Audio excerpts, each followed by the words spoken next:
Moto are proud sponsors of Commentary Corner. Located at 5 Lisburn Road, Moira, the former Motor Shocks building, this is the place to go for something different. Only open 2 hours a week to the public, Wednesday 6 p.m. till 8 p.m. Everyone is very welcome to drop in and check out the weekly change in stock ranging from mopeds to fireblades. Davey from Moto is looking for all types of motorbikes, vintage, classic, sports bikes, to damaged end-of-life bikes for dismantling. Also job lots of bike spares. Top cash prices paid, in particular looking for good, clean road bikes of any age. Moto is proud to support many racers on the roads and the short circuits.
So again, YouTube viewers,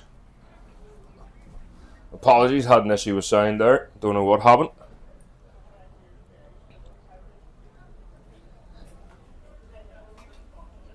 So again, welcome and thanks very much for tuning in. And please, please, please subscribe and share. Tell your mates, because this event is something special. Really looking forward to it. First up are the lightweight machines. Of course, we'll have names like Storm Stacey, Kyle Ride, John McGuinness coming. And we'll have Jamie Whitham as well. So Jamie Whitham will be flying in, and we're going to be making a bit of a makeshift runway for him. Clark, of course, is just doing the final checks there now. And he's up round Dunsford at the minute. Carrying good pace, actually. So he's coming down round. And the lightweight machines will be out on track very shortly.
Yes, mate.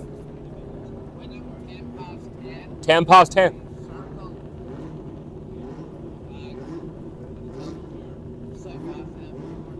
What are you limping?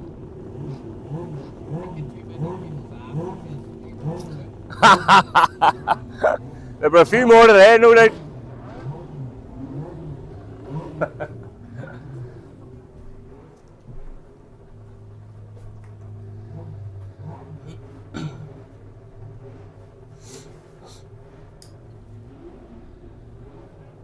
Okay, ladies and gentlemen, nearly ready to get proceedings underway, and of course the lightweight parade machines will be up first. So if you can make your way to the holding area, please. That's the lightweight parade machines to the holding area, please.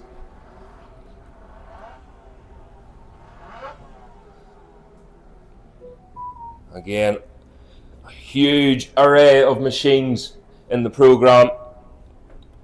And the riders, the parade programme, pages 44 and 45 if you want to switch over. And again, it can get quite difficult because a lot of riders swap and change of what they're riding. Not ideal, of course, but some of the sneaky buggers, they tend to do this over the Classic Festival. So again, a few final checks being done, and we'll have the lightweight machines out on track.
Go ahead, John.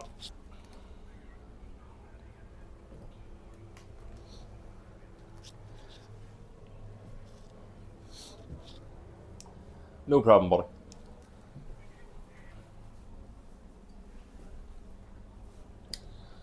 So again, just another call for the lightweight machines. We do apologise for the short delay. Again, just a few bits and pieces in and around the track to sort out, marshals, etc. But of course, they're all here for your safety. And in this sport, safety is paramount. So the team just going to be doing a final lap here, and we'll get the bikes out on track then.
Who, sorry?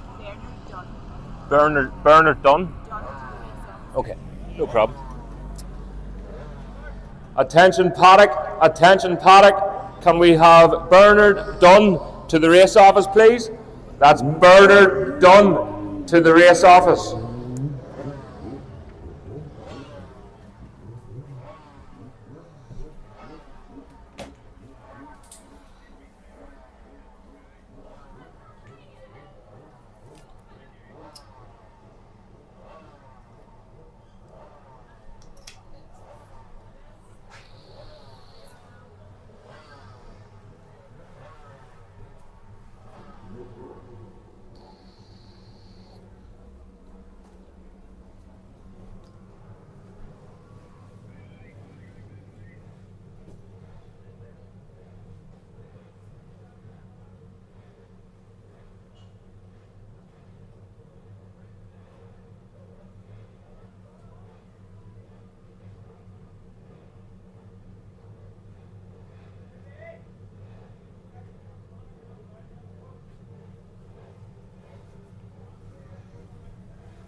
Okay, ladies and gentlemen, again, apologies for the short delay, but we'll soon get things underway here. Again, the clock of the course doing one final sweep. And there's the McAdoo team. Good to see you, Jason. Good afternoon. So, the final sweep It'll not take John too long to get around this track, believe you me. He's already at the hairpin.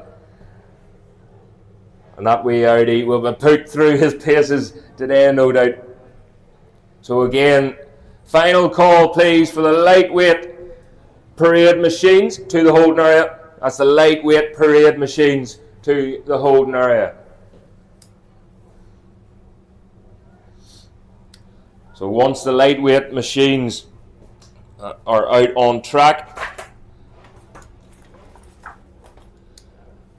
could we have the junior parade then making their way to the holding area, please, as soon as these lightweight machines set rubber on the tarmac. Again, we want to get that short delay there. We want to get things moving as quickly as possible now.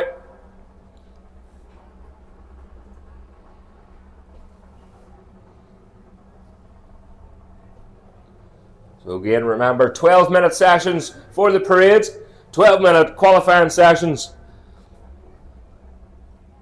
And then after the lunch break, we will go into racing with the Classic Superbike and 250 Grand Prix machines. Told you it wouldn't take long for Big John to get round. The brakes smoking on that Q5.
So here we go then, ladies and gentlemen.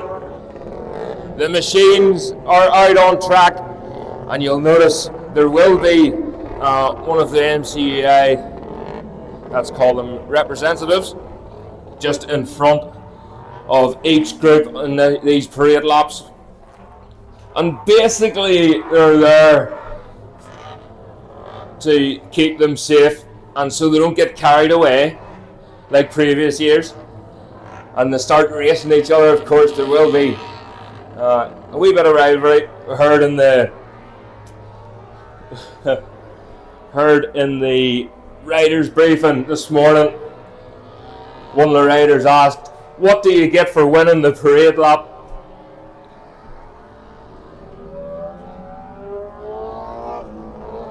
And of course, we do have the parade champion here in the name of Philip McCallan.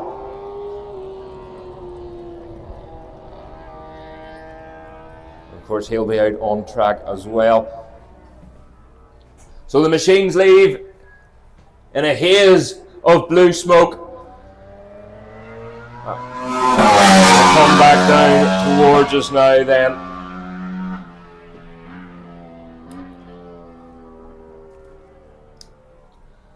As the arm goes through, waiting for the parade machines.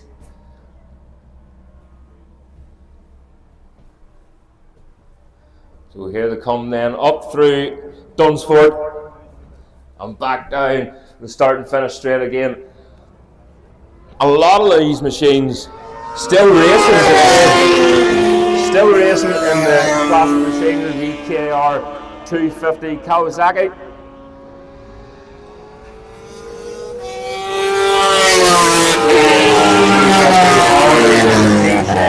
TZ 250 Yamaha.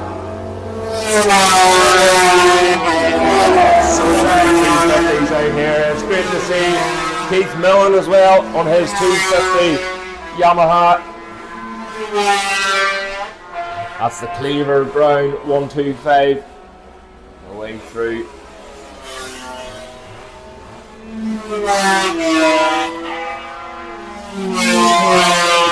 A huge array of two strokes, of course.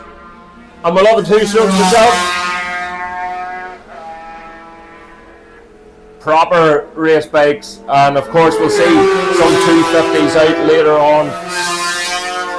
The 250 race classic Superbikes will be along with them. Wow. Echoing through here at Bishopscourt. Steve McClemens, it's the 250, the T200 away through there. So retirement already for Chris Blair, unfortunately. So unfortunate for Chris Blair.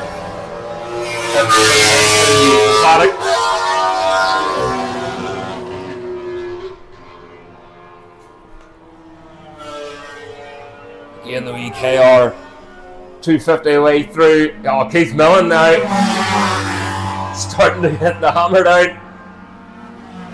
Malcolm Love on his 125 Honda. Of course, Malcolm Love will be racing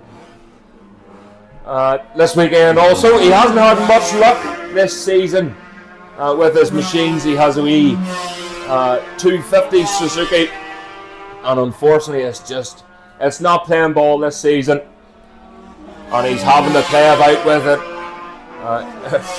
quite a lot actually. I was going to say ever so slightly, but he has had some issues with that machine this season, so hopefully he can get a good couple of races this weekend.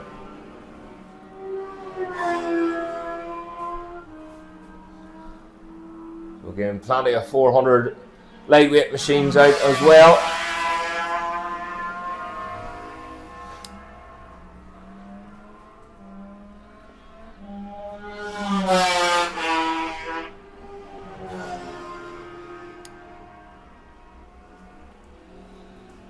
There's Denny Collins out here.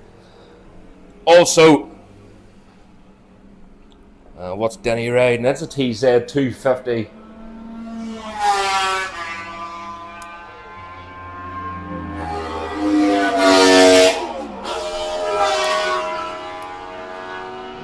Comes through. There's Darren Duncan.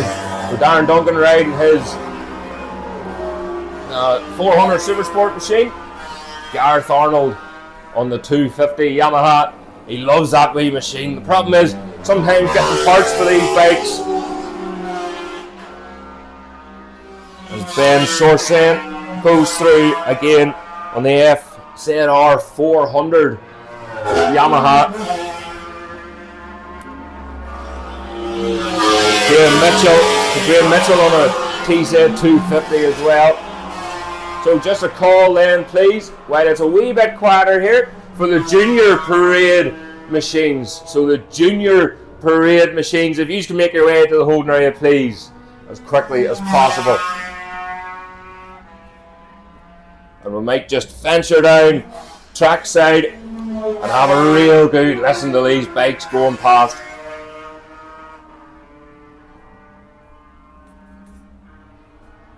Oh, got a wide line there, that's Ferry going through. Of course, he's getting the laps in for the racing later on.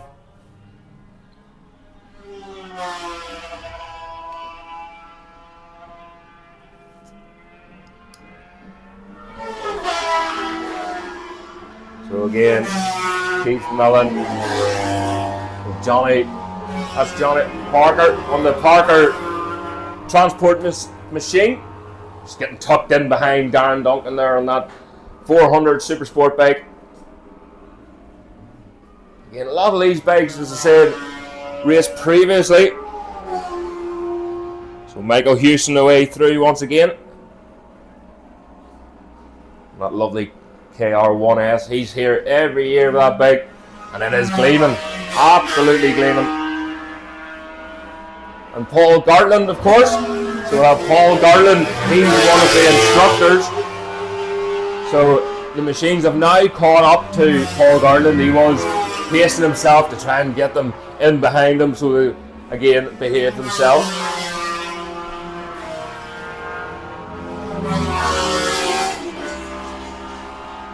Paul Carton riding the Yamaha R1. That, of course, provided by Ernie Coates Track Days. Clifford Stewart. John Ging. Graham McLaughlin is meant to be out in this one. I haven't seen his wee machine out just yet. He may get out later on. Johnny Parker once again. Malcolm Love and Darren Duncan away through, so it's great to see Malcolm Love's getting some laps in. He mightn't like me saying that, and he's dicing his way through there. He had an awful time at Armoy with that wee 250 Suzuki. And of course he's at the minute riding the Cleaver Brown 125 Honda. Again, another call, please, for the junior parade machines. If you can make your way to the holding area, that would be fantastic. And again, Paul Garland. You see them 250s. And I'm looking forward to this racing later on, the 250 Classics and the Classic Superbikes.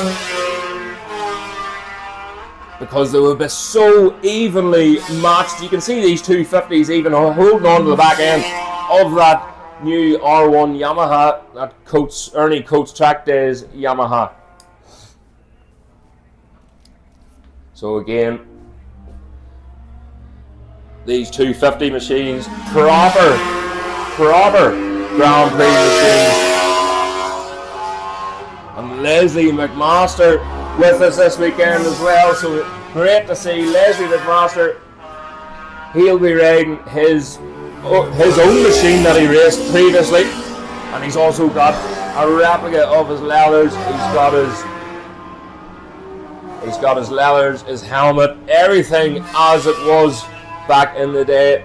So there is Malcolm Love just pulling into the paddock. Hopefully there's nothing wrong with that machine, because God love me, has had the time of it this season.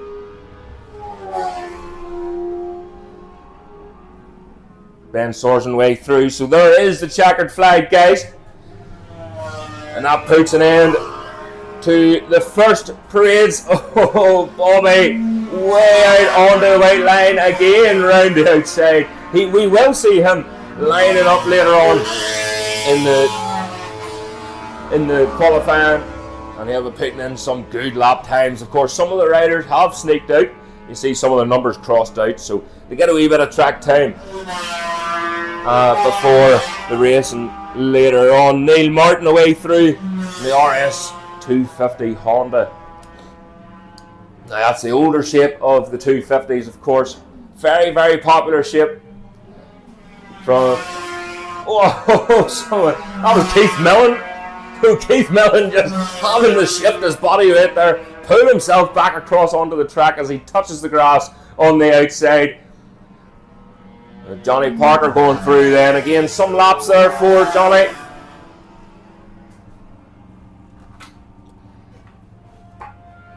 Just to blow some of the cobwebs off.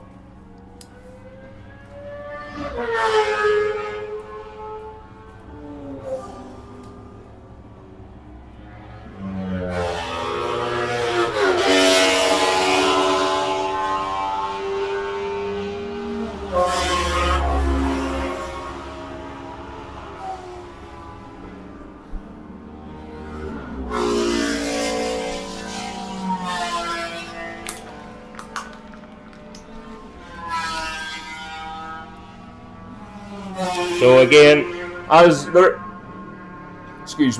rest of the machines come through and back into the paddock, Houston on the Kawasaki pulling in there, the number 7 on the front. You can see a lot of numbers on these machines. So you've got the number plate on the front, and then you'll see a coloured oval shaped number that was provided by the club. That will be the number you will go by in your program. So Rodney Singleton there, love it, TZ 250, the number 1 on the back. So Singleton through, Gartland,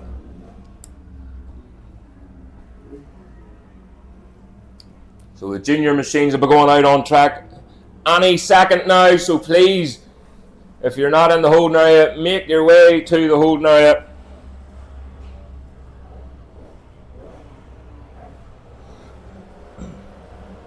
Again, Keith Millen does a lot of racing across the water. So many different championships these machines can race in. Unfortunately, it's been a wee bit depleted here. Joel Herr again on that 250 Kawasaki. So Joel's been doing very well this season. He had a lot of good solid results there in the Ulster Superbike Championship. And of course he's riding in the Supersport along with the 300 class, and Joel himself riding a 250 Kawasaki. So he is down in speed, but that hasn't stopped him. A couple of good solid 5th place. Leslie McMaster will be heading out. Clifford Stewart just pulling in there.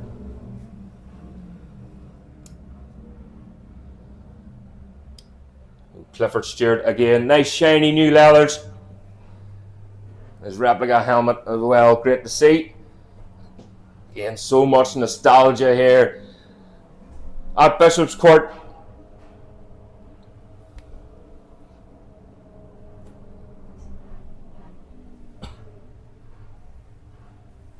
So the junior machines are going out on track now as they've been given the go-ahead. So again, everything's moving quickly, nice and sharp here at Bishopscourt now. George Gordon there, Gordon riding his TZ 250.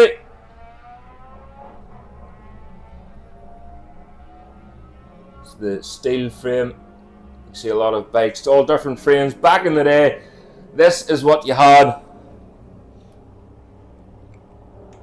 Kyle McCabe coming in as a lovely 250 Honda. That's what was deafening us as it was passing. But the junior machines then have made their way out onto the circuit.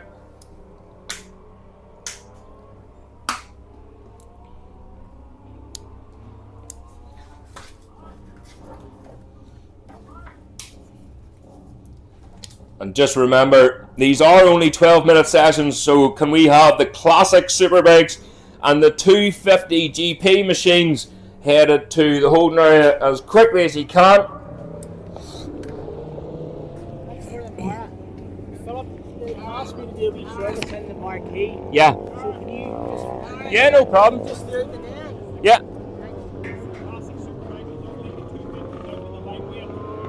Oh, is that changed? And going out with the lightweight. Okay, ladies and gentlemen, just hearing there that the classic Superbikes are going out on their own again. Huge entries here this weekend at Bishopscourt. So the classic Superbikes have their own qualifying here. The 250s will be going out in the lightweight.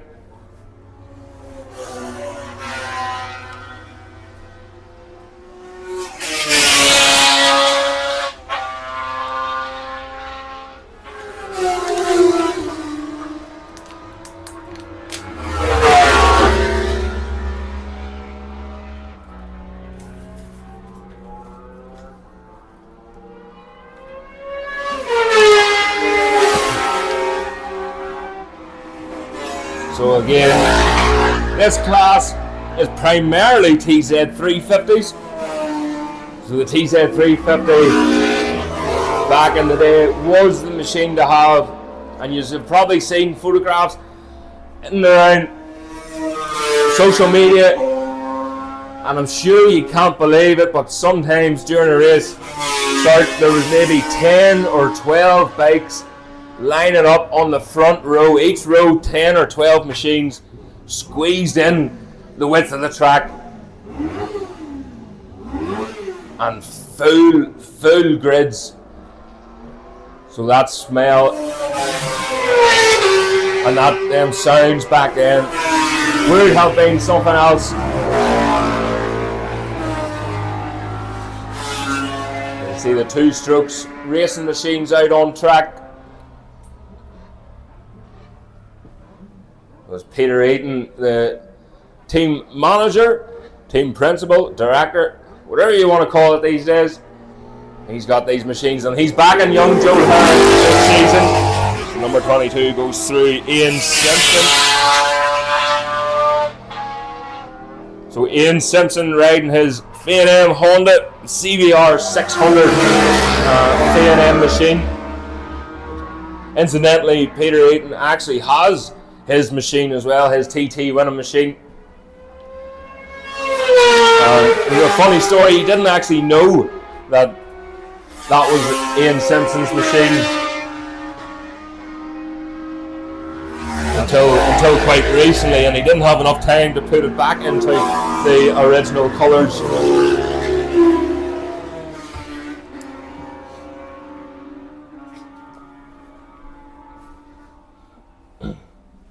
So again, great to see Ian Simpson. Of course, be promoting the show in Glasgow at the end of the month, so we'll have a wee chat to Ian about that, and we can hopefully get him on stage later on.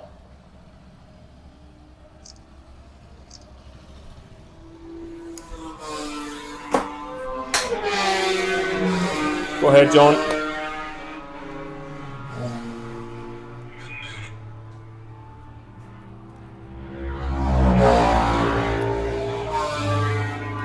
No problem, bud. Cheers.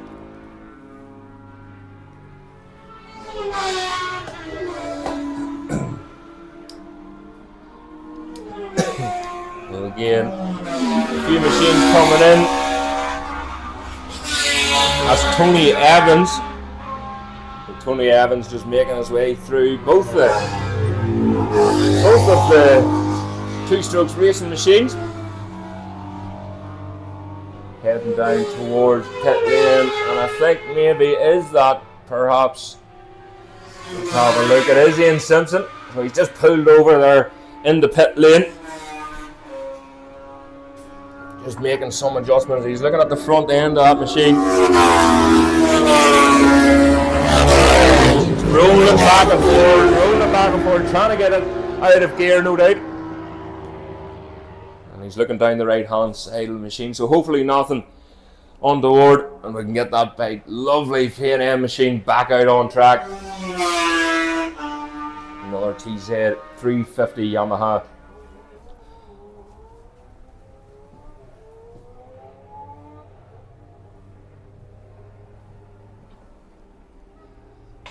Again, Colin McCann out on track. That's the Sam Harrison racing Yamaha, of course.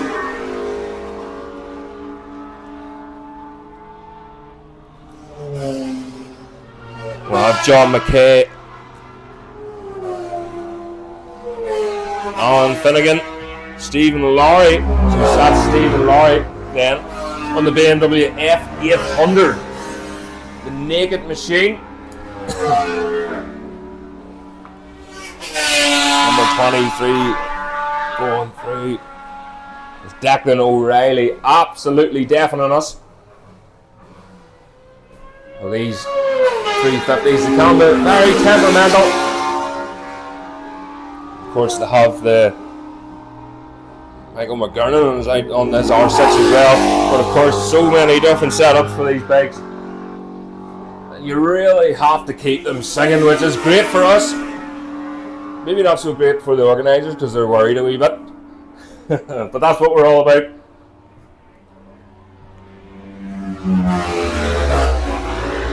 So again, a call for the Superbike, the classic Superbike machines, please. So that's the classic Superbike machines to the holding area. And I guarantee, folks, you will recognise an awful lot of these bikes. So that's the classic Superbike machines to the holding area, please. There's a ex-Tyco Suzuki machine. Way out on track, and again, a whole gaggle of bikes coming down towards us here now. Again, that F800R and that Supersport 600 Honda machine. I think that's perhaps the one that was owned by Ian Simpson previously. Come down through here, Paul Gartland again on that R1 Yamaha. 57 long look over his shoulder there. Jason Doyle. Jason just nosing at his competitor, no doubt.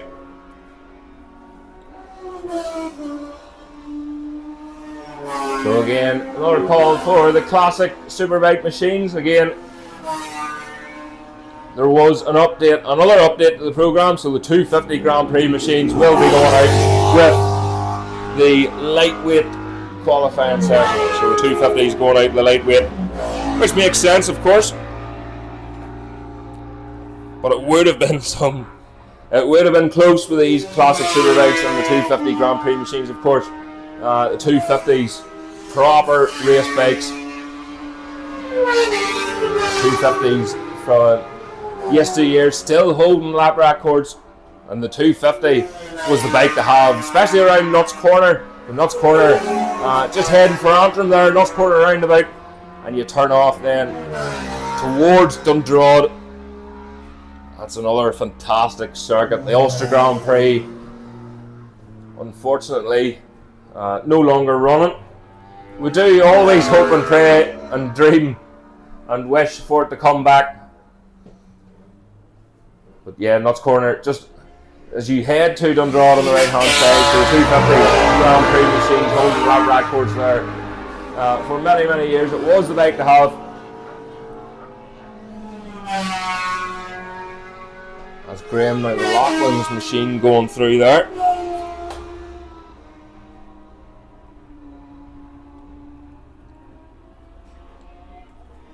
So again, there is the checkered flag. And the machines will be coming back in through the paddock. Michael McGurnahan away through. Again on the R6 Yamaha. Still a very fast machine. And there is Ian Simpson, so Simo got back out again on that P&M Honda. Great to see these colours all back. The number 84 machine there just pulling in. on Waddell. So Waddell just pulling back into the paddock. And he's on his CB 500R. Lovely machine. Stephen Lowry, the BMW F800. And Jenny Gartland and Margaret Patterson on the flags this weekend. Great to see them back.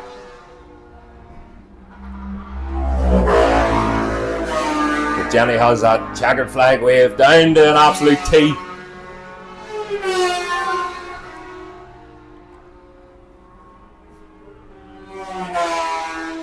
And Tony Evans then on that CBR 600 Honda.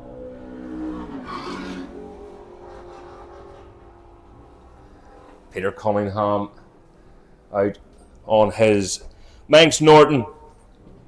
So again, another call for the classic Superbike machines to the holding area, please. That's the classic Superbike machines to the holding area. A couple of changes to the programme. And a nice wee blast there. just to clear the plugs out. But yeah, a change of programmes for the Supersport machines, remember. So we'll have the Supersport Pro, which is the Supersport next generation machines in your program, and that'll be followed by the Supersport Cup machines. There is a huge entry here this weekend.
Okay, ladies and gentlemen, we have a very special visitor coming through. If you just look up to the sky, you'll see Jamie Whitham coming in. He's sweeping round.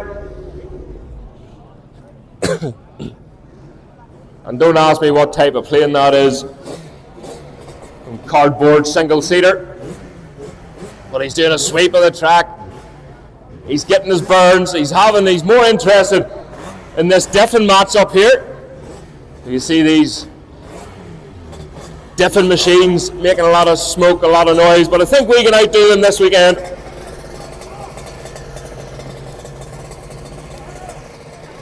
And I think we've already outdone them. Jenny Gartland doing a bit of pole dancing here at the start and finish. Just make sure your shoelaces are tied, Jenny. Only one shoelace.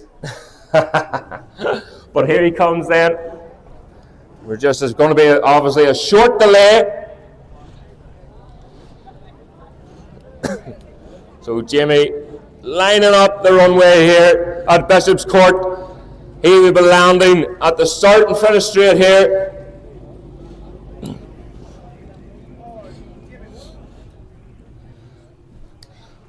So as soon as he gets landed, he's going to park down the bottom end. He'll swing that machine round. With him. There he's there. So here we go here. Control tower to Whitham. You are clear to land. And we have touchdown.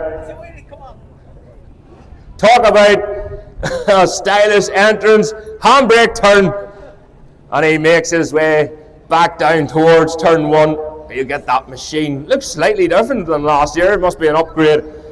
The classic Superbike, of course, up next. There is a slight delay, but that does look like a new plane. So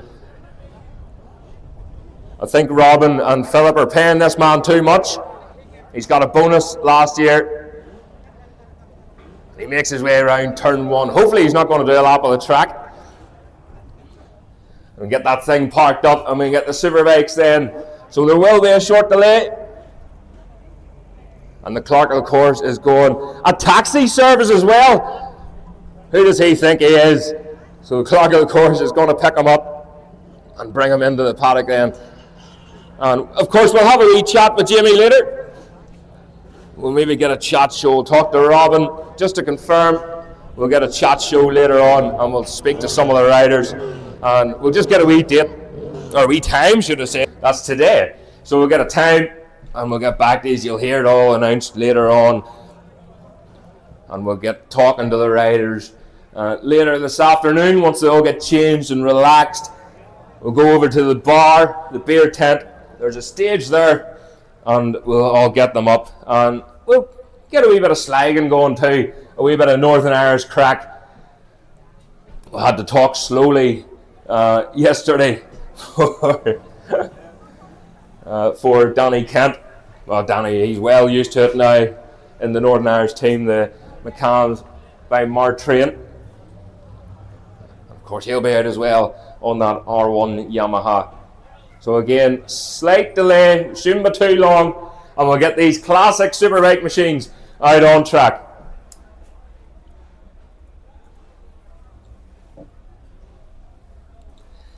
Just having an issue, guys, with the camera, unfortunately.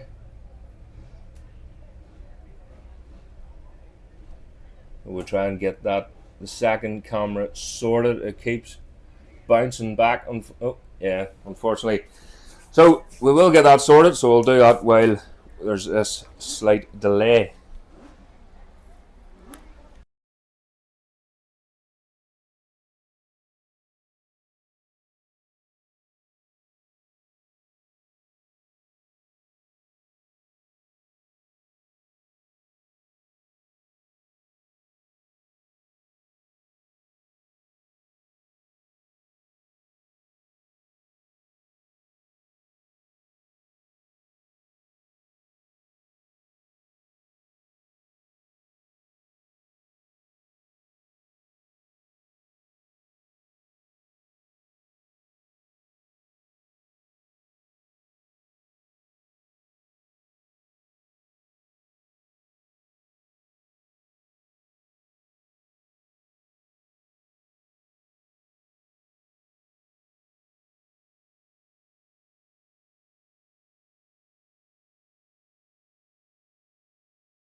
This is the start then of the first of the qualifying sessions this weekend.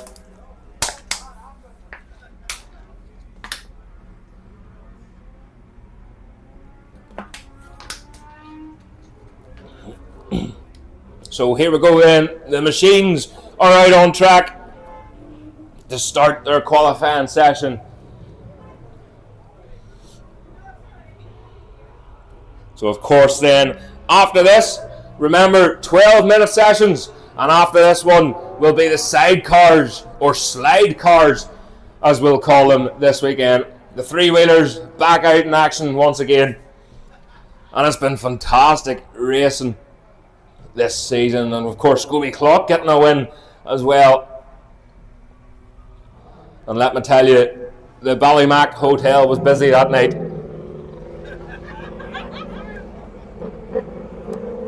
So the classic Superbikes then out on track as the first of the machines.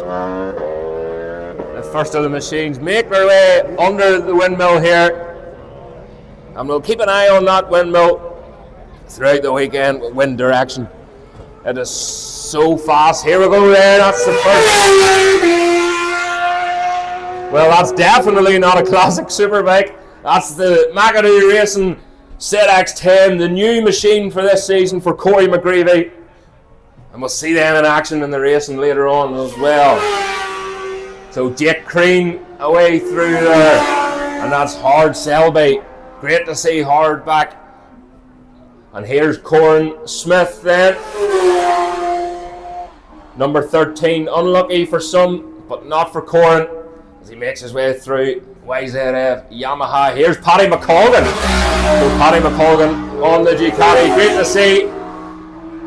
And Alan Johnson, Jack Cadwell and Alan Johnson out on track again on that YZF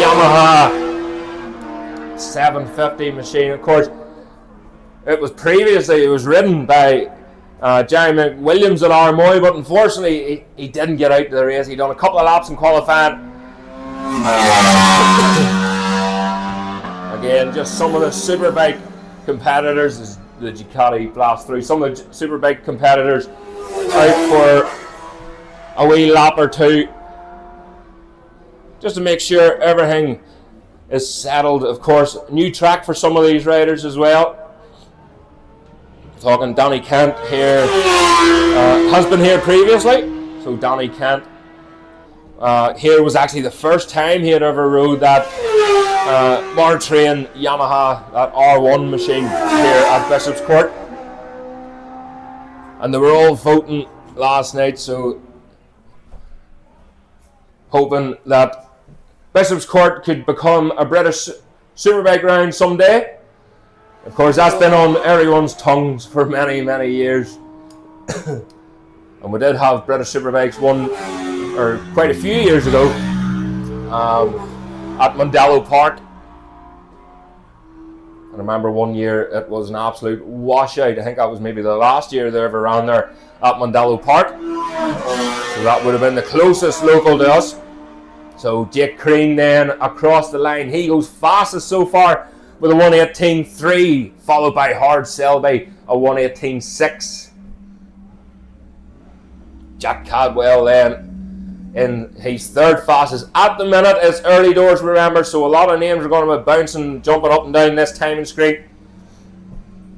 And we'll try and keep on top of it as best we can.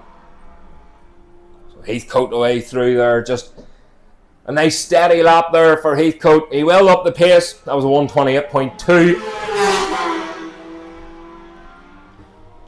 That's George Halliday up into 6th place at the minute. But again, early doors, Mark Kilpatrick out on his Kawasaki, his 750 machine. He bought that machine quite a few years ago. And he's just... This is the first time, I think, in maybe 2 years he's been out on that machine, that 750. So as Corin Smith goes through once again, currently in 5th place, and he's just been demoted. Anthony McColgan, aka Paddy, on that number 8 machine, that Ducati, up into 4th place then.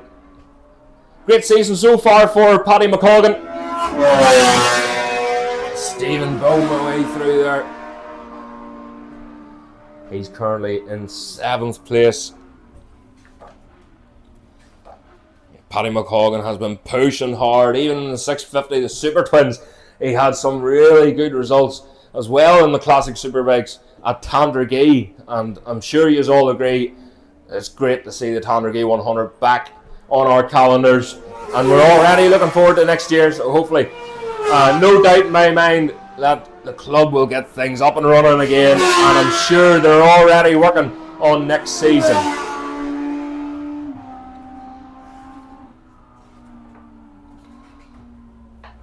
So again, it is still Jake Crean who is fastest in the Classic Superbikes. A 1:16.8 is his best time, and faster lap again on that previous lap. Howard Selby in second with a 1:18.3. Jack Caldwell in third, a 1:19.3. So a second down on the leaders. Here's Paddy McColgan again, pushing hard right out to the white line. He wants this front row start. He's currently in 5th. A 1:22.1. He's a wee bit of time to try and find. He's 5 seconds off the pace from the fastest man, Jake Crean, at the minute. Number 5, Steve Boom going through there. Back up into 6th place. He was demoted there, Alan Johnson, on that YZF 750 Yamaha. So again, sidecar machines, if you can make your way to your holding area and get yourselves ready, get your outfits ready for your qualifying session. And just make my way through some paperwork, an awful lot of paperwork to go through with this one.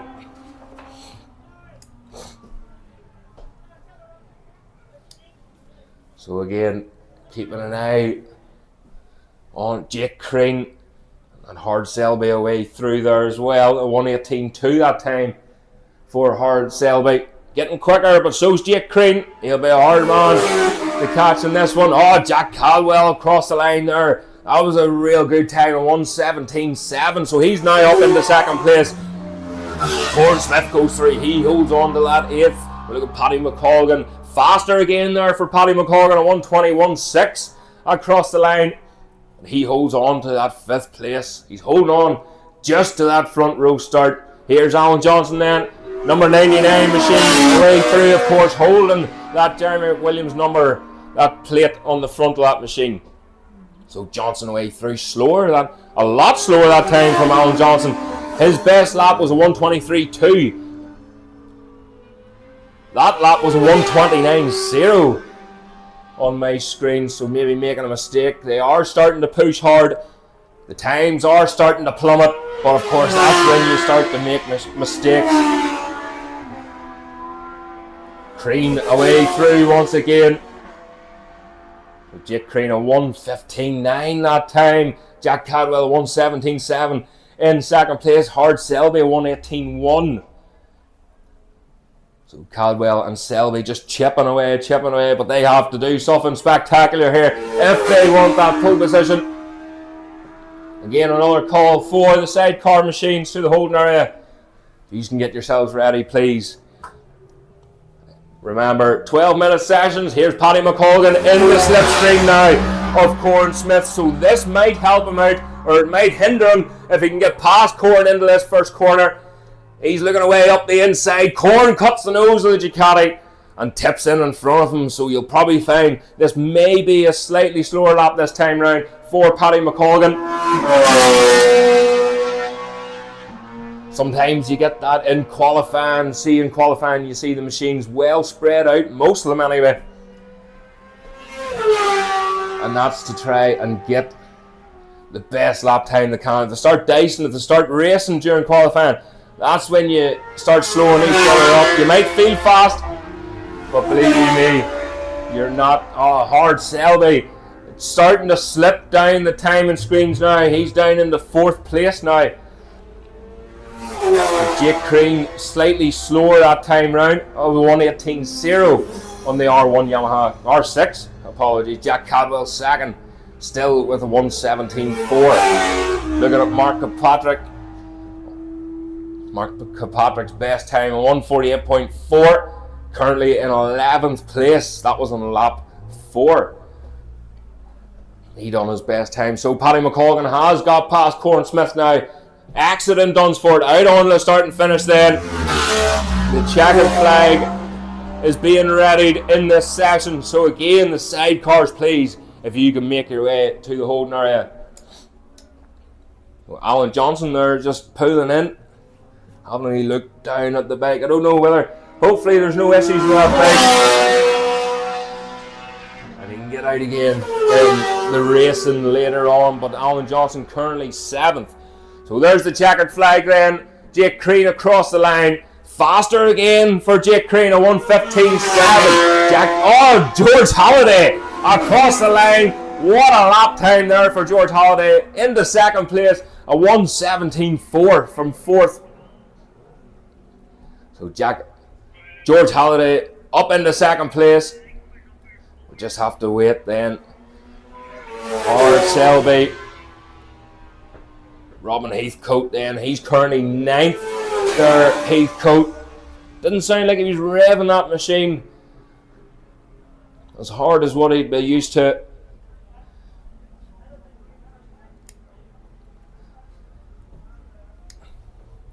So Gilbride way through there. He's currently in 10th place. A 1:25.2 at the minute. Here's Paddy. What can he do? Looks Paddy McColgan stays in that 5th place. Corn Smith didn't better his time. I thought he might have just hooked onto the back end of Paddy McColgan. Of course, Corn previously. Jake Crean again taking the checkered flag there.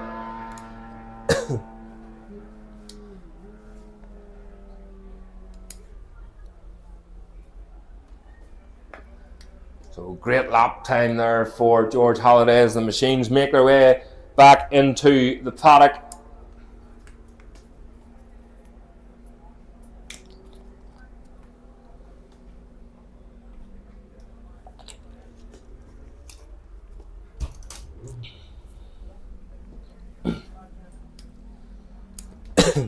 So that's their qualifying session over. The classic Superbike. So Jake Crean then on pole with a 1:15.7. George Halliday with a phenomenal last lap to clinch 2nd place, a 1:17.4. Jack Cadwell in 3rd, a 1:17.4. And look how close this is. Howard Selby in 4th, a 1:17.5. This is going to be a great race later on today. Paddy McColgan was able to hold on to 5th place.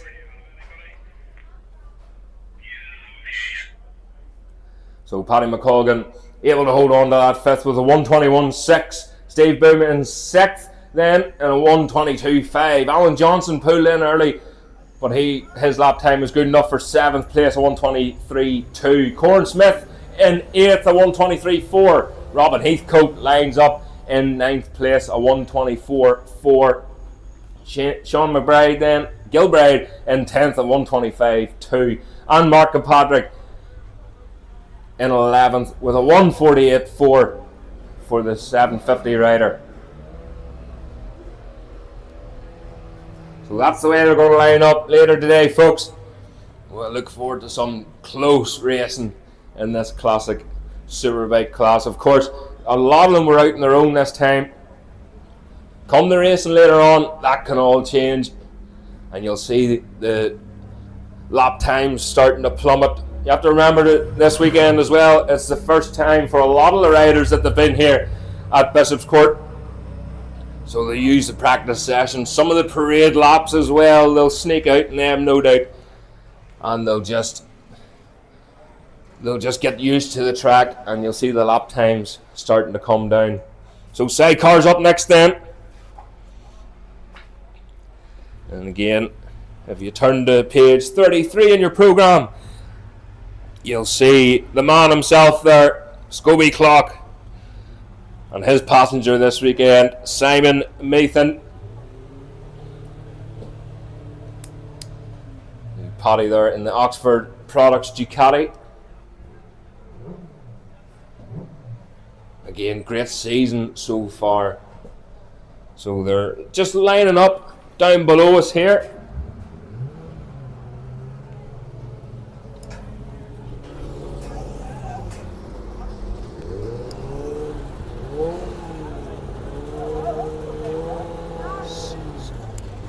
Oh, Coops. All right, bud. Of course, they're doing the sound testing here at Bishopscourt. Unfortunately, much like a lot of the circuits, there is a decibel limit.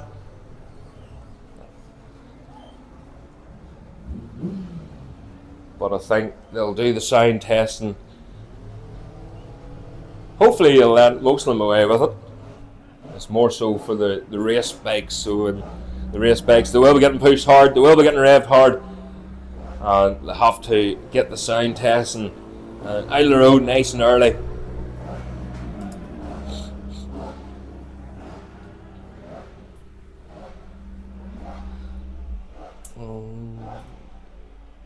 So we've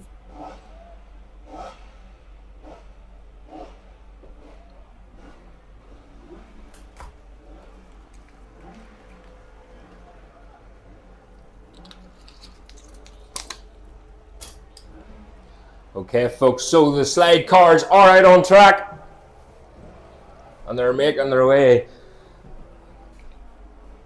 round towards us now. So we'll be keeping an eye on Scobie Clock, of course, runner in the Ulster Superbike Championship,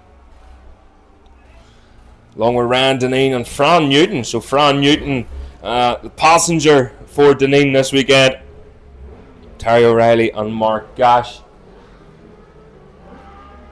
There go then the number 73, Paul Clark and Stephen Daly, keeping a close eye on these guys as well.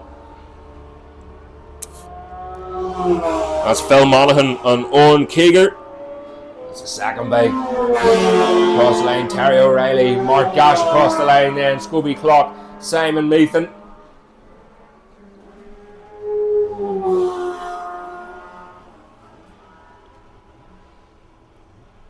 That's Eugene Kettle and Anthony McDonald across the line then in the sidecars.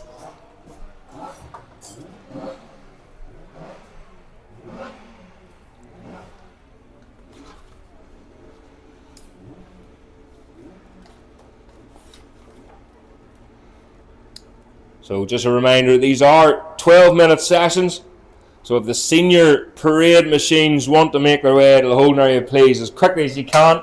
That's the senior parade machines to the holding area.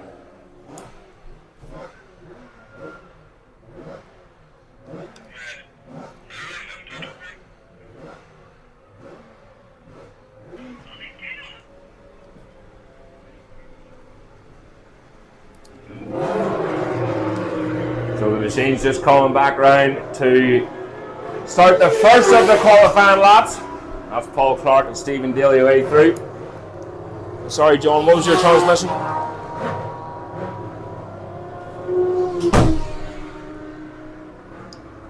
Phil Monaghan away through there. Tony Willis and Ian Harron. And that's Terry O'Reilly, Mark Gash then. And look at Scobie Clock on Ryan Deneen, just moves over to the right hand side. Gets past nice and clean before turn one. Turn one, a very, very fast corner indeed. And Superbike down 2 gears and just tipping it in, just touching the front brake. And you have to make sure you're well over to the left hand side of the road for turn 2, because it comes very, very quickly. Again, down a gear and tipping it in. Wee bit off camber. There's a lot of pressure on the front end, especially on the Super Sport machines and the Superbike machines, pushing the front end, pushing the front nose in through turn 2. Commentary to John.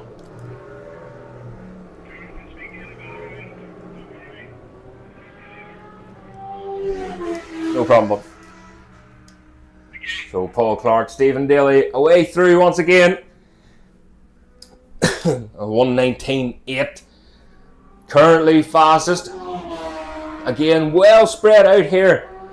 The first 3 as they come across the line. Tony Willis and Ian Harron then up into 3rd place at the minute. A 1:26.4 for Willis and Harron.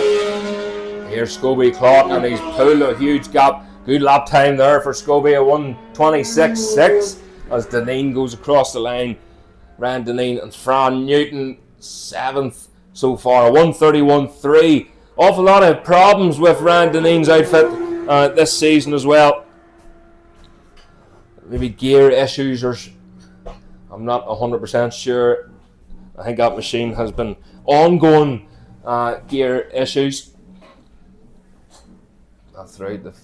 They are very, very temperamental. Of course, a lot of these machines built in the sheds from the ground up, and there's a lot of engineering. We spoke last night in the chat show, which of course we'll get another chat show. That's in the bar just behind us here, so I will get a wee bit of crack out of them. But Paul Clark and Stephen Daly then fastest with a 1:20.2. Monaghan in second, a 1:26.3. Willis in third with 1:26.4. Again, lap times pretty close here between these top three. Terry O'Reilly then and Mark Gash in fourth place so far, 1:26.5. And again, they are just getting quicker and quicker. Oh, Terry O'Reilly and Mark Gash getting quicker indeed. Up into second place, a 1:23.4 for O'Reilly and Gash. Willis and Harn holding on to that third place, 1:24.8 now. So they're all quicker that lap, apart from, in fact, Clark and Daly. That was a 1:20.2, but of course their fastest is a 1:19.8 compared to second place man, a 1:23.4. But we'll keep an eye on the racing for this sidecars, because O'Reilly really gets going in the later parts of the race. We've seen this last time and of course racing along with Tony Willis and Harn as well. They got great podium finishes last time here at Bishopscourt. And there's Clark away through again, faster again there for Clark, a 1:19.7. Very consistent indeed, and he'll just control that. Of course, they are temperamental, these machines as well. We'll call them slide cars. They do slide a lot. The back end struggling for grip, coming out of the corners. But what tends to happen, it's not very good for the crankshafts. Your back wheel's spinning, the size of that back tire on the tarmac. You imagine the power that's having to go through these machines. So these machines are highly tuned. Spinning the back wheel and then just suddenly catching grip, and you find a lot of crankshafts get twisted. So as we were talking just about Ryan Deneen, and unfortunately not having much luck this season, he is pulling back into the paddock then. So he's heading down pit lane. I think the machine's still running, so hopefully he hasn't any more gear issues with that. Ryan Deneen and Fran Newton currently in that 7th place, a 1:31.3.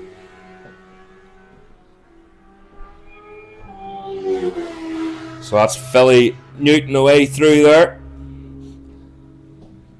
Just can't get a hold of the passenger's name. His name is Johnny, his first name anyway. You'll see in the programs that it is passenger to be announced or to be confirmed. But I do know for one thing, his first name's Johnny and his second name begins with A. So here's Tony Willis then just tipping the limiter across the line. Just kissing the limiter there. Of course, a lot of the riders, you do want to rev it out. Of course, Tony Willis, previously involved, you've probably seen him more in the sidecar cross. So that is the madness. The sidecars on the dirt, the motocross tracks. And of course, you've got the three-wheelers running their championship as well. And let me tell you, it is absolutely mental. You would not get me sitting on one of these things. So here we go then, back down. That's the number 21, Eugene Cattle. So Cattle currently in 8th at the minute. Faster again that time there for Cattle. That was a 1:31.4. So still pushing hard. 71.8 mile an hour. So a couple of the machines just heading down pit lane then. So that's Clark and Daly. They reckon they've done enough. Philly Newton then as well. The number 67 machine heading down. So again, Philly Newton. Good podiums this season for Philly as well. He was absolutely trucking at Bishopscourt and Kirkerson the race before. So Clark looks like he's going to take pole position here over Riley. 122.5 for Riley. Here's Scobie then. Let's see, Scobie currently in 5th. What can he do this time round? Slower that time, but of course he had a wee bit of traffic ahead of him. The 127.8 that time for Scobie Clock. Tony Willis and Harn making their way back into pit lane as well. So depleted number of machines now out on track. But the checkered flag will be coming out very shortly. And don't forget, the senior parade machines, if you can make your way to the holding area, please. That's the senior parade machines. So this session will be coming to an end in 1 minute's time. That's 1 minute, and the senior parade machines will be out on track.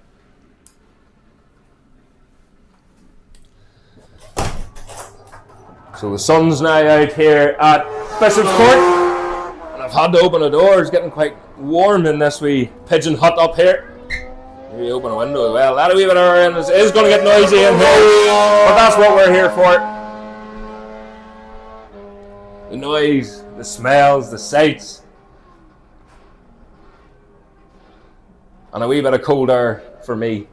Of course, we'll also have the lawnmower races across the way, so you can make your way over and just wait and haven't heard anything, but the lawnmower races over at the back section of the track, just through on the Exeter fairways over the far side there. But there's the checkered flag then, and we can run through some time. Scobie Clock deciding not to take the checkered flag. He's keeping it for his win later this weekend. So Paul Clark on pole then, a 119.6 with Daly, O'Reilly and Gash in second with a 122.3. We'll have Monaghan then in third, a 122.8. Willis in fourth. And there's Kettle away through there. So fourth, Willis and Harn, 124.8. Scobie Clock, Simon Mathan in fifth place, a 126.5. Mickey McDermott then, the number 72 outfit, across the line in sixth place, a 127.4. Cattle in seventh, but here's the number 19 machine. And he stays where he is there. O'Reilly in second place. So Cattle in seventh, a 130.2. Ryan Deneen unfortunately retiring early out of that qualifying session. He's sitting in eighth place. A wee bit of work to do for himself during the race and later on, but I'm sure he can handle it with his passenger Fran Newton, a 131.3 for Ryan Deneen. Philly Newton then in ninth with Johnny A as passenger, a 132.4.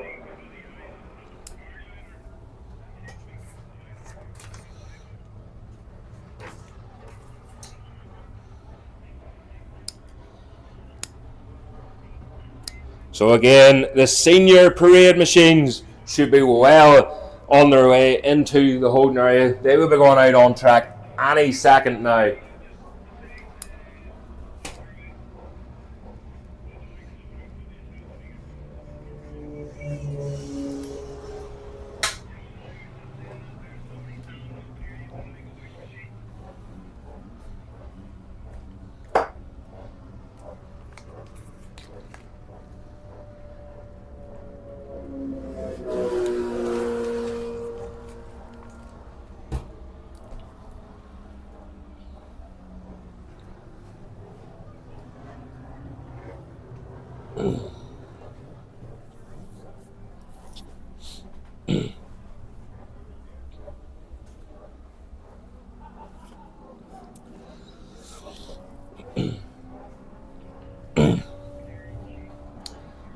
So the machines now making their way back into the paddock. That's the last of them.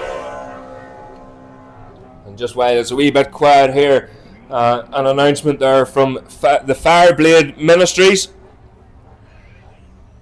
So the Fireblade Ministries invite everyone on Sunday the 3rd of August at 8 a.m. So obviously tomorrow for a short service. That's Fireblade Ministries for a short church service here behind us in the paddock. And that is at 8 a.m. if you would like to join.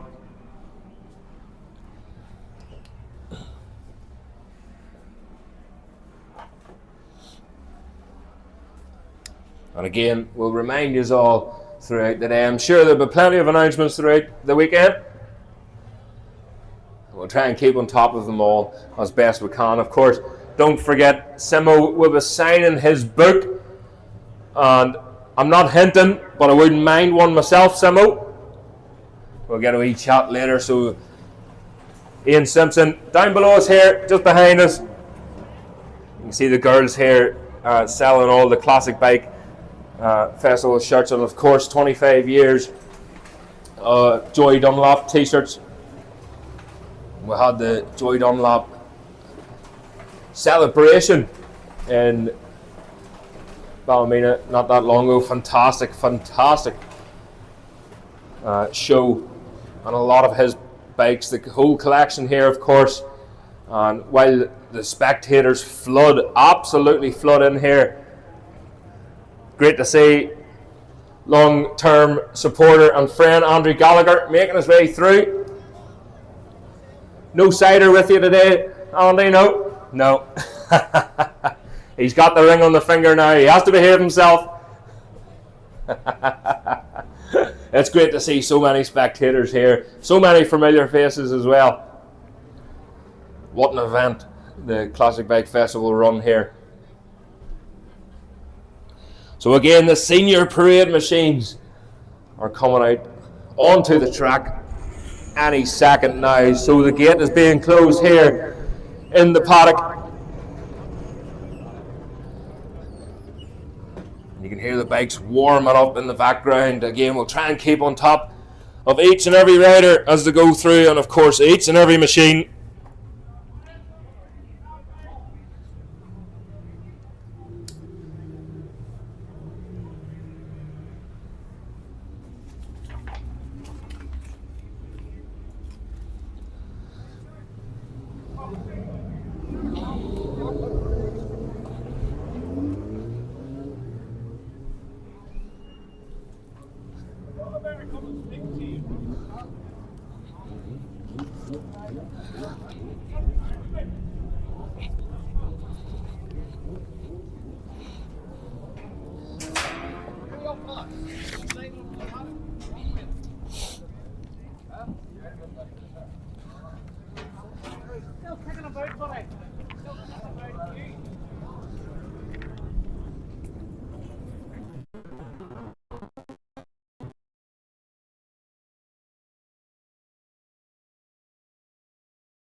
Yeah, go ahead, John.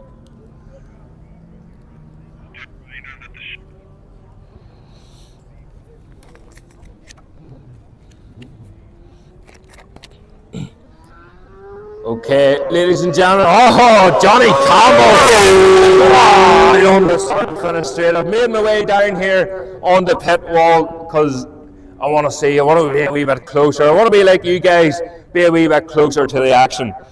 Just a reminder once again for the Supersport Next Generation, that is the pro machines only. The cup riders will be up straight after them. So after this then, the senior, we will have qualifying for the pre-73s. Qualifying for the pre-73s, if you can make your way to the whole nine.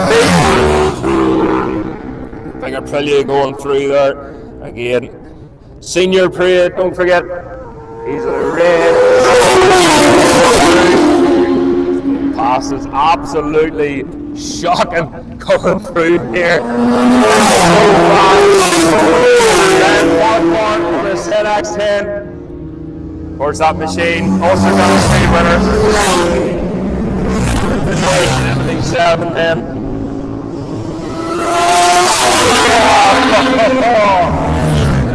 All the two suits. Number 11. John Foster on the R7. That's Loris Britton. So Loris Britton back out. Again, he had a slip off, a couple of wee slip offs throughout the season. Easter Monday, he had a big one. The 32 machine going through there. That is Clifford Stewart on the TZ 750. Always on a TZ 750. A phenomenal machine. 16 away through there. Remember, that's Dennis Todd. Dennis Todd, an absolute legend. We had him on the podcast one afternoon as well. 26, Neil Pellet, Chris Reaches, Robert Burns,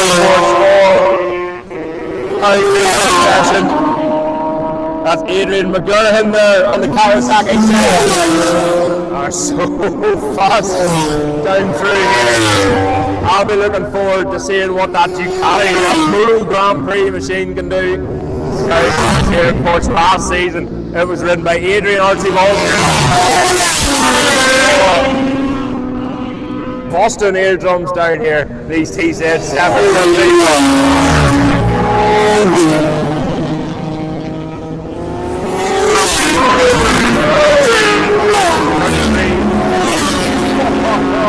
33 Ross Kimball, also out on his TZ 750 Yamaha, an absolute beast of a machine. The TZ 750, 45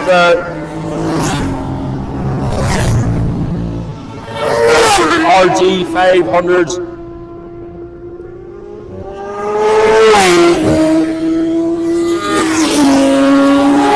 That looked very much like my co-host Jeff McMullen there, right, the ZX10 machine. And here's another one, Ryan Farquhar again, working for the MCI and doing instructing round road races for the newcomers. And he hasn't had much luck, to be fair to him. It's been wet every time he's went out. But he says he still enjoys it.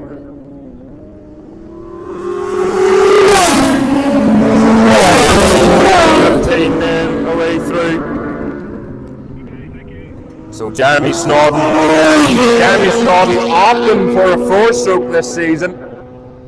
I'm not going to pretend I'm not disappointed, but Snodden out in the way, said F750. Of course, Loris Britton away through on his father's machine. Lee Hara out in the 125. Again, Lee Hara, fantastic podiums at Armoy. We all make our way through here. The RG 500.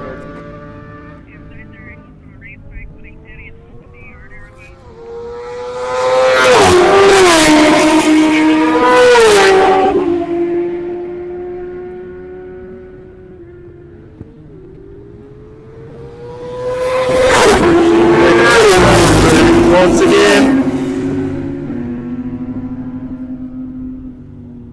great, such a spectacle, the Suzuki GSXR 1000.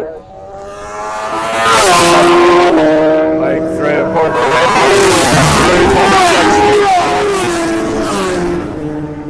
is down for the, it says here, Ducati. MotoGP. And Gary Kingsbury hopefully will be out on the Panigale, number 777, once again through Adrian McGurnahan. He said 750 away and up. Well, fucking that'll be 125, and I'm tell you, he'll be getting a fright around here with these Superbikes, some of these Superbikes blasting past.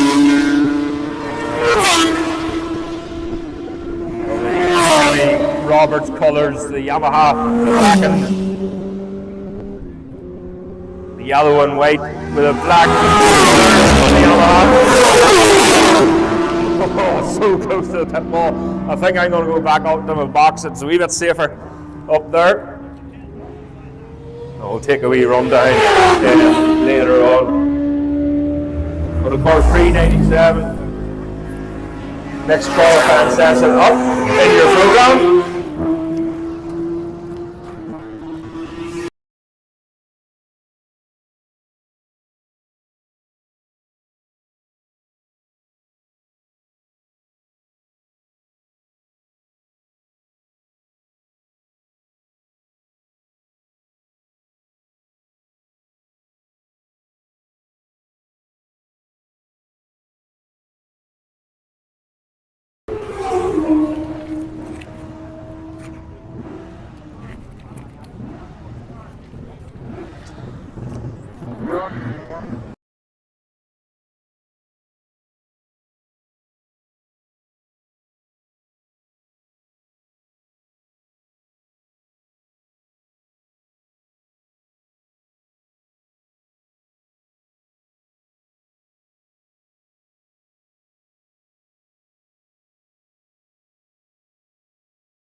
Get the next qualifying session underway. That's the pre-73s. If you can make your way to the home area, please, as quickly as you can. That's the pre-73 machines, then to the home area.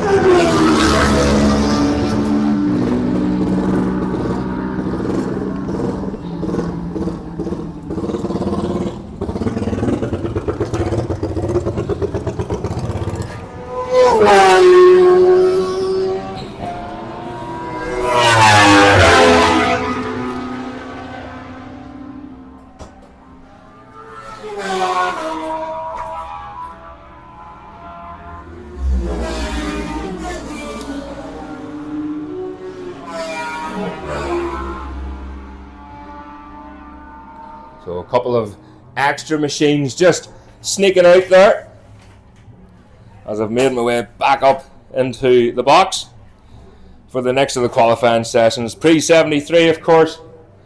So if the rest of you could please make your way to the holding area.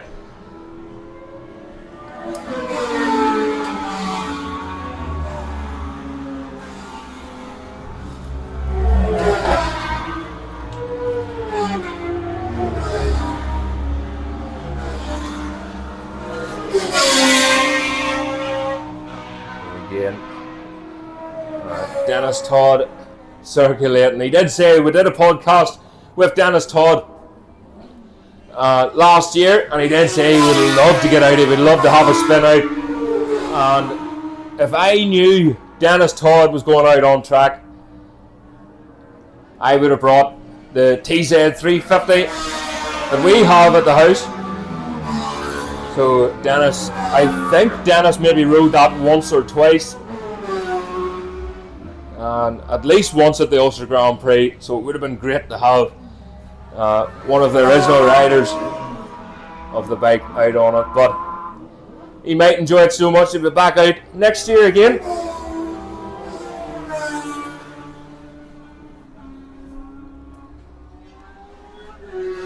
Well, of course, Dennis Todd's son Shane Todd, he's also got a bit of a podcast. He's a bit of a funny guy, to say the least.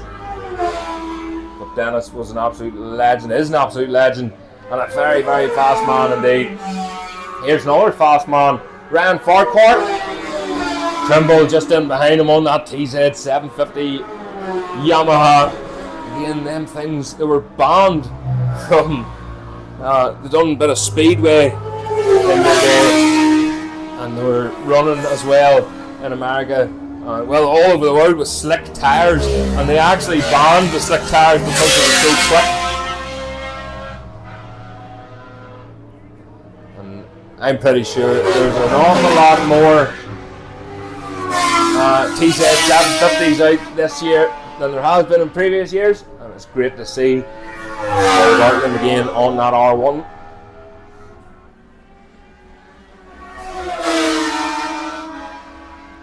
So again, another call for the pre-73 machines to the hold now, please, as quickly as you can.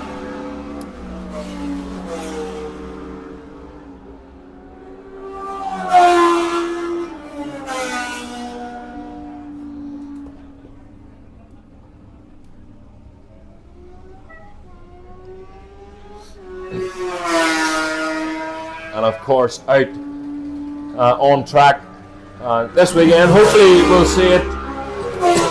Hopefully we'll see it over and over again. But Norman Brown's original, his very own machine that he raced, Norman Brown, and his sister Deborah should be here. So a massive shout out to Deborah, and what a way to remember Norman Brown. His machine was brought over, purchased by Robin, and brought over for the Classic Bike Festival. So shout out to Deborah, and I hope you enjoy seeing the machine out on track as much as we do. So I think Jeff McMullen is going to be riding that one throughout the weekend. Crimble pulls in there. Storm Stacey out on the Taiko Suzuki machine. Again, we'll see Storm Stacey in action on plenty of machinery this weekend, no doubt. He would throw his leg over anything he can. I'm sure all the riders will be doing so. It can get a wee bit difficult at times, just trying to keep on top of who's riding what. You have to match the numbers with the leathers, and sometimes there is a wee bit of chopping and changing being done. Doesn't make my life easy, but it's great to see all these riders having so much fun, and of course for us and the spectators to be able to see these iconic machines out on track.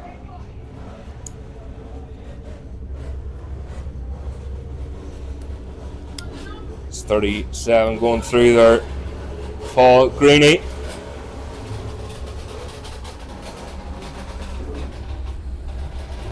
Neil McWhorter on the RC45.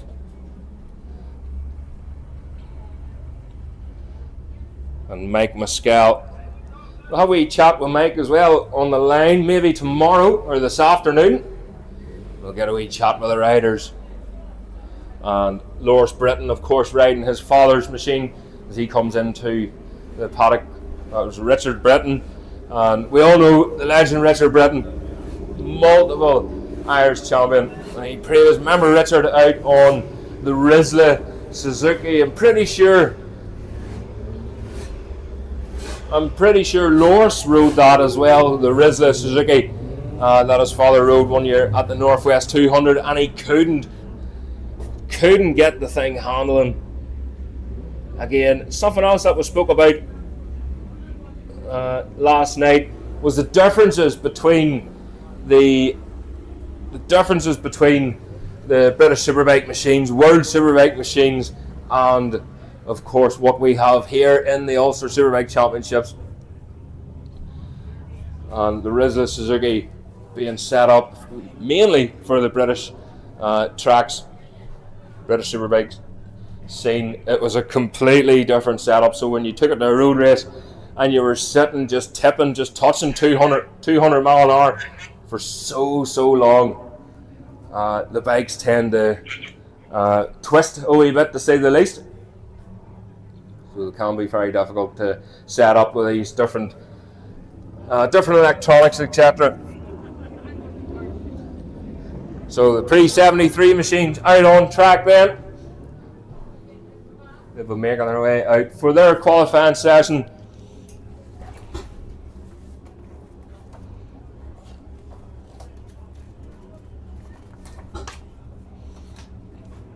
So after this then, remember, will be the Supersport next generation. That's the Supersport Pro only.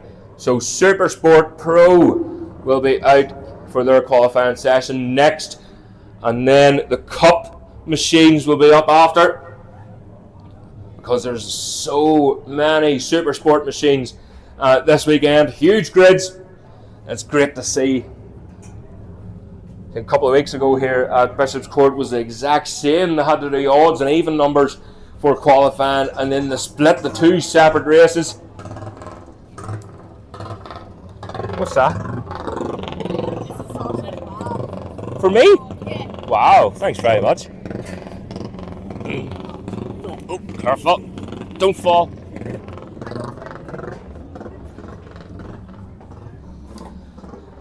Just getting my breakfast delivered to me by my daughter Holly and her friend Asher. Thanks very much. VIP up here in the penthouse.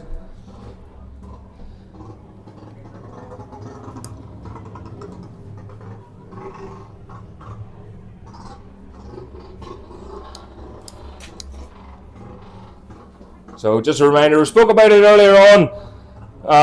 Ian Simpson and his book signing. So Ian Simpson is going to be doing his book signing just behind us here, just in front of at the marquee after lunch. So below the control tower, way up high here, if you can see me. So just below here, there is a marquee full of machines. And if you come round, have a wee nosy at them. And just after lunch, Simo will be signing his book. Of course, his book, you've probably seen it on social media, heard it in podcasts, heard it on the radio. So the book is called Playboy Racer. And I'm sure, I'm not one to read books by their cover, but I'll definitely be reading this one. I'm sure there's some interesting stories.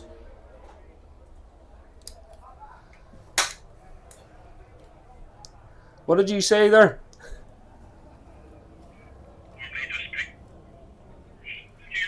And our cracker of the course, John McClure, thinking he's being smart. It's only picture books that I read. It's actually pop-up books, John. I like a bit of action in my books, so I get the pop-up books. So the pre-73s then, out on track. And again, look at the amount of machines. They're through fairways 1 and 2, tipping in to Ringawati. So the first machine out through then is Phil Lunny. So Phil Lunny down 51. That's Andy Kildare. So Andy Kildare, a fantastic season here for Andy. And this man, Nigel Moore, racking up wins at Armoy. So it was great to interview Nigel Moore at Armoy in the holding area, or in the winners enclosure, should I say. So again, we have a huge entry of pre-73 machines with Phil Lunny, Phil Murphy, Kyle Parks, Mark Cowan, Andy Kildare, RJ Woolsey, great to see RJ back out on track, Aaron Larkin, Andrew McCrum, Mark Johnson, Sean Leonard, Paul McMahon, Malcolm Love, Callum McCann, Nigel Moore, Gavin Duffy, Adam McKee, Michael Butler, Brendan Neeson and Pat Murphy, all out on track. And again, you see them, they're just pacing themselves. A lot of these machines, they haven't been out on track in maybe 2 or 3 years either. Some of them haven't been started in quite a few years. up until this week. If you don't know a road racer, if you don't know a racer, you know they're lastminute.com. So a lot of these bikes, a lot of riders would have went out to them at the beginning of the week. Oh, I wonder if this thing's going to start. I'm out this weekend. And lo and behold, it's panic stations from there on in. But Nigel Moore then starts his qualifying laps now, the first of his qualifying laps, and he is fastest at the minute. There's Sean Leonard then going through. Oh, just hearing, let's see.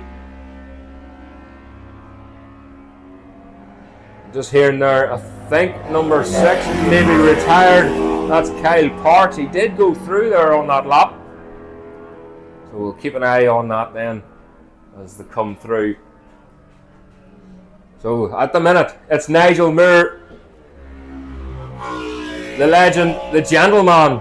I don't know if you've ever spoke to Nigel Moore, but you wouldn't believe he would be going around a track or a road race for that matter. The pace that he does, he is an absolute gentleman, really softly spoken.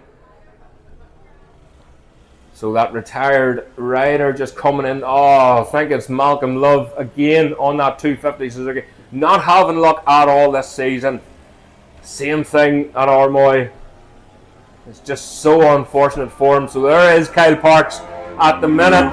He crosses the line. Oh, he was fastest there, but very quickly demoted. He is going mad. The timing screen's going mad up here. Andy Kildare was pulled for a short time. Then it went Andrew McCrum. And then it went Mark Johnson. And then it went full circle right back again to Nigel Moore. So that's the 49 machine. Unfortunately, Malcolm Love had deflated. Malcolm Love making his way back into the paddock. And I'll get a wee chat with him later on and just find out just exactly what's going on with that machine this season. So Brendan Neeson away through then on his 350, 15th at the minute. Pat Murphy then, he's running in the 500s, 500 class. Of course, all different classes, all different CCs within this one class, but they're running this weekend as the pre-73s. So we have 350s, we have 750s, we have 1000 CCs, we've got 500s, we've got 250s, and all sorts of manufacturers. Again, we will run through them during the racing, and we'll see who's on what. Qualifying at the minute, there's Andy Kildare. So Andy at the minute, guys, is fastest. But here's a gaggle of riders, very fast men coming through here now. Still, as they all cross the line, Mark Johnson, McCrum, Kyle Parks, all across the line. We're just waiting for the screen to update then, but it looks like they stay as they were. So Andy Kildare, fastest at the minute. That was a 1:25.4 from Kildare. Nigel Moore 1:28.0. Mark Johnson a 1:28.7. Andrew McCrum fourth with a 1:29.0. Kyle Parks in fifth with a 1:30.4. Mark Cowan, great to see Mark Cowan out on track, in sixth at the minute, a 1:30.5. RJ Woolsey in seventh, a 1:31.3. Gavin Duffy in eighth, a 1:34.8. And again, that's the number 70 machine. Pat Murphy away through. He's better at his time, but he stays there in that 15th place.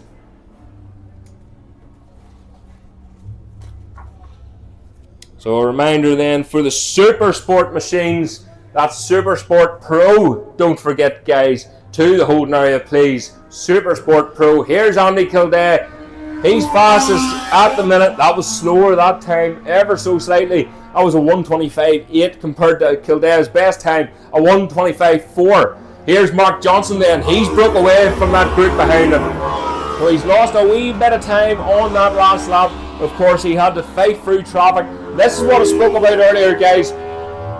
Qualifying, a lot of riders like to be alone. They want to push hard. They don't want anyone trying to overtake or pushing the front end or moving across.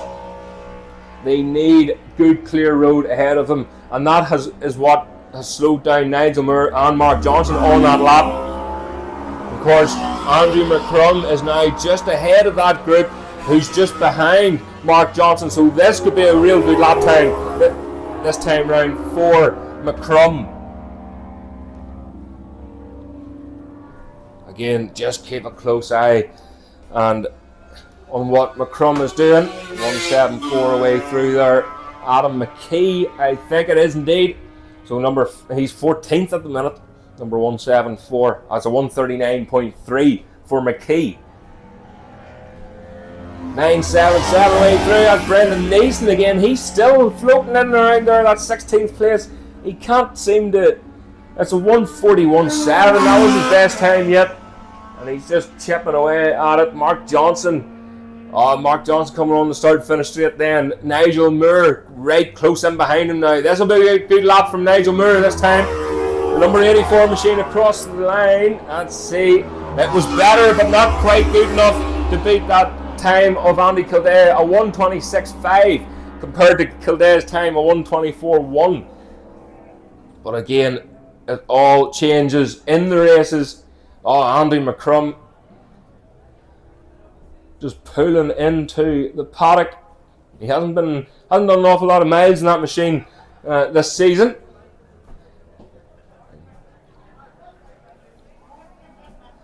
So you'll see a lot of orange bibs throughout the day. That indicating a newcomer for this season. And you'll see them throughout the Ulster Superbike Championship as well. Sometimes you can see the bibs, and it's great to see so many newcomers and so many bibs out, and you'll see a lot more of them in the Supersport Cup as well. So the Supersport Cup, it's a bit like the Clubmans that we used to run years ago here as a separate event altogether from what was called the national events, which would be today's Ulster Superbike Championship.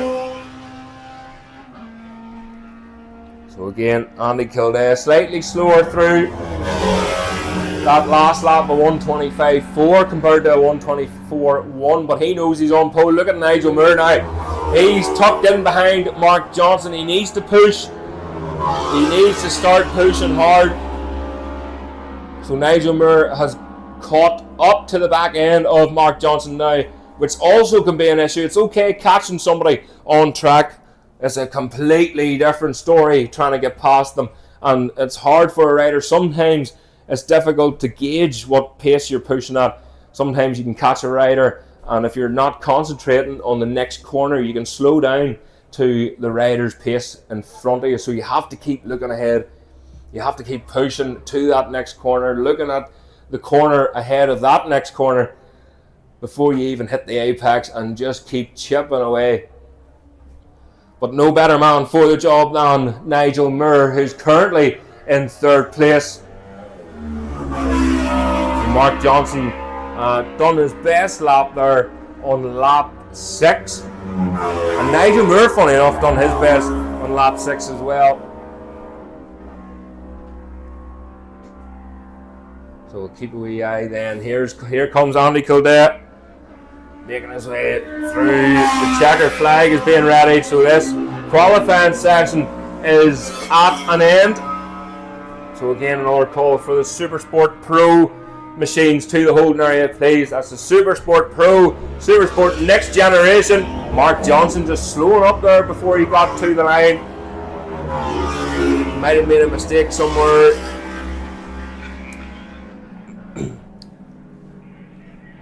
We'll have a wee look. Phil Lunny retired there, looking down the right hand side of his machine. Maybe an exhaust bracket or something, hopefully, or something simple that he can get fixed for the racing later on.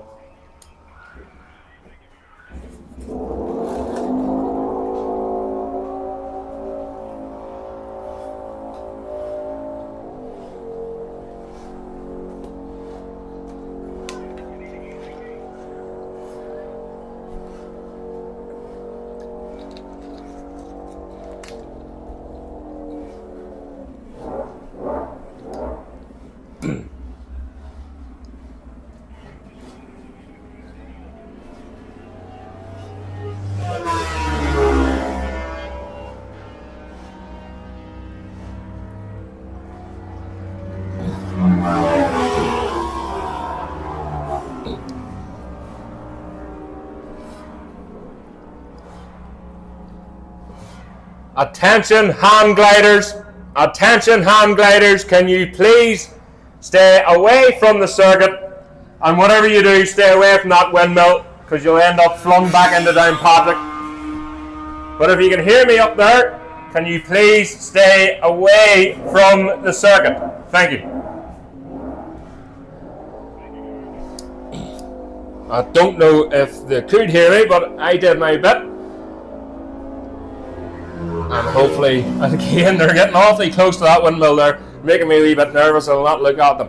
So, these classic machines coming back into the paddock lane, the pre-73s. Andy Gildea fastest with a 1:23.8. Mark Johnson in second, a 1:26.2. Nigel Moore in third with a 1:26.5. Kyle Parks in fourth with a 1:27.2. Mark Kern in fifth, a 1:28.2. RJ Woolsey lines up in sixth place, a 1:28.4. Andrew McCrum seventh, a 1:29.0. Gavin Duffy in eighth, a 1:34.7. Aaron Larkin in ninth, a 1:37.1. Pat Murphy in 10th, a 1:37.3. Phil Murphy lines up in 11th with a 1:37.3. Callum McCann in 12th, a 1:37.4. So close there. Even further down the field, we'll be looking forward to some great close racing later on. Phil Lunny retired early out of that qualifying session. Hopefully he can get that machine sorted for later on. A 1:38.9, and he lines up in 14th. 15th is Adam McKee with a 1:39.3. Brandon Neeson in 16th, a 1:41.7. Sean Leonard 17th with a 1:44.8. Michael Butler in 18th, 1:57.9. Brian Matthews 19th with a 1:58.2. And unfortunately, Malcolm Love, he may be able to line up 20th on the grid, but currently that bike has retired. So a few more spectators flooding into the paddock here as the Supersport machines are making their way to the holding area for their qualifying session. And remember, the Cup machines then will be out after. So the Supersport Cup machines will be out after.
Okay, ladies and gentlemen, the gate is being closed here now, and the Supersport next generation machines will be out on track here very, very shortly indeed. I'm just looking, the waste disposable lorry has made his way in, and I'm pretty sure that's for the chat show later on. And the amount of that's going to be talked, no doubt.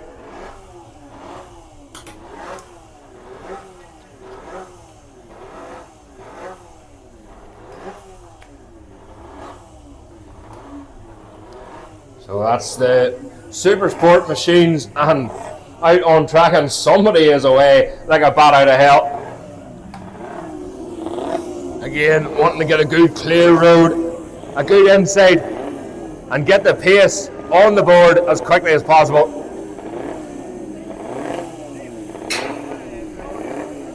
So all the machines now out on track through turn 1, turn 2. The hairpin at the bottom again. This hairpin can be very, very tricky indeed. There's a few different lines through the hairpin. Late apex again to get the power on, especially on these larger capacity machines. Get the bike stood up onto the fat part of the tyre and get the drive down, get the horsepower down to the first chicane then. And then getting the power short shifting again. There's a wee bit of tarmac on the outside of that chicane where the bikes can run a wee bit wide, and it allows them to get the power on that wee bit earlier. And then we'll have a fast left-hander kink. It's like a chicane out the back half of the track, but it is nearly flat out. In fact, it would be flat out on one of these machines, and you just short shifting out through it. So here we go then. First of the riders making their way down below us here was the number 79 of Storm Stacey. Then we have Mike Brown, Daniel Matheson, Richard Cooper, Corey McGreevy, Warren Knowles, Andrew Wirely, AJ Keary, Keelan Smith away through there, Taylor Morton, Graham Smallwoods, Paddy McColgan, Paul Cranston, the legend, making his way through, Mark Shields, Don Gilbert, and Darwin Young, all away through, all out on track. And from here on in, this is where it counts. This is where the times have to be put on the board for these Supersport machines. And that looks like that's perhaps, I think that's Mike Brown maybe, has just got ahead of Storm Stacey. Remember, they're trying to get used to the track. They're trying to get their eye in. A couple of slower riders there just holding them up already as they make their way down onto the start and finish once again. Mike Brown heads the way then on this one. Across the line, fastest at the minute. Corey McGreevy, second so far from Richard Cooper. In third place, Storm Stacey in fourth, Warren Knowles in fifth.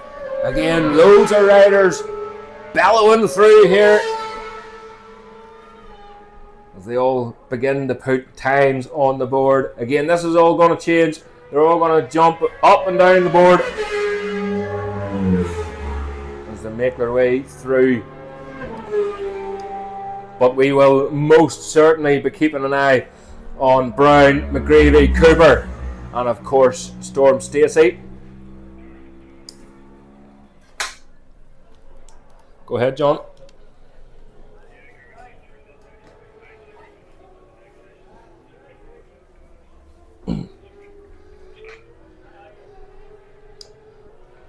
So just a reminder, the Supersport Cup machines.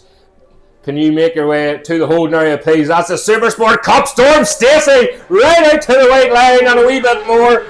You can see the dirt on the right-hand side of the tyre as he clipped the grass on the left-hand side of the track there. Machines still coming through here. Richard Cooper then fastest that time round, a 109.1. Corey McGreevy in second, a 109.1. Mike Brown, a 109.7. Storm Stacey at the minute, a 110.0. That is how close it is already. This is going to be interesting later on today. Again, Supersport Cup machines, please, to the holding area. That's Supersport Cup machines to the holding area. Remember as well, Storm Stacey is not used to riding this machine. So he's getting used to the track, he's getting used to the machine, and no doubt we'll start to see them times plummet. But it's all in the race. That's Mark Shields, number 62, on that Ducati. Lovely machine there, James. So here they come then, out on the start and finish straight. It's Mike Brown across. Oh, we've got a red flag.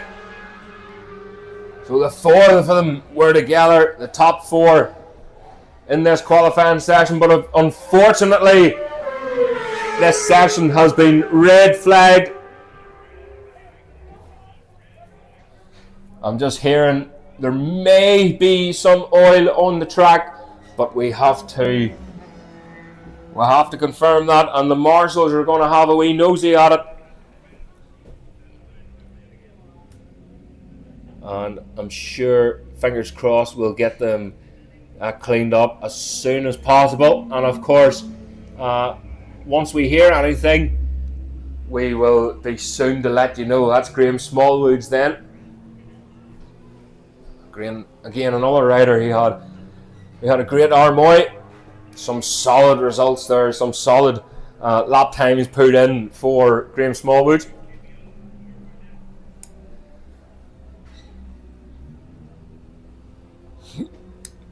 So before the red flag then, it was Richard Cooper who was fastest from Corey McGreevy, Mike Brown third, Storm Stacey in fourth, and great shooting there for Warren Knowles so far in fifth place. But again, I will keep an ear out on what's happening around the track, and we'll keep you all posted, and hopefully we can get this cleared up pretty quickly.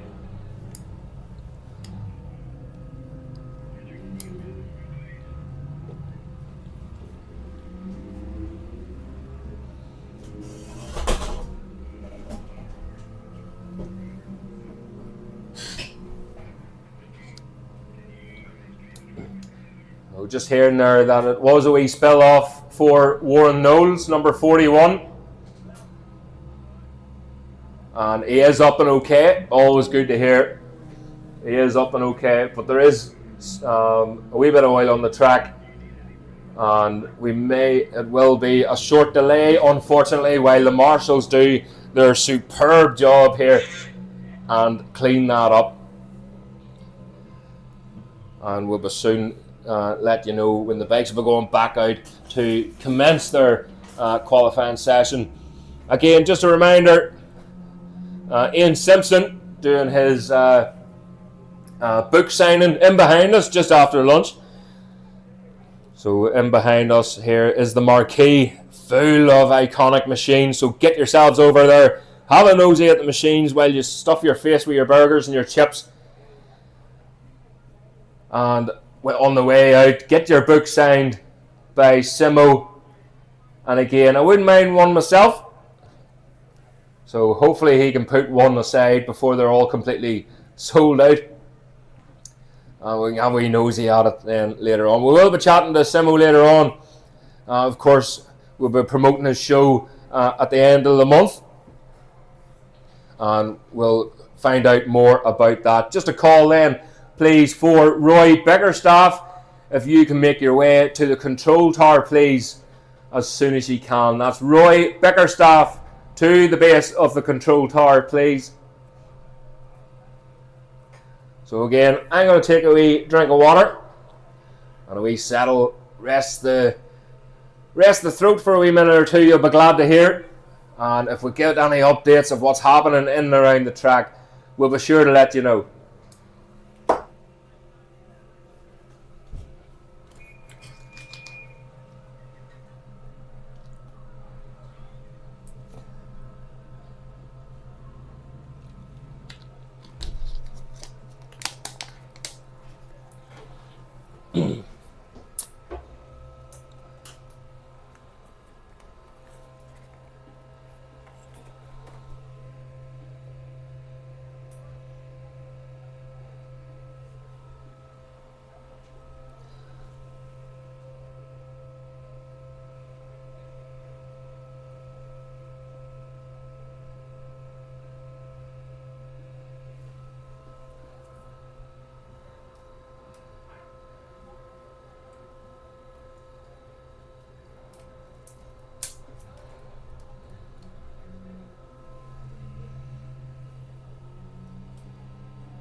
Okay, ladies and gentlemen, if you're just joining us, welcome to Bishopscourt for the Classic Bike Festival Ireland 2025.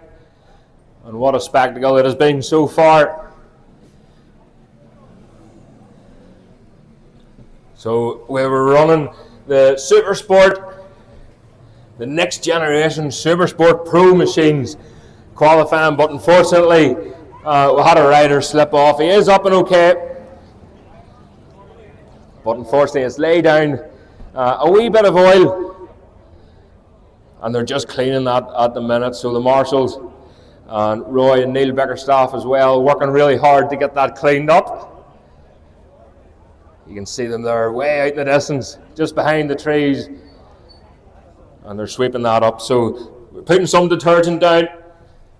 We're trying to get rid of it. Hopefully it'll dry up pretty quickly as well, down around that spill, and we can get things up and going. But at the minute, obviously the delay will be slightly longer before we get things underway again. The Supersport machines are still in the holding area, and they'll be ready hopefully pretty soon. It'll not take much longer, and the bikes will be back out on track to resume their qualifying session. Remember, the Supersport Cup machines will be out straight after. So as soon as the Supersport Pro machines touch tarmac, can you please, Supersport Cup riders, make your way to the holding area. But if there's any further updates, I don't want to be nattering on all day. The last thing you want to hear is me echoing through your heads tonight.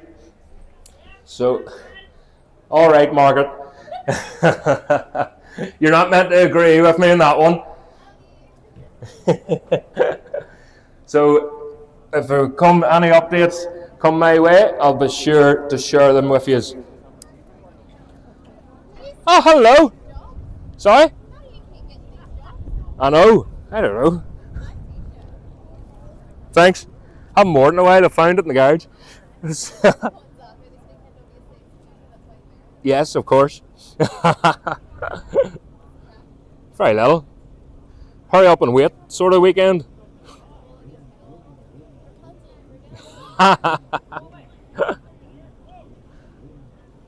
Thirsty already. I'm already thinking of the bar.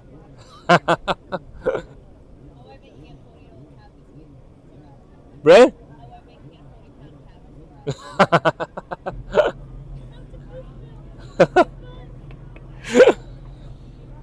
It had me skint. No? Ah, yeah. Very sensible. Not about that. Not about that. Yeah? Ah. Too much money involved, you see. Yeah, yeah.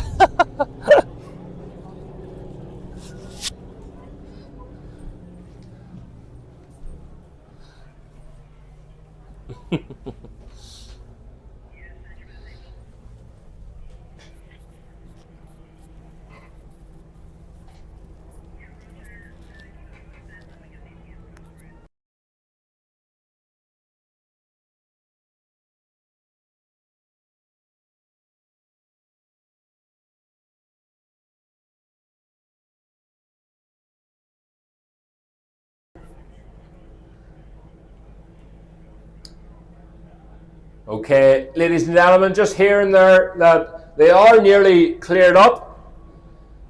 And again, huge thank you to all the marshals doing a fantastic job down there and getting everything swept up and clearing up that bit of a mess. Again, spectators still flooding in here. It's great to see. Braving the tents as well. There's a lot of tents out here. I know it was a wee bit chilly last night. I think I'll just stick to the camper van for now. But will not be too much longer then, guys. If anyone's went back to their garages, their vans, their lorries, can you please make your way back to the holding area, the Supersport next generation machines, and we can get things underway again. They will resume their qualifying session.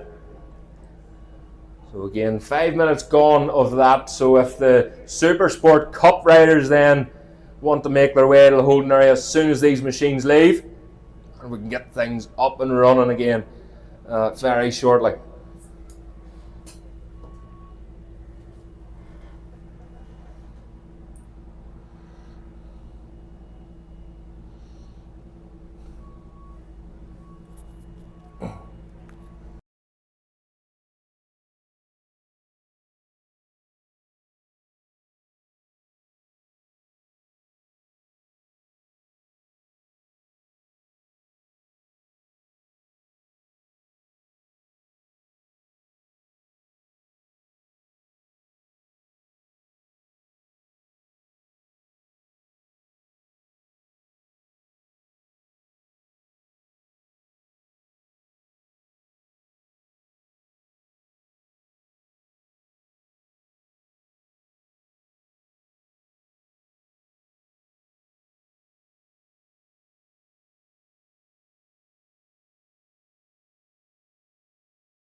So while it's a wee bit quiet here, guys, I just want to give a massive shout out to Tim Stott, and if he is here, sure he can make his way up and we can have a wee chat about his journey and the amazing thing he's doing here at the minute for charity.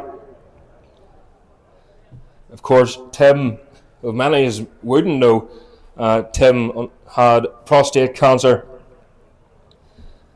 And one of the pillars, he is one of the pillars of the IMC, that's the Irish Mini Bike Championship. And he's one of the ones that coach and help and bring these future superstars up.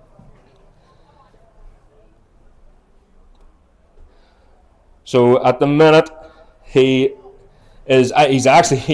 trading horsepower for footsteps, and he's walking the length of the circuits, and he is walking some of the circuits around here in Northern Ireland, raising vital funds for charity. Obviously, that is so close to his heart. So he'll complete circuit walks, either in person or virtually, and one for each letter of the alphabet. That's an awful lot of circuits and an awful lot of walking. So he's doing a great job. They were selling, I'm pretty sure they'll have some left, so they were selling Team Boyd racing caps and wee air fresheners and whatnot for £2. So if you see them about, please buy one. It's for a fantastic cause. And if Tim's about, I'm sure we can have a wee natter about it. So Tim Scott, fantastic rider himself. He was a great 125 pilot, and of course sponsoring so many racers, so many riders throughout the years on roads and circuits. So fair play to Tim, doing a fantastic job. And if we do see him about later on, we can grab him and get a wee chat with him about that. So if you do see them, please put your hands in your pockets and support such a great cause. So won't be long now, guys, before we're back out on track then to resume this qualifying session. A couple of the marshals are still floating about down there. They're just finishing off.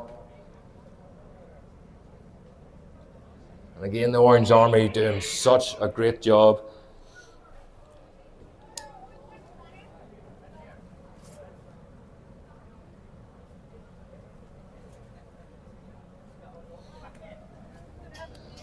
So I think the Clontarf course is looking Austin on the radio.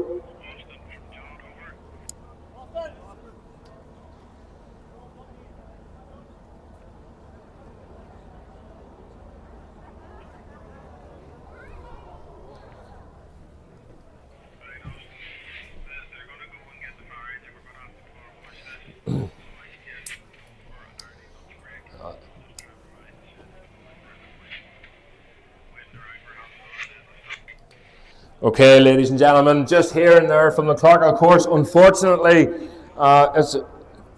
it's becoming a wee bit more difficult than what they thought, so they are going to have to power hose that section of the track. The detergent just not lifting it enough.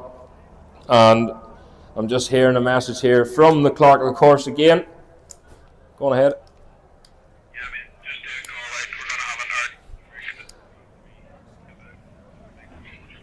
So just hearing there that we will go for lunch. We are having an early lunch break, and we will announce then during lunch break. So I'll try and keep my ear on the radio, and during lunch break we will announce when everyone will be back up and back into their posts, hopefully. So we are going for an early lunch break just to get this cleaned up, and hopefully we can get the bikes out on track then. So what are we doing about the Joy Parade lap?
Okay, ladies and gentlemen, please, all flag marshals back to their posts as soon as possible. There is a roll call being called right now.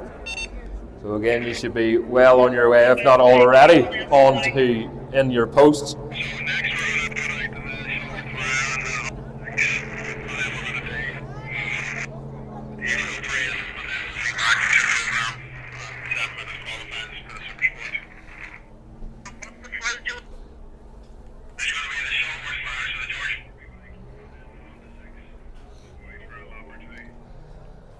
So very special couple of laps coming up. The Hornby, the Shuttleworth machine and the Honda 6. You could probably hear it warming up there in the background. So they're going to go out, do a couple of laps, and then we're going to go for the Joy Dunlop parade. So again, hopefully any of the riders that are taking part in that have already made their way to the marquee down below us here. See.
So again, listening out for this Honda 6 coming through.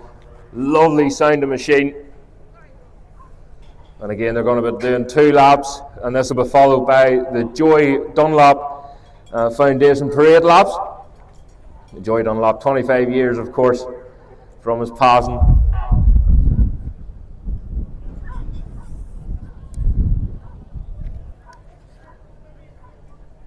Again, if you're just joining us here, welcome to Bishopscourt for the Classic Bike Festival Ireland 2025.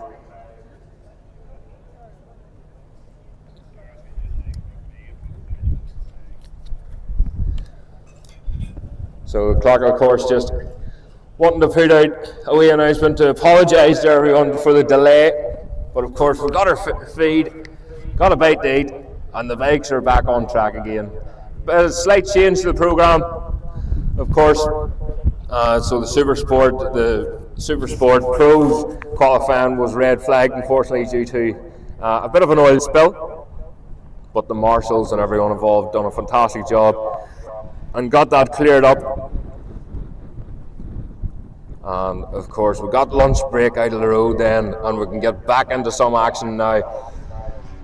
So these machines out, followed by the Joy Dunlop Parade, and then we will continue on from where we left off.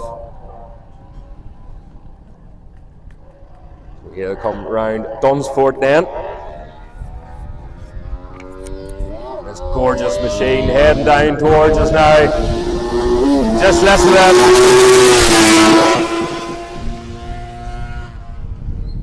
Wow, the sound, even the smell of it coming through here. And here he comes in on the Shuttleworth. Head down, ass up. No lap records broken here, I don't think, today. But it is again an iconic machine. And it's been put through his paces here today at Bishopscourt. As we wait again for this Honda 6, loads of machines out here. And you've seen it in the senior parades earlier on, so many TZ 750s out. And my good old friend Dennis Todd as well. I was talking to him, he's all smiles, absolutely loving it out there on the 750 machine. So it's been a long time from he sat on a motorcycle, but it hasn't left him. He fairly opened the taps on that TZ on the way down here.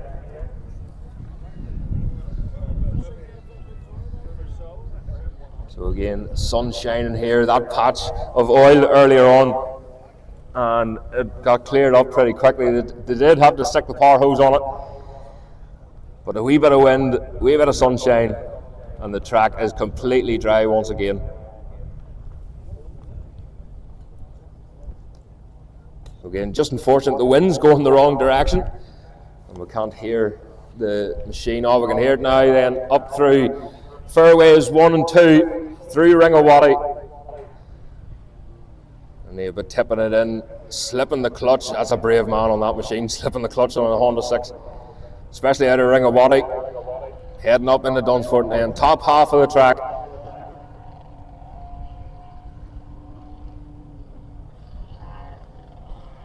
And this Honda 6, absolute priceless machines. And he gets the taps open then. Listen to this, guys.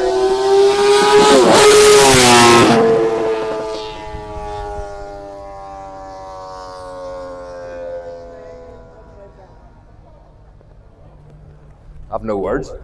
I've no words for that. That is amazing. Oh, I forgot about the Shuttleworth.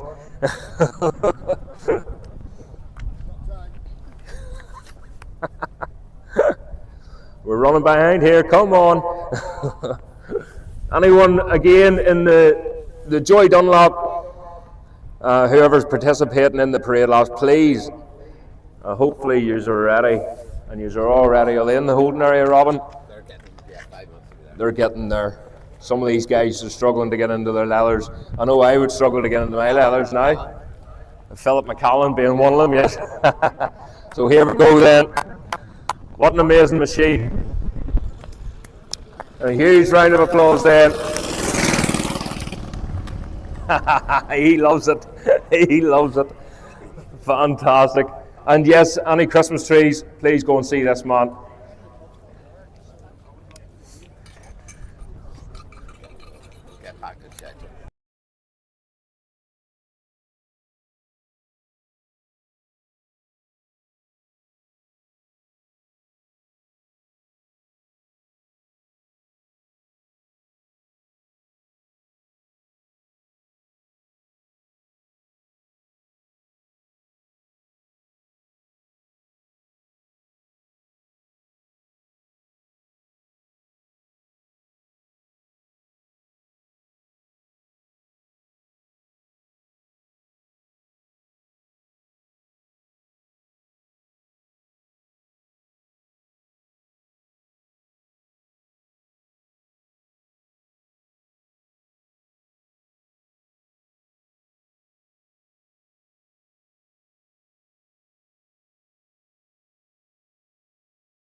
I'm listening. So.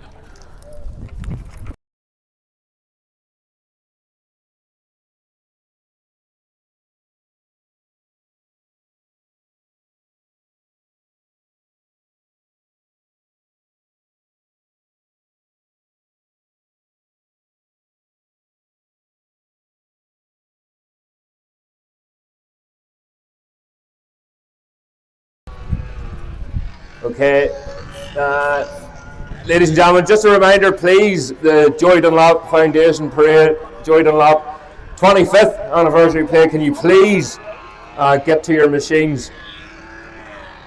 Can you please get to your machines ASAP? And we'll get things going here.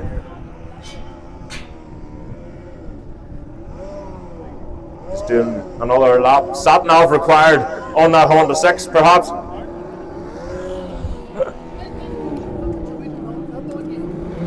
Aye, yeah.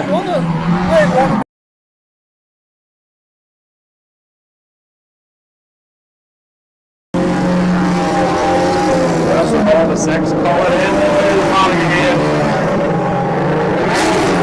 Oh, listen to that, guys. Absolutely amazing.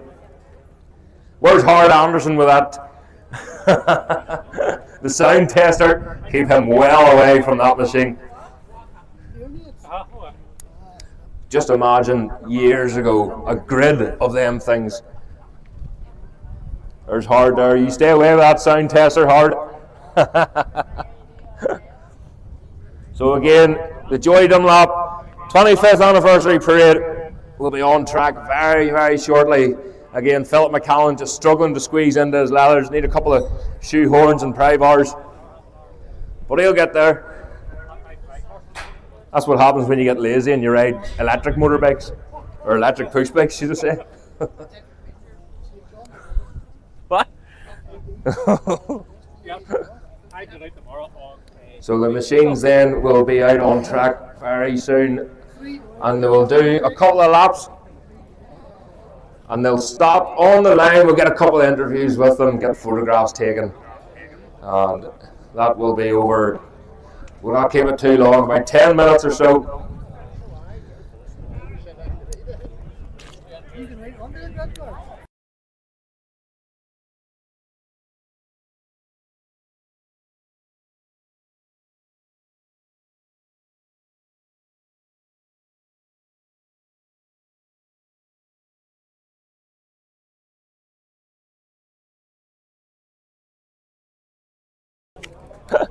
Okay, again, please, the Joy Dunlop parade is starting now. I'm starting to get angry. Anyone out in the Joy Dunlop parade, please get your finger out, and we're going out on track here very, very soon.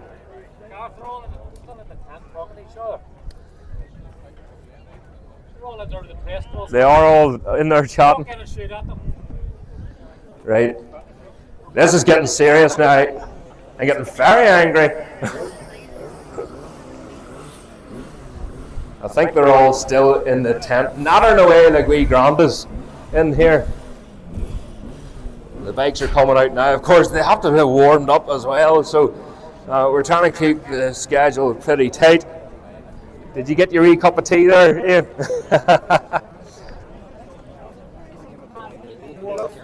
Chatting like old dolls in there.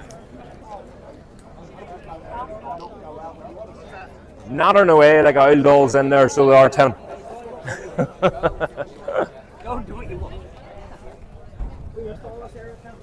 So again, just going to fire up the Gemini 250. Again, Johnny Ray, taking off the choke.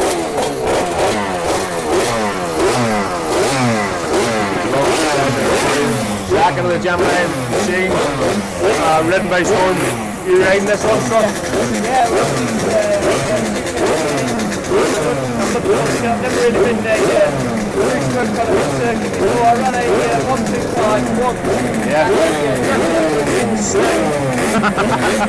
Not ideal on a two-stroke. See you out there, buddy.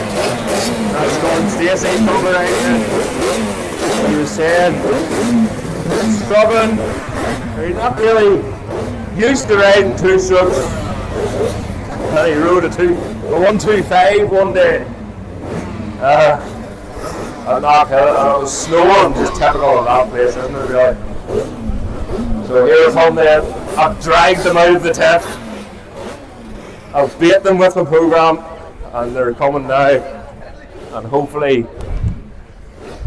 we'll get them out on track here very soon. And of course then we will resume our normal proceedings.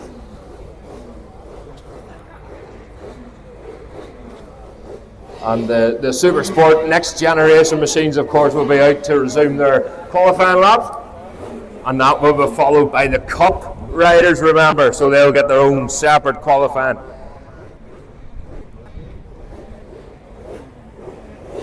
So the 250s just warming up here in the background. Very noisy over there.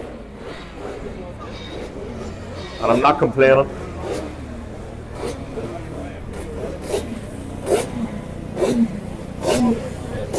That's a Gemini 250 machine, two of them out. One being ridden by Storm Stacey.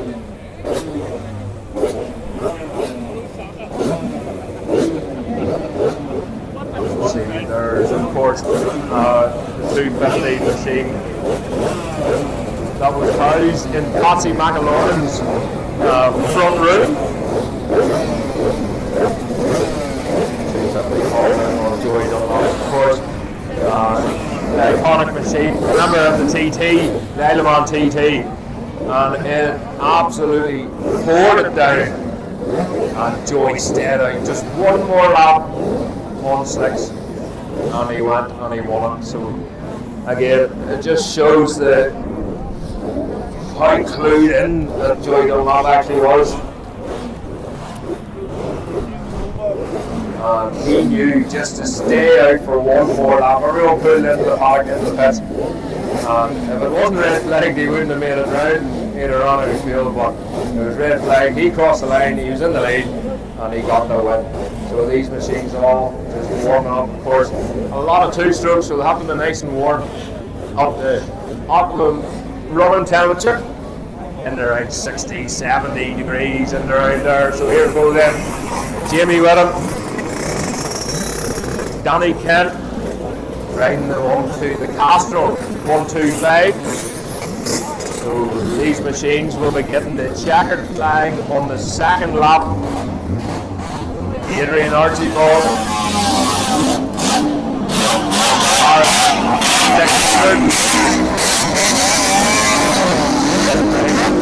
RG 500. Pollock out as well, obviously. Jeff McMullen.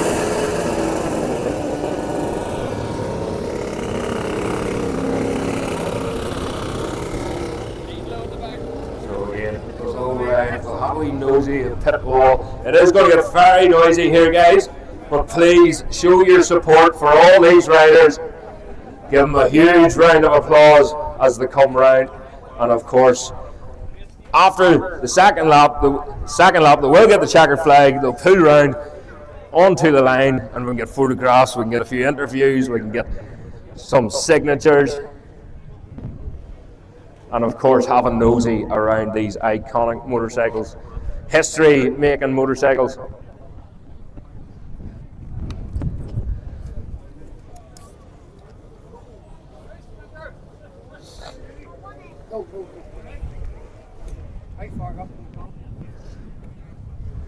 So they're making their way then to in the holding area, and I think they just have to squeeze past this. There's a couple of Supersport machines still there.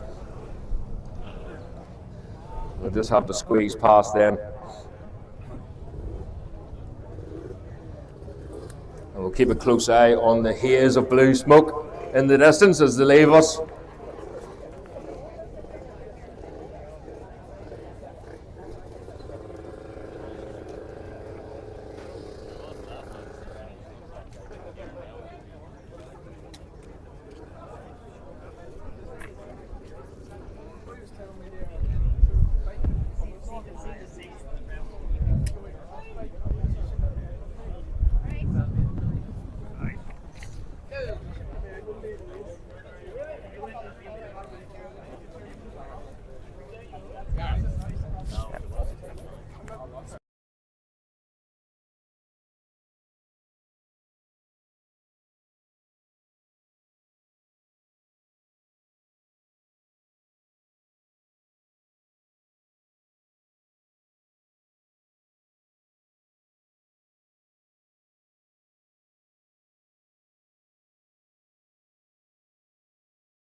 Okay, ladies and gentlemen, the machines will be out on track very, very soon. Just for everybody, this pit wall, the pit lane is absolutely jam-packed. Anybody down this front straight, this is my idea, by the way. But can we get a Mexican wave as the machines come right through? Are we able to do that, John? From the start line right the way down the bottom. Keep an eye on John, he's on the road here. He's going to point at you all, and we'll do a Mexican wave right the whole way down pit lane, just to keep everyone awake. Are we ready to go? 1, 2, 3, go! Keep her lit! You have her! Can you hear us? Or use it? Oh, that's crap. That is crap. We'll do that again. Do that again. Come here. Are you ready? No, I'm not getting up there. I'll break my ankle.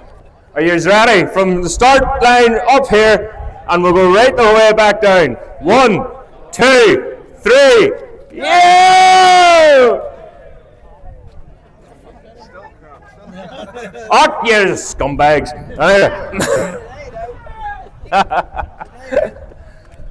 Right, we'll move on then. We'll not do that again. That was terrible. Right, the machines are out on track. I think. I can't see. There's too many. There's duck. Right, we'll do this. Everyone duck. So the machines are out on track. A puff of smoke. Puff of good smoke. No smoke, no poke, isn't that what they say? And of course we have an RG 500, a very special RG 500 that was previously raced by Norman Brown. So Norman Brown, it was actually Robin Titterington, one of our organisers here for the Classic Bike Festival, had his eye on an RG, or he wanted an RG 500 for a long time. And he just so happened to purchase Norman Brown's, and what a special, a very, very trick piece of machinery it is. I was talking to Deborah, Norman's sister, earlier, and she said it is absolutely immaculate. For me, putting it out on track, it's maybe too immaculate, but I'm nervous and skint, so I wouldn't want to tell you that it definitely belongs on the mantelpiece. Here we go then, it's great to see them back out. Great to see them here doing what they're doing. That's Paul Gartland on the diesel. So here we go then. The Gemini 250 Honda Storm Stacey.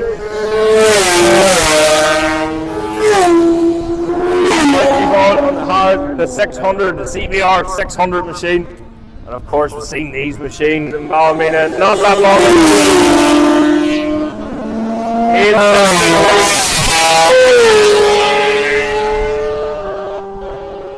Again, another Castro 125. And a great toughness stroke. The Castro 250 Honda, and there's Norman Brown, the RG 500. Way through, ridden by Jeff McMullen. Watch this coming in. That's not it. Get that out of here. Old diesel thing of Paddy McColgan's. Central heating mobile there.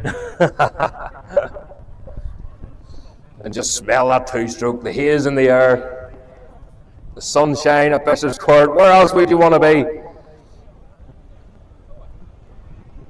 Again, I'm going to start bottling this smell. You make an absolute clean fortune. So here we go again. The machine's back round. And don't forget, the checker flag is out now. They will come round and we'll get a wee chat with them on the Storm Stacey. He says he's only ever rid a 125 in the snow. Well, he certainly fell in love with that 250.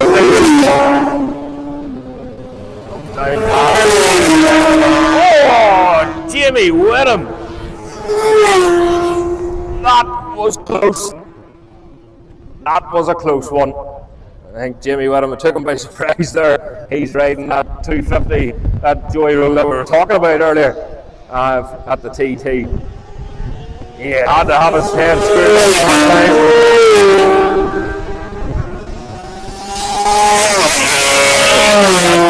Stuart riding that one. He has a great selection of machines as well. Stuart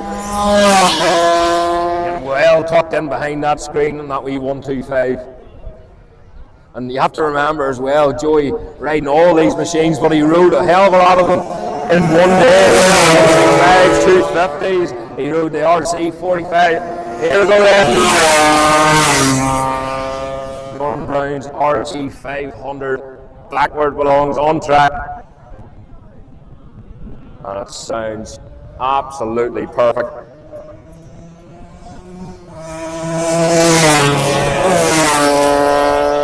So again, guys, they will come back round and they'll line up on the grid.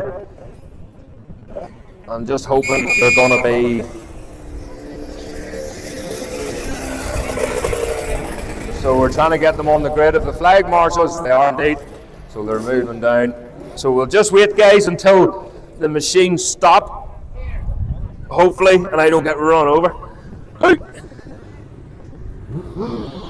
Here we go. Oh, we're moving on. That's my fault, John. Sorry, got carried away. Got carried away here. Grab some of them and see what they have to say about this one. We'll talk to Simo first, will we? Because we want to have a wee chat with Simo because he's something very special coming up here at the end of the month, and hopefully he saved me a book. If he's only left. Are you touching me? Hey, full retail though, no discount. Full retail. 25%. We'll see what happens. I'll buy you a pint. Simo, how much do you enjoy this weekend? Because you just keep coming back with new machinery and gorgeous bike, by the way. Gorgeous bike.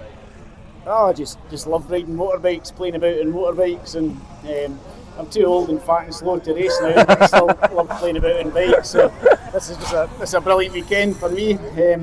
My pal Cole Morris built this B&M 97 600 up from spares that we had and bits he had left over for B&M and stuff. So this is the first time we've tried it. A few wee things wrong with it, but it feels good. Brilliant. And your original one's actually here, isn't that right? Aye, bits of it. The engine and the frame, and then this has got my dashboard and foot race and wheels and stuff. So brilliant. You could make one bike out of the two of them. Fantastic. And what have you got in store at the end of the month? And is it Glasgow? Aye, the 31st of August, me and Jim Moody's got a thing in the Molesdale Foundation in Glasgow. It's a museum with an amazing collection of cars and bikes and Colin McRae stuff and Paris Dakar winning bikes and there's all kinds of things in there. So for anyone that's never been, it's only open 2 or 3 days a year. So it's worth going if anybody interested in that sort of thing. Brilliant, good man. We'll get you up on stage later, will we? If we can find you, we will indeed. We'll speak to you later more about that. So, good combination here. We'll get you all in. Happy days. Save me walking about. Jamie, what another fantastic arrival that you is that a new plane? They're maybe paying you too much here, are they? No, it's the same plane as last year, but I put some more stickers on it. Brilliant. And I know being no offence, being old school yourself, I'm old school, I like real race bikes. What's it like to be back on one of these? Oh, beautiful. About the best balance for power and sweet handling with the later models, 250s, and this is one of them. It's certainly better than I am now. And you two, did you not have a wee chat about racing maybe later on, Makenzie? No? Well, we like to think we're fast, but it's kind of, we're probably not. But we see each other all the time, talk shit about bikes all the time. And if we're lucky enough, we get to ride around lovely racetracks like this on the weekend. So, it's all about bikes for us 24/7. Sad, but that's just the way it is. Well, that's everyone. That's the way it is. I need to add a bit to Ian Simpson's little chat. He said that he's too old and fat to be fast. He's still fast, and he was always fat. So, no offence.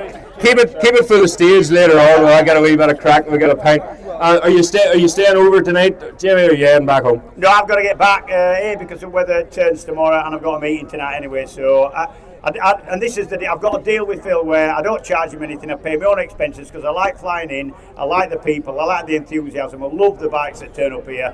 So I'm quite happy to come anyway. So. Fantastic. Thanks very much. And your machine, yes, well deserved round of applause.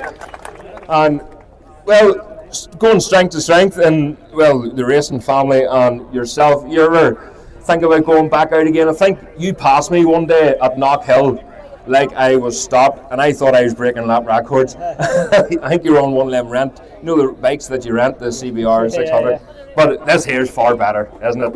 Oh, it's amazing. I heard a lot about this event and saw the pictures and all the social media in years gone by, but blown away with the enthusiasm. The sun is shining, that's what we need, but all of my mates are here, they've got fantastic bikes, and seeing so many Joey's bikes is incredible. It's never a chore coming to Northern Ireland, it's brilliant, and great to be back at Bishopscourt in nearly 29 years, myself and James raced here, so great to be back, and I'm just looking forward to the rest of the weekend now. Fantastic, and of course you raced. Did you race with Joey Dunlop yourself? And what sort of a competitor was he? Was he? Oh, here's Joey. Shit, let's just go home. Or well, I was young and daft at the time, and Joey appeared on the 250 mid '80s when I was kind of getting going on the Armstrong. So we had a few good British Championship races together. But my favourite race ever was '85 Northwest 200. Me and Joey battled it out there. Joey, to describe as a rider, clean, fast, had a plan all the time. Myself and James Whitham never had a plan, we just raced the wheel. But Joey was a lovely guy. I was lucky enough I feel like I was a wee bit part of his inner circle. He passed the time of day with me. He's a quiet man, but it was fantastic to race against, clean as ever, and just amazing right up until the very end. So it's an absolute honour to be part of anything with Joey's name on it. So brilliant, well remembered, and fantastic, happy memories for me, especially in Ireland. Fantastic, thanks very much. Kind words there. Right, now Makenzie, up the seat, squeeze. Oh, you're all right, buddy. Squeeze in. I don't know what the range is like on this microphone. It's not so hot, I don't think. So we'll have a wee look here. And we'll see I can't find him. I was told to talk to this man, and I can't find him at all. We'll talk. You'll do. Philip McCallan. How are you, buddy? What's it feel like being back out in your machine that you can actually open the taps on a wee bit, because of course you were in Ballymena with it, weren't you? Yes, it was. Really, I'm not sure I should be talking to you, because these ladders are actually looser than they look. Oh, right. Oh, you fell out with me now, have you? No. So even to be able to squeeze into these a bit tight it's brilliant. If I get another 5 kilos off, they'll be able to fit. But look, you have to have something to aim for, and as you get older, you've got to think young and think fast. But no, the bike's really, really good. It's great to ride this again. The clutch was slipping there, so every time you don't ride, look, it doesn't matter. Just to get riding around there with the boys feels brilliant. And to put all these Joey bikes and bikes like collectors, bikes like this together is brilliant. Yep. I can't believe the support here today. And look at the mixture of riders riding Joey bikes. Yeah. It's absolutely brilliant. Yep, it is. It's fantastic, and I think we're trying to get things up and going here. But I want to wee chat with this man, my co-host, my shoulder to lean on, Jeff McMullen, riding Norman Brown's machine. What does it feel? It just gives me goosebumps even thinking about it. Yes, it's emotional, to be fair. This is the first bike. This is the bike that Norman won the senior TT on in '82. It's been out of the country for a long time, and Robin has bought it and brought it back. So it's very, very special.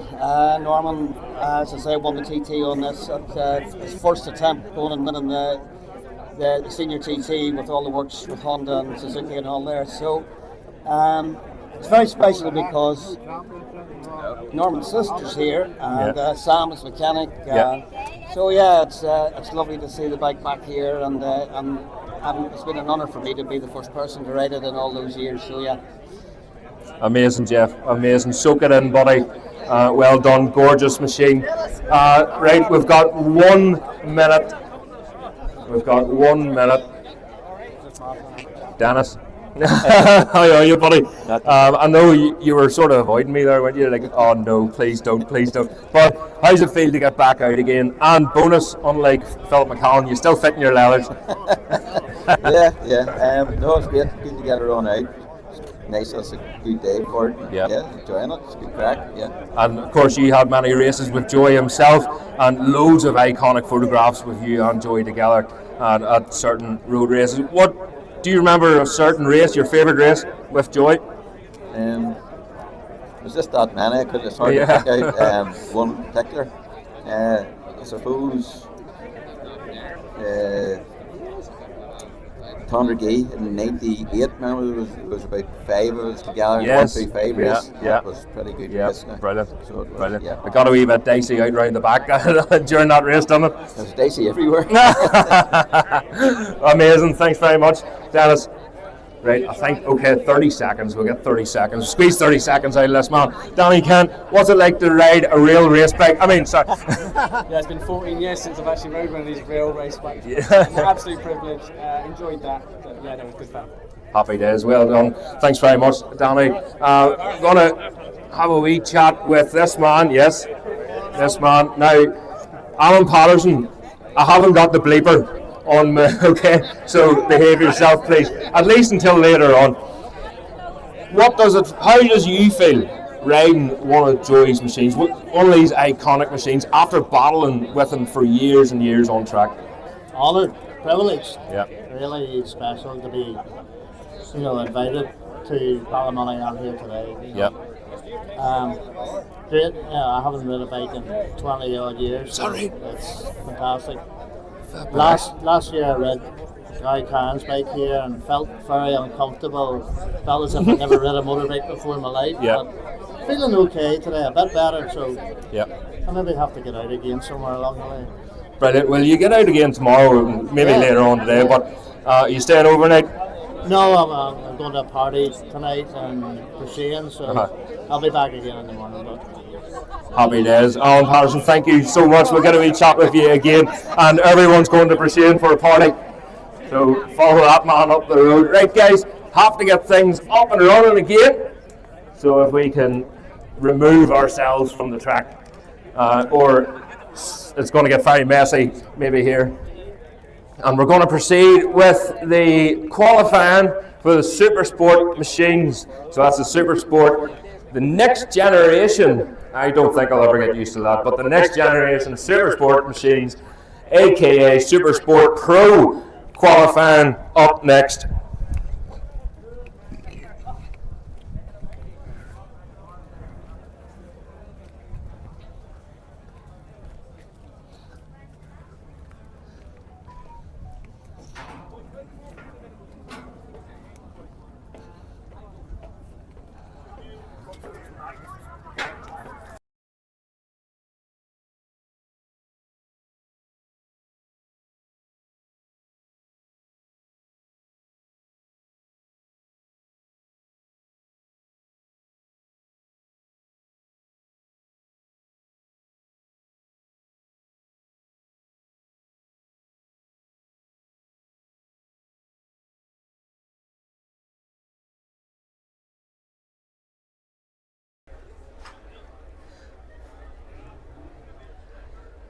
What a fantastic way to honour such a fantastic man.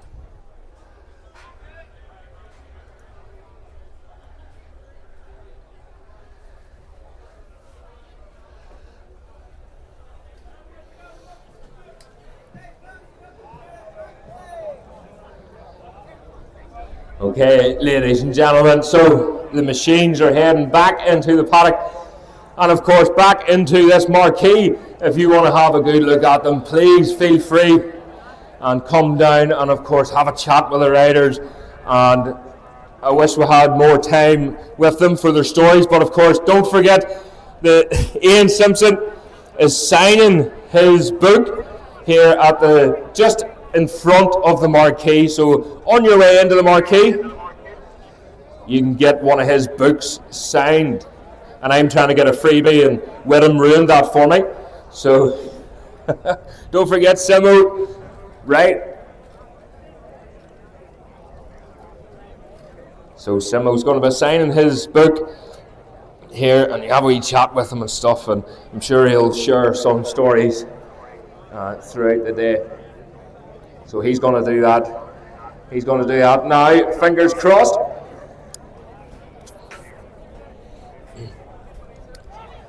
Just a reminder, guys.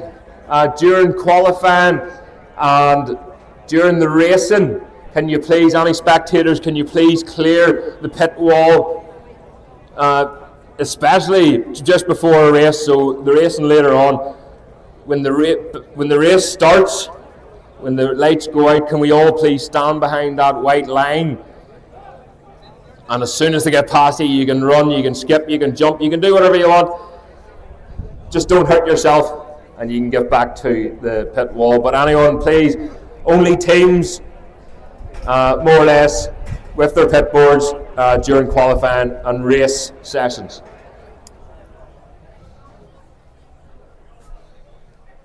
So all the machines heading back now. What a fantastic way to honour such a fantastic man and have his machines back out on track. And Storm Stacey on the 250 as well. I think he's got a newfound love for two strokes. He came in with a huge smile on his face.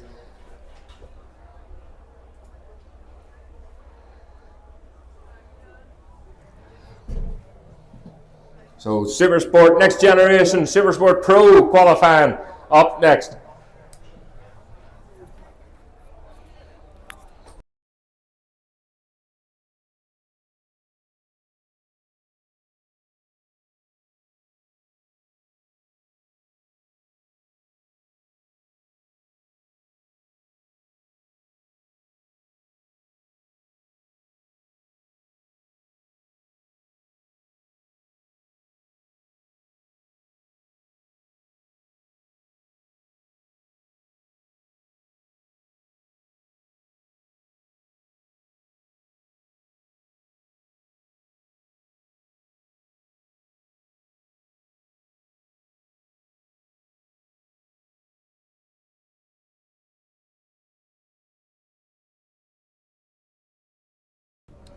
Okay, ladies and gentlemen, the gate is now closed and the Supersport machines will be out on track here very shortly.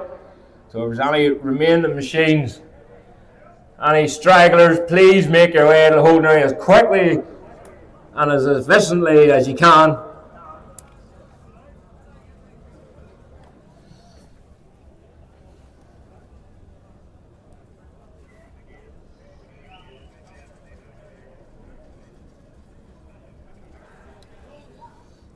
And again, just a reminder, please, anyone who hasn't got a mechanic's pass, can you please clear the pit wall? That's anybody without a mechanic's pass, please clear the pit wall. And pit lane, please. Don't be trying to do one over on me. Pit lane, pit wall, the whole kit and caboodle. Can you please, if you don't have a mechanic's pass, can you please spectate somewhere else? This is the serious job now. And these Supersport machines are going out on track.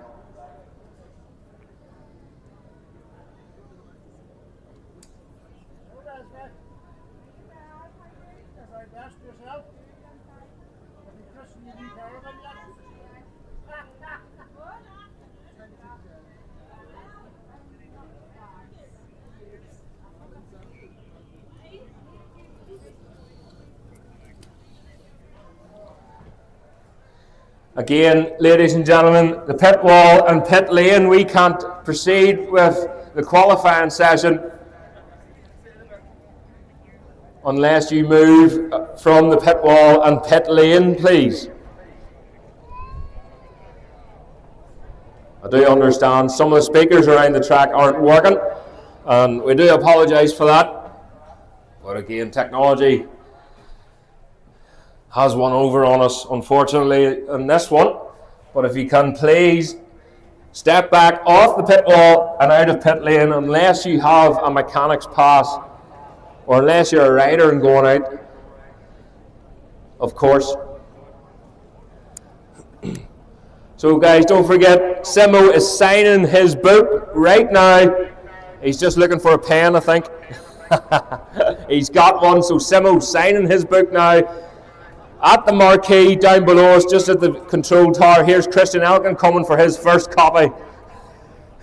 He can't read? Okay. Good man, Christian. Yes, so please, come on down to the marquee where you see the Joy Dunlop 25th anniversary set up in there as well. And Simo will be signing his book, so please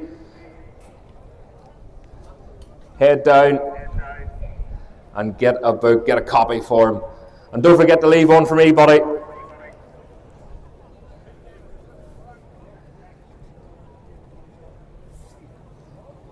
So again, just a couple of final people just to come off pit wall. Again, very, very busy here. Love the amount of spectators. And it's been a long time from I've seen spectators lined on the banks here at Bishopscourt. Way over the corner at Ringawati there. If you know where Ringawati, give us a wave over in the bank. The speakers obviously aren't working there either. We'll try this side, will we? Give us a wave over here, guys. We'll start and finish. Over in the bank. There you go. There you go. So the machines are out on track now, and this is resuming the Supersport Pro qualifying. And the times just before the red flag and that unfortunate hold up that we've had. Richard Cooper was fastest from Corey McGreevy and Mike Brown. Storm Stacey was fourth fastest. Warren Knowles. Then we have Danny Matheson. He's back out on his R6 machine.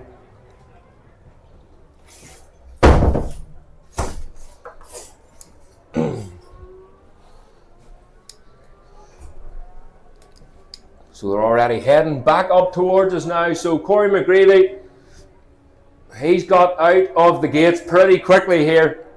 He wants a good clear road. And again, wants to get the lap times in quickly on that McAdoo machine. Here we go then. McGreevy on the start and finish straight, closely followed by Mike Brown, and that's Matheson. So Daniel Matheson he's got a good toe there. He can get tucked in behind them front runners then. Lovely sound and triumph. So next lap round then, they will be starting to put times on the screen. Paddy McColgan also out on his Ducati.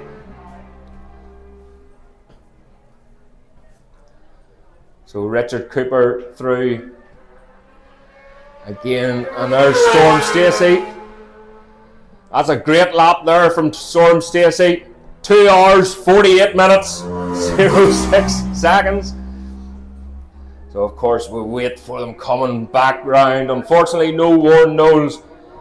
He slipped off in the first half of the qualifying session. So here we go, Corey McGreevy now hooked on to the back end. That's the Russell racing machine of Richard Cooper. Putting time again a wee bit slower this time. They're just having a wee nosy around the track, taking the first couple of laps to see if there's anything. Of course, that oil spill before our early lunch break. That's Andrew Wardy. Lovely sound and triumph going through there. Number 52 then. Of Peter Smith, Graham Smallwood, Don Gilbert all the way through, Taylor Morton. And Darwin Young as William Donnelly then. His R6 Yamaha, older of the shapes. The R6. Storm Stacey then. So Storm up into third place now, just ahead of Mike Brown already. So that's his personal best. That 250 fairly helped him. A 109.4 for Storm Stacey. See Mike Brown, his best lap was a 109.7. So Stacey really getting the hang of this track now. That's Mark Shields, the second of the Ducatis out here. So Corey McGreevy then across the line, goes fastest so far, a 108.7. Richard Cooper at 108.8. Storm Stacey a 109.4. This is how close it is.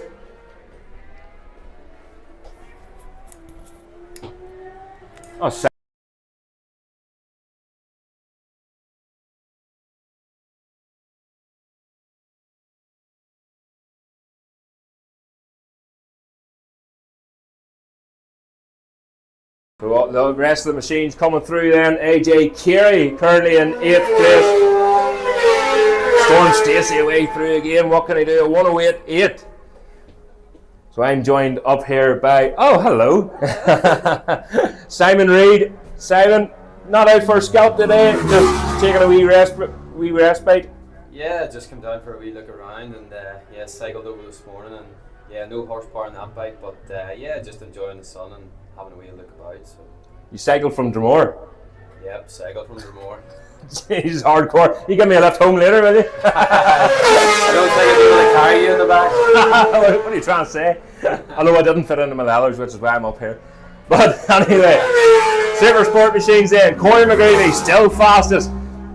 That last time it was a 113, so and a 115 with Richard Cooper, so the two of them pushing each other hard here. Corey a 108.7, Cooper a 108.8, Storm Stacey a 108.8, Mike Brown a 194, and then we have Taylor Morton. He's jumped up the timing screens. Up in the 5th, a 112.2 for Taylor Morton. So Storm Stacey again across the line then. Can he better his time? Slower that time round. Again, this is when they're starting to push, they're starting to find the limits. And a long look there for Darwin Young down at the dashboard, maybe just looking at his temperature gauge. Again, older of the R6s, still going strong. And here's Paddy McColgan on the Ducati. Again, getting tucked well down in that. He's currently 16th at the minute. Here's Corey McGreevy. Closely. Oh, Richard Cooper across the line. Goes fast as a 108.2. So Corey demoted to second place. Storm Stacey still floating in around that third. As Daniel Matheson crosses the line, then he is in 7th place there at the minute with a 1:12.4. Simon, you've raced with Storm Stacey. Is he a tough competitor? Do you think he'll be chasing Richard Cooper for the win here this weekend? Yeah, look, I think Storm will be. Once he gets more laps under his belt, he'll not be too far away. Yeah, he was out in that 250 earlier on, and he says the last time he rode was a 1:25 in the snow, but he seems to have got grips with a 250 anyway, and it's obviously helping him here because straight away he is getting more lap times or more track time, and his lap times are going down. So up into second place now for Storm Stacey, a 1:08.6. Richard Cooper fast is a 1:08.2, so he's really on the charge now. Corey McGreevy down into third place on that McAdoo machine. Mike Brown currently in fourth in the Russell Racing machine. That's a 1:12.8 that time round. Wee bit of traffic there for them to contend with, so the checkered flag is out in this one. So, and again, please, Super Sport Cup machines to the holding area as quickly as you can. That's the Super Sport Cup machines to the holding area. Who's that bike Storm's riding? I don't know. Yeah.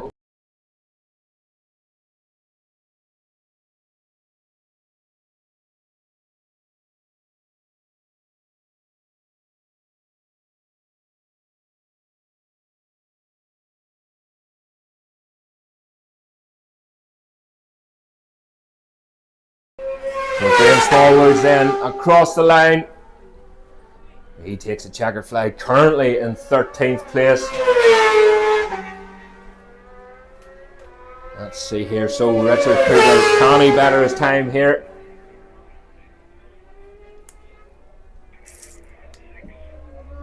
Of course, we'll be looking, keep an eye out on Corey McGreevy. One last chance here to leapfrog. Can he leapfrog Storm Stacey even with this? Here he comes in. Corey McGreevy across the line, stays where he is in that third place. So it looks like it's going to be Richard Cooper who's going to take pole position. A 1:08.2 for Coops. Storm Stacey in second, a 1:08.6. There's Cooper coming back into the paddock then. Corey McGreevy third with a 1:08.7. Mike Brown fourth with a 1:09.0. Taylor Morton in fifth with a 1:11.6. Daniel Matheson sixth, a 1:12.1. Warren Knowles in seventh with a 1:12.4. Andrew Wardy eighth, a 1:12.5. AJ Carey running a wee bit wide on that last lap there. And you can see by his times, that was a 1:12.5 then. He's in ninth place. Don Gilbert in 10th, a 1:13.4. William Donnelly in 11th with a 1:13.9. Keelan Smith, 12th, a 1:14.7. Graham Smallwood's 13th with a 1:15.1. And then the evergreen Paul Cranston in 14th, a 1:16.6. Darwin Young in 15th, a 1:19.6. Anthony McColgan 16th, a 1:19.8. And Mark Shields rounds up the top 17 with a 1:24.1. So the Super Sport Cup machines, please make your way to the holding area as quickly as you can.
Okay, ladies and gentlemen, just that Supersport qualifying.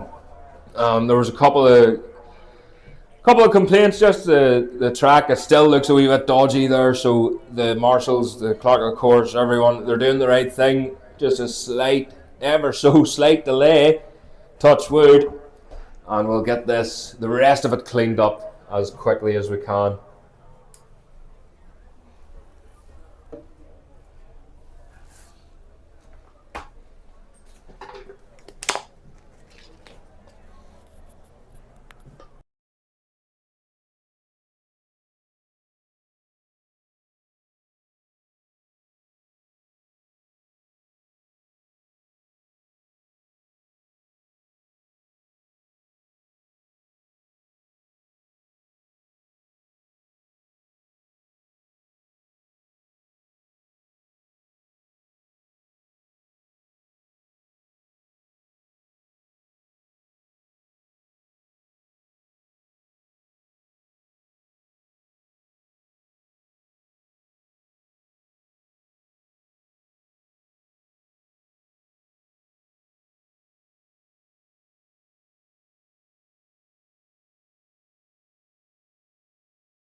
Okay, ladies and gentlemen, I think we're going to get things underway here very shortly. So in a few seconds time, hopefully we'll get the machines back out onto the track. The gate is getting closed now. So anyone in the Supersport Cup, if you please get ready and you'll be out on track here very soon. Again, it's one of them things, unfortunately, oil spill causing us a bit of a delay, to say the least here. But this happens, things like this happen, and the marshals, everyone does a fantastic job getting that cleared up. Supersports went out again to resume their qualifying session, but unfortunately some of the riders that just weren't happy with the conditions, so they did a wee bit of a sweep there and they've put an extra wee bit of dust down. So fingers crossed we're good to go. And of course, the clerk of the course has decided just to stay down there for the meantime, just to keep an eye out on things. And I think that is the perfect thing to do. So we're just waiting from the clerk of the course, and we'll get the machines out on the track very soon.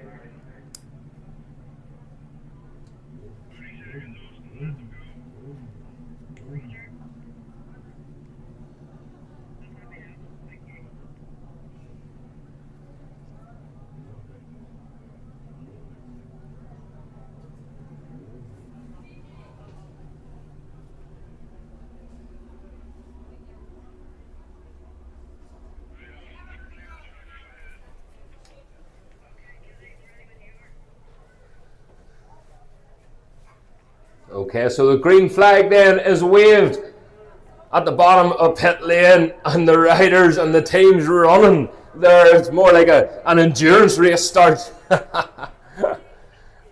So panic has set in now. The tyre warmers are getting ripped off these machines, and again, I did mention earlier, you'll see a few orange bibs within this qualifying session, so they have to be worn. You'll be used to seeing them maybe in road races during qualifying and practice sessions. That indicates that they are newcomers, not only newcomers, but newcomers for this season. So they have to keep that bib on all season long. Unfortunate for the riders that have to wear them, because it hides sponsors and whatnot. You might remember, I think Peter Hickman was maybe one of the first of them to get the leathers made as if it looked like a bib. And he had them specially dyed, and his sponsors then on the outside.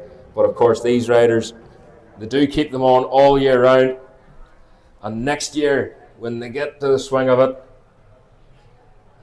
they can be let loose, and it's just to let any other riders know, any of the faster riders know, that they are newcomers, just to give them a wee bit of room.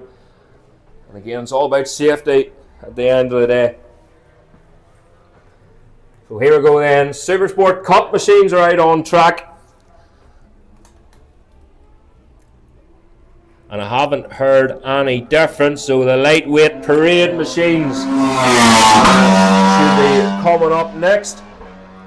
You got Ducati back out again for a spin round before the open qualifying later on. There we go, the first of the machines, Connor Curtis and Rob McCauley away through. And that is Ross Martin. Ross Martin has had a fantastic second half of his season. He's been strong all season, but he's really starting to get the grips, getting the feel of this. And just a reminder, guys, anyone around the paddock, come on down in front of the marquee where Ian Simpson is signing, autographing his new book, Playboy Racer. And he's just parked up behind us here, so make your way down, buy a book and get it signed. He'll be more than happy to have a chat with you as well. So Connor Curtis, Rob McCauley, Ross Martin, Dean Graham all the way through, Conor Maguire, Jack Caldwell, Ian Wardy, Darrell Ward, Neil Monaghan, Andrew Loughlin, Ross Quinn and Simon McCullough, Tom Oliver, Brett McCallan all the way through. And that is Cathal Graham. Cathal Graham is also out 250. 250 Honda.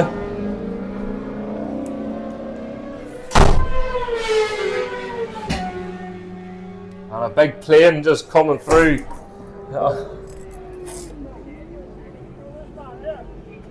So I think that's maybe a private aircraft just above us there, just having a wee nosy. Having a wee nosy to see what's going on. And I think he'll want to race Jamie Whitham later on. Get the planes up in the air. Whitham might be getting a wee bit jealous of that one. But Rob Macaulay away through then. Fastest so far, a 1:14.3. Jack Cadwell in second, a 1:16.8. Ross Martin then third with a 1:17.1. Coming through there. The names just not coming up on the time screen at the minute. In fourth place, but it's Simon McCullough, then Ian Wardy, Andrew Lappin, all the way through. And we'll keep a wee eye on Brett McCallan. Of course, Brett McCallan, the nephew of some young pup called Philip McCallan. Brett McCallan had completed his first ever road race, first ever Tandragee 100. And no better mentor than Philip McCallan himself. And it seemed to have worked because his results and his lap times were fantastic. So a load of machines now coming back onto the start and finish straight. So keep a close eye on them as they go past underneath us here. There's Dean Graham, Ben Crooks, Brett McCann, Tom Oliver all the way through. Tom Oliver currently in 16th place. Also had a good Tandragee. But Rob Macaulay fastest still and getting quicker. A 1:12.0 for Macaulay.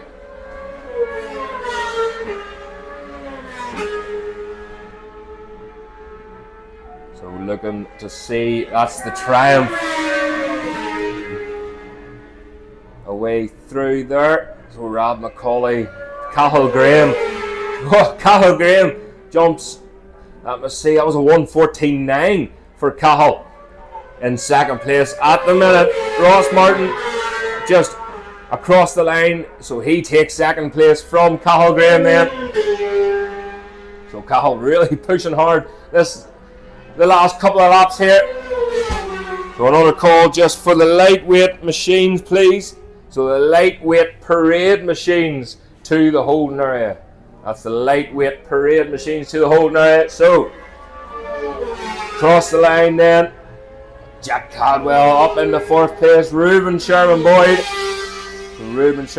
That looked like maybe a ZX6 he was on there. In fifth at the minute. A 1:15.7. First time looking like on a Supersport machine. And of course he's riding the Supersport 400. Oh, big move up through Dunsfort there for someone in this group coming towards us now. And they're all bunched together. That was Cathal Graham. So Cathal Graham looking away round. There's an awful lot of traffic now he's got himself stuck into. At the minute, that last lap was a 1:15.2 compared to his best, a 1:14.9. Tom Oliver, Brett McCallan tucked right in behind him now in the slipstream of Tom Oliver. Scott Clements on his R6. Oh, Scott Clements jumps up into 8th place, a 1:19.2 as he crosses the line. William Young across the line then, 13th at the minute. Oh no, he jumps up into 8th now. That was a good lap. William Young, he looked really strong coming out of Dunsfort. A 1:19.1 for William Young. Well, it's still Rob Macaulay. Nobody seems to be able to touch him at the minute. He done his fastest lap there on lap 3. A 1:12.0 compared to Ross Martin's 1:14.0. So again, he's still just over 2 seconds quicker than second place man Cathal Graham then. Pushing hard. Will he be able to get past this group? that was ahead of him. Get some clear road, get some clear vision as we have a look to see through Ringawati then. Keep an eye on that Triumph. I'm just looking there. Don't think that's Cahill just pulling into the paddock there. So again, 8 minutes gone of this practice session. So the lightweight parade machines, if you can make your way to the holding area. That's Kyle Martin then has pulled into the paddock. Across the line, or Ross Martin, apologies, Kyle's his older brother. He did race here for a while, and it is indeed Reuben Sherman Boyd on that ZX6 machine, currently in 4th place, a 1:14.3, very impressive for his first time on that machine this weekend. So Reuben Sherman Boyd riding the Supersport 400, the lightweight machine, the new generation of the Supersport 400s, that Kawasaki, a lovely, lovely machine. And he's opted for the Kawasaki again in this Supersport race this weekend. Rob McCauley across the line again, very, very consistent from Rob. A 1:12.068 compared to his best, a 1:12.057. So very little in it indeed. Cahill Graham, that last lap was his best lap, a 1:13.5, but not good enough. Still holding on to that second place. So Cahill just coming into pit lane now. See that lovely gold helmet there on that Triumph machine. Very familiar looking Triumph machine. So he's on an absolute flyer here, 1:13.5 for Cahill.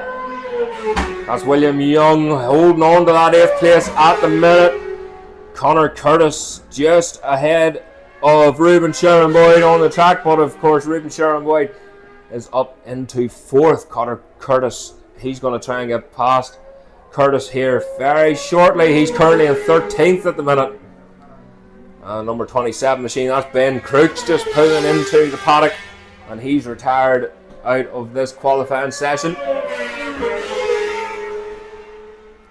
So Simon McCullough, Andrew Loughlin, both away from Ross Martin back out again then after making some adjustments to his machine. We'll keep, I think Cahill went straight on down pit lane. I think he might be making adjustments, so hopefully he'll get back out again. If not, any of them issues, doesn't seem to be any issues for him, maybe just a tweak of suspension, a change of something. Of course, Cahill, first time out in that machine this season. Scott Clements then. Scott Clements across the line, 9th, but Brett McCallan up into 13th now for Brett McCallan. Reuben Sherman Boyd up into 3rd, 3rd fastest for Reuben Sherman Boyd, 1:14.0. What a lap time there, ahead of Ross Martin. His first time on that machine. Him and Cahill Graham, both of them, haven't been riding these bikes all season. So Cahill 2nd, Reuben Sherman Boyd 3rd. Very impressive there. Ross Martin in 4th, Jack Caldwell in 5th, Simon McCullough 7th at the minute, Andrew Loughlin 8th, William Young in 8th, apologies, Scott Clements 9th, 10th is Conor Maguire, Ian Wardy in 11th so far. The checkered flag is being readied for this qualifying session, so Ross Martin is going to get another chance here. If he can better Reuben Sherman Boyd, he wants to get up as close to that pole position as he can, but nobody looks like they're going to touch Rob McCauley at the minute. Cahill Graham's last lap was a good one at 1:13.5. Has he been able to get back out? Will he get another chance at it? So again, the lightweight machines, you should be in the holding area, ready, raring to go for your parades.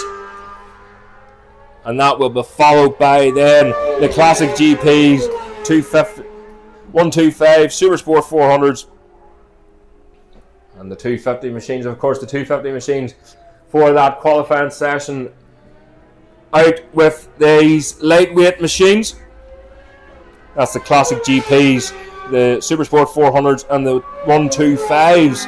So the 250 machines will be out in the qualifying, but They will be out in the classic Superbike race and GP 250 race.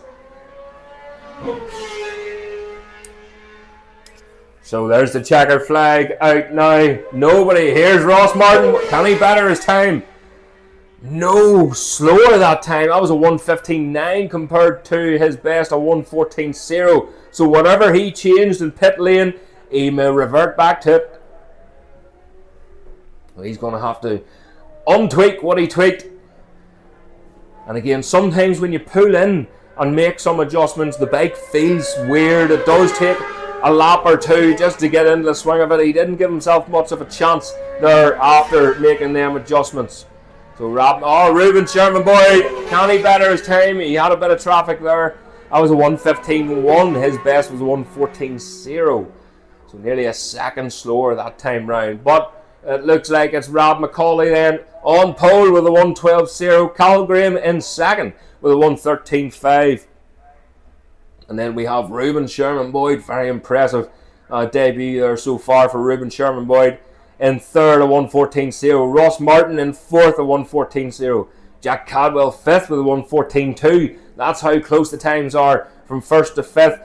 Second row then, Simon McCullough will line up sixth with a 1:15.3. Andrew Loughlin lines up in seventh with a 1:16.6.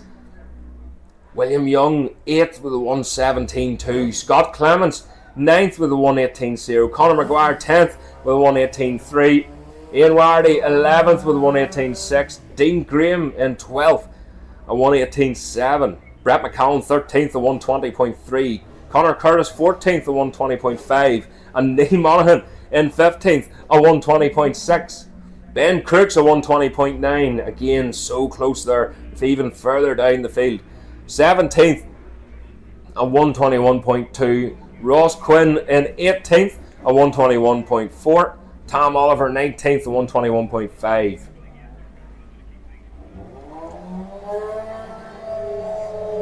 So again, the dreaded sound tester being run behind us.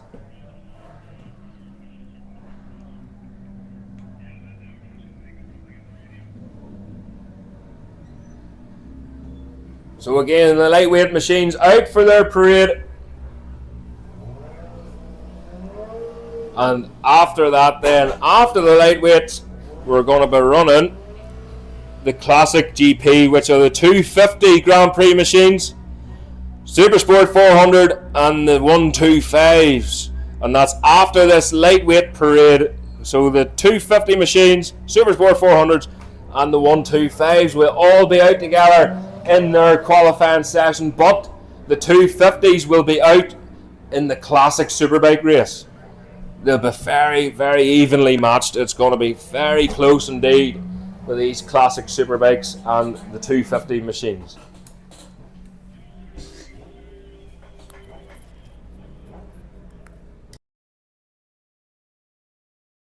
So the lightweight parade machines then going out on track very shortly.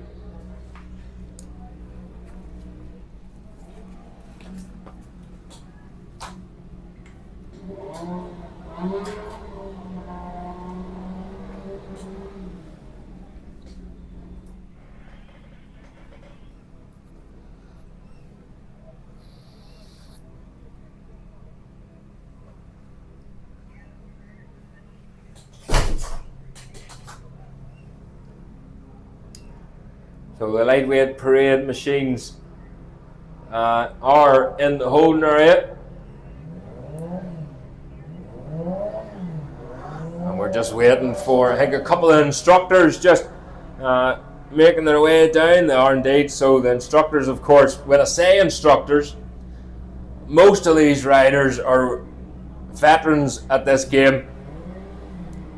And they know exactly what they're doing, but of course, being racers, being ex-racers, we do get carried away sometimes, and it does get quite fast out there.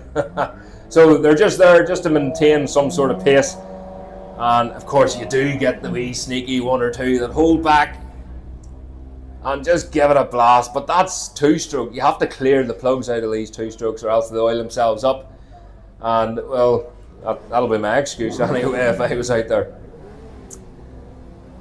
So lightweight machines then, heading out onto the track now. Again with that haze of smoke, great to see. And the 250 machines, don't forget, will be up next. That's the 250s, the lightweight super sports, and the 125 machines. If you can make your way to the holding area, please, that would be fantastic. I think I have maybe head back down. I'll go up against this wall because I want to hear these two-stroke machines as they make their way back around. Oh, Ducati, I think that's Carl Phillips. On that Ducati, absolute beast of a thing. He's obviously just getting used to it, getting the hang of it, getting plenty of laps under his belt here.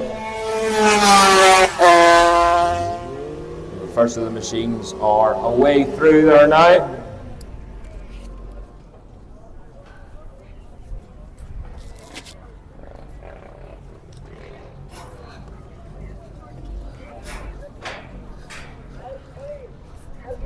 Alrighty, sorry.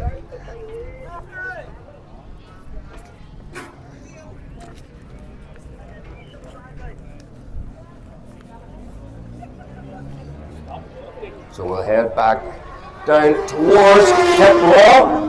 Here we want to see, and hear, and smell these wonderful machines and get as close to the action as I can. Really, it's just an excuse to get me out of that box, to be fair. But here we go then. 21 away through. That is in the set of Kevin Mitchell on his TZ 250. That's one of Johnny Parker's machines there. Parker's on course number 15. Away through is Ben Sorensen. Number 2, that was number 5. Phil Truly and Nick Chatterton as well, riding his 125, his VTZ 125 Yamaha 40 then. Out for a scout. Not in the program, unfortunately. But this is taking. Get this to see it, he said. 250s coming. 17. Wow, Alan McCall. Absolutely on the limiter. Carl Phillips just pulling in on the SBT Ireland Ducati. A change of machinery there for Carl Phillips. So the SBT Ireland sponsoring the Ulster Superbike Championship, of course, and their rider is Carl Phillips. The Kawasaki, but he's now out on the Ducati. In the shades, Keith Millen.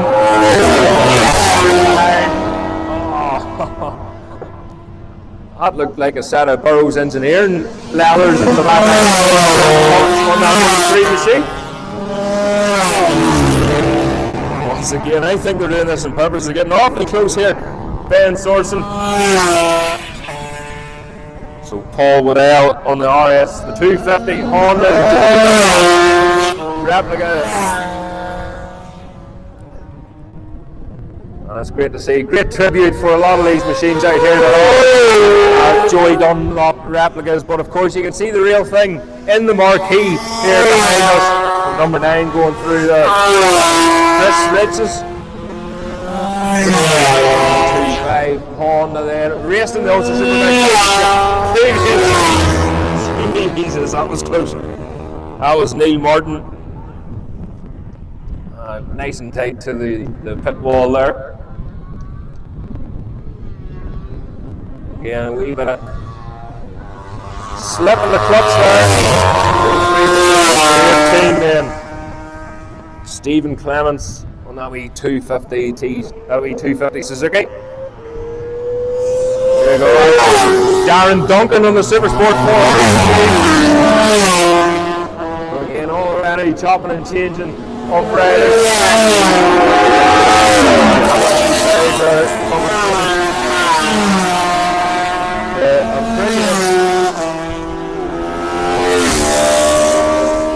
to see the 250 Aprilia unfortunately just into the paddock.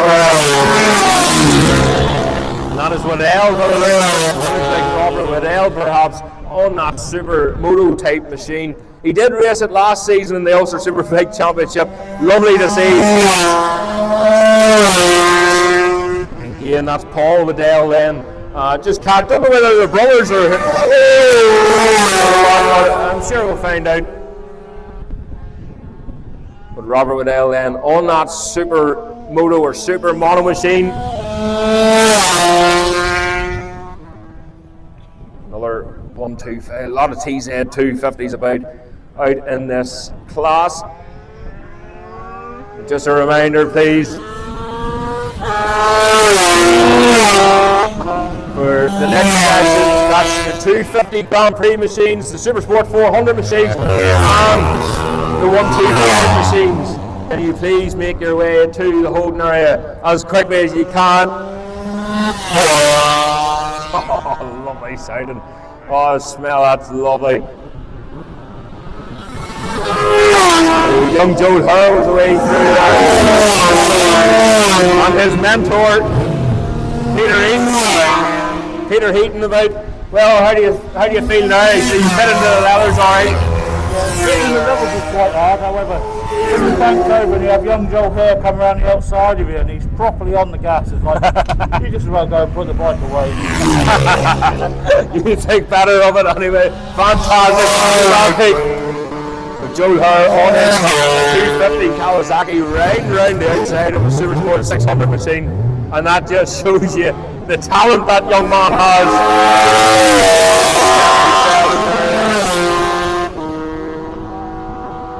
There's Norman Johnson there.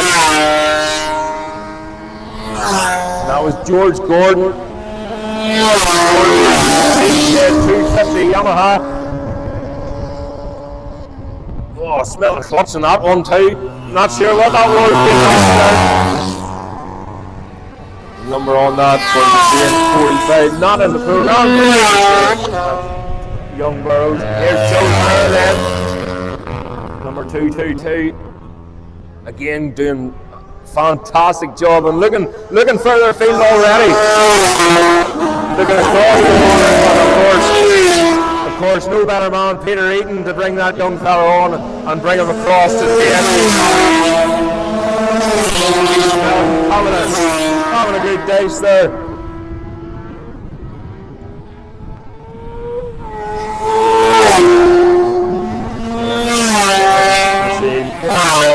Stanley Murray on the TZ 250 Yamaha. It's great to see all these colours back on the circuit, on the racing circuit. They do make their way into museums. They do disappear, unfortunately, but what a great event this is to get it back up and running. Built brand new and back out onto the track.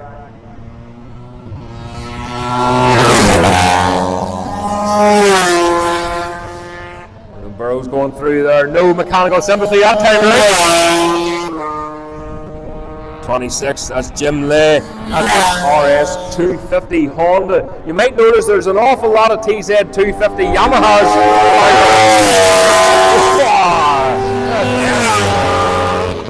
A lot of TZ 250 Yamahas. It is a lot easier to rebuild a Yamaha crank than it is a Honda crank. You used to not be able to. Now you can.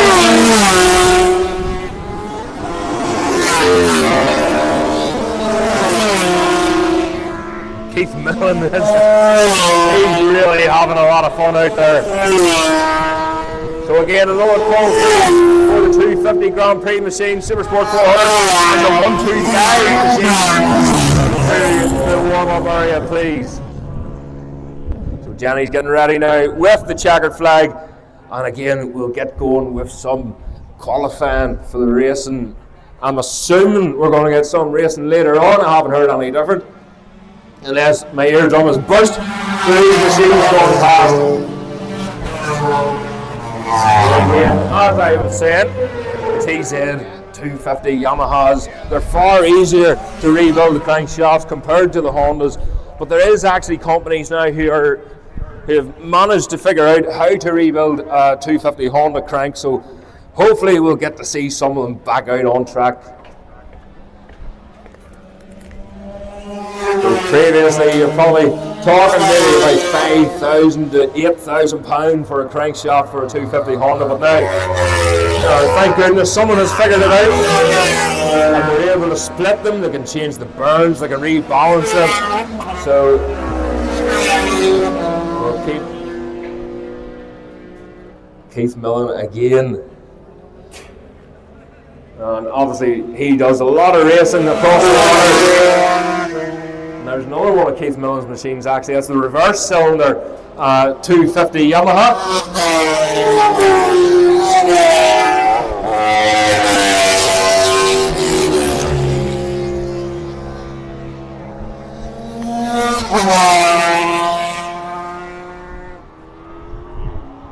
So the bike's just finishing off then their parade lap. Out on track. Mick Chatterton, great to see Mick Chatterton back out again. He retired not that long ago. He still looks fast even on our parade lap. So I'll make my way back up to Cubby Hood, and we'll get qualifying underway for the 250, the classic GP machines, Supersport 400 machines, and the 125s. So the remainder of you can please make your way to the holding area. You're in your corner today, boy. I fucking know.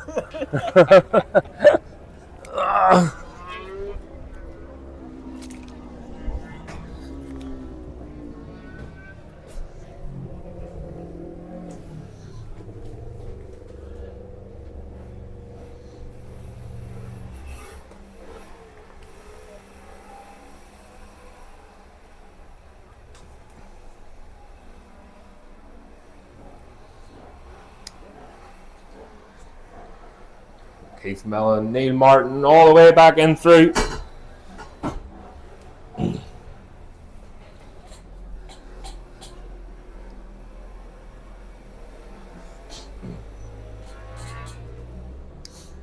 Again, another thing you might notice throughout the weekend, a lot of these two-stroke machines, especially the X racers, will be probably the odd time pushing their machine down with the engines off. And back in the day, when two-strokes were thriving, after every race or every qualifying session, you'll see the machines going flat out as hard as they can go down the back straight, and they'll do what's called a plug chop. So a plug chop that's you taking a reading from the spark plug or the top of the piston, however keen you are, between races to strip the machine. So a plug chop gives you a good clear reading of how the bike is running throughout that race. The reason why they have to go hard and then hit the kill switch straight away to cut the engine. If you tootle around or ride the bike round like some of them have here, sometimes you oil the plug, you oil the spark plug up, and once you oil the spark plug up, especially after a race, it can be very difficult to get the bike going again. Or even worse, if you oil it up in the warm-up lap, and if you line up on the grid and the thing just doesn't want to rev, it's farting and spluttering, and a bit like yourself when you're oiled up in the bar later on perhaps, but it just doesn't want to go. And I've done it myself before. We have a wee TZ 350 Yamaha, and it does take a lap or two to get the thing cleared. Go ahead, John.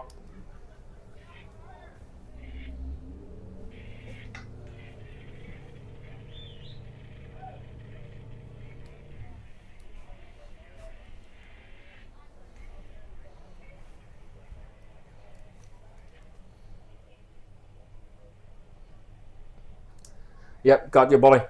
Got you. So the machine's lining up on the grid then. Don't forget The 250s are out in this qualifying session. That's the 250s, the 125s, and the Supersport 400 machines. But the 250s in the race this afternoon will be out with the classic Superbikes. Remember that, please. So this is their qualifying session. But during the race, they will be out with the classic Superbikes.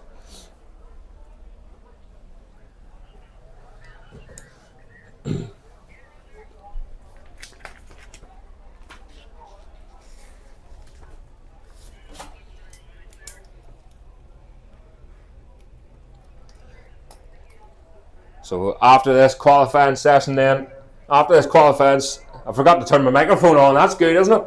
So after this qualifying session, we will have the open invitation race. So the open invitation race, qualifying for the open invitation race, will be after this session. 250s, 400s, 125s. And then we will have the Superbikes, the big ones, out on track for their qualifying session. That will then be followed by the junior parade, and then we go into racing classic Superbikes and 250 GPs.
Okay, ladies and gentlemen, so the machines are coming round back towards us now,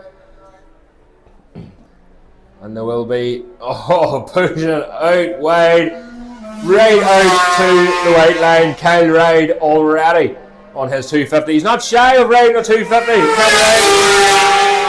And Darryl Tweed on his Supersport 400 machine was also ridden last weekend by Jeremy McWilliams, but unfortunately McWilliams, he had a wee bit of a tip-off at Armoy, just outbraked himself a wee bit into the town. Very easily done on these wee machines because they are like toys. The riders, they get carried away with them. There's Kyle Martin on his 125 Honda.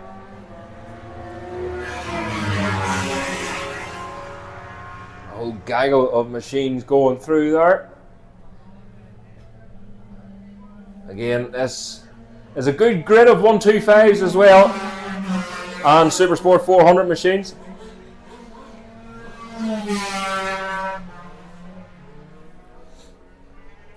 So Kyle Reid then he's actually riding Bobby Ferry's machine.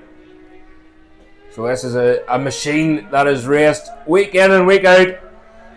And it's great to see it here back at Bishopscourt. So Kyle Reid getting the hang of this 250 machine, a 1:14.2 he's put in already. Here's Darrell Tweed.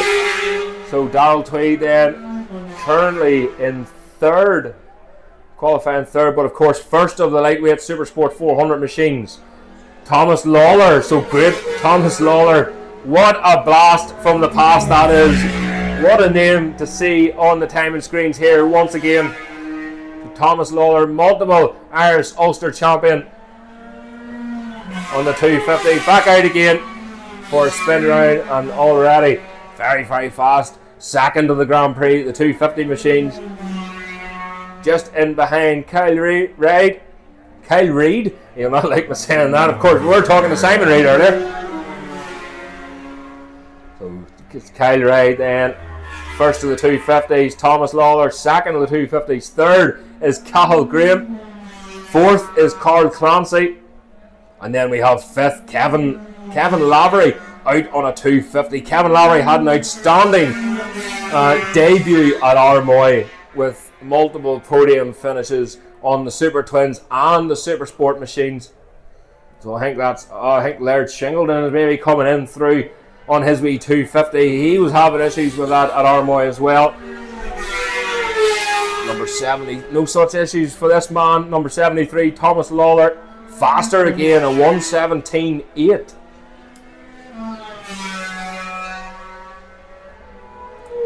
Away through Cathal Graham again, out on his machine that of course he is used to. Now he's been riding that here, especially at this event, for a couple of years now. So a lot of the riders you'll see that have only came out for this event, so they get their license solely for the Classic Bike Festival. Kyle Martin then, number 5, he's second to the 125s at the minute. Lee Hara on Graham McLaughlin's machine, just ahead of him.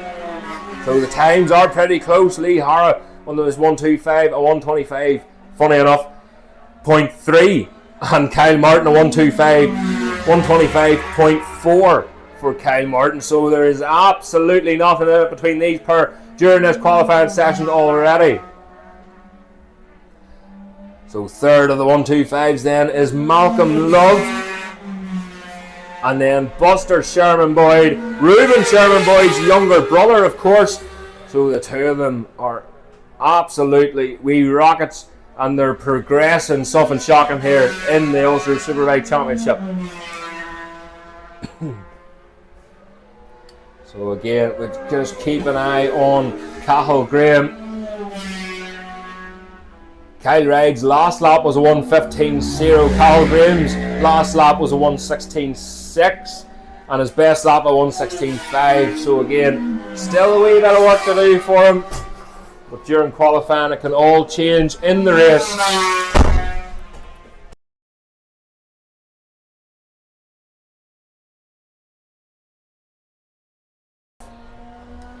And just a reminder for anyone riding scooters or push bikes, please don't be riding any scooters or push bikes around the paddock. So no scooters or push bikes, no riding in the paddock at all, please. Lee Hara away through on Graham's machine. Buster Sherman Boyd then goes fastest at the 125s. Buster Sherman Boyd with a 1:23.0. Supersport 400s then. In the 400 class, Darrell Tweed is fastest from Roy Creeth and Stephen Tobin. Good to see Stephen Tobin back out again, back into action. And Alan Griffin as well. So Alan Griffin, fourth of the lightweight Supersport, a 1:20.1. Fifth of the Supersports then is James Ging at a 1:22.3. And then sixth is Eamon McCune. So Eamon McCune, sixth of the lightweight Supersport, a 1:23.3. So another call then for the Superbike machines, the open invitation to the holding area, please, for your qualifying session. That's the open invitation. Superbike machines to the holding area as quickly as you can. 7.5 minutes gone off this qualifying session, of course. Not long to go, 12-minute sessions. So if the Superbike machines could make their way to the holding area, and I think 90% of them are, it's pretty busy down there. So again, and it's pretty busy on track as well, but it's Kyle Ride. He's really getting a swing. Funny, he done his fastest lap there on the 3rd lap. He's hit a lot of traffic. There's Darrell Tweed then, still holding on, fastest of the 400s. Cathal Graham away through, 1:16.7 that time. He's very consistent indeed. Of course, Cathal very used to riding these two-stroke machines, 250s, and a real good 250 and 125 rider. Thomas Lawler still holding on to 3rd in that 250 class. He's 4th fastest on the road. The only one faster than him out of class is Darrell Tweed. So Darrell Tweed in the lightweight Supersport 400 and 1:17.6. That's Stephen Bohm away through there on the classic looking 250, the TZ 250 Yamaha, Lee Hara. So across the line then, Lee Hara still holding 2nd there in the 125 class. 123.9 for Lee Hara.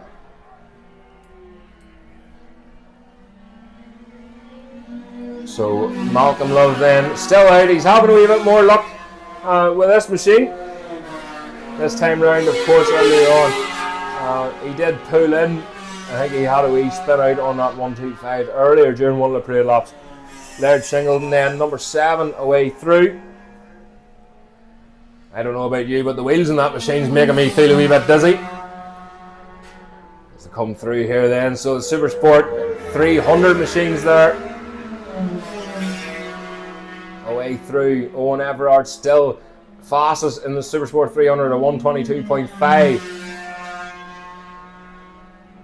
So at the minute we only have Owen Everard on the timing screens at the minute for the Supersport 300s, unfortunately. Again, the timing screens, they do only show the top 20. Again, Stephen Boom away through there, so that's one of the ICGPs. The 250 Yamaha.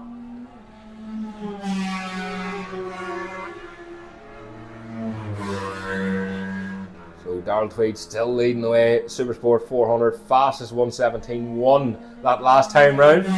So still getting quicker, still getting the hang of it. Again, he hasn't rode this machine in a while. Thomas Lawler through then.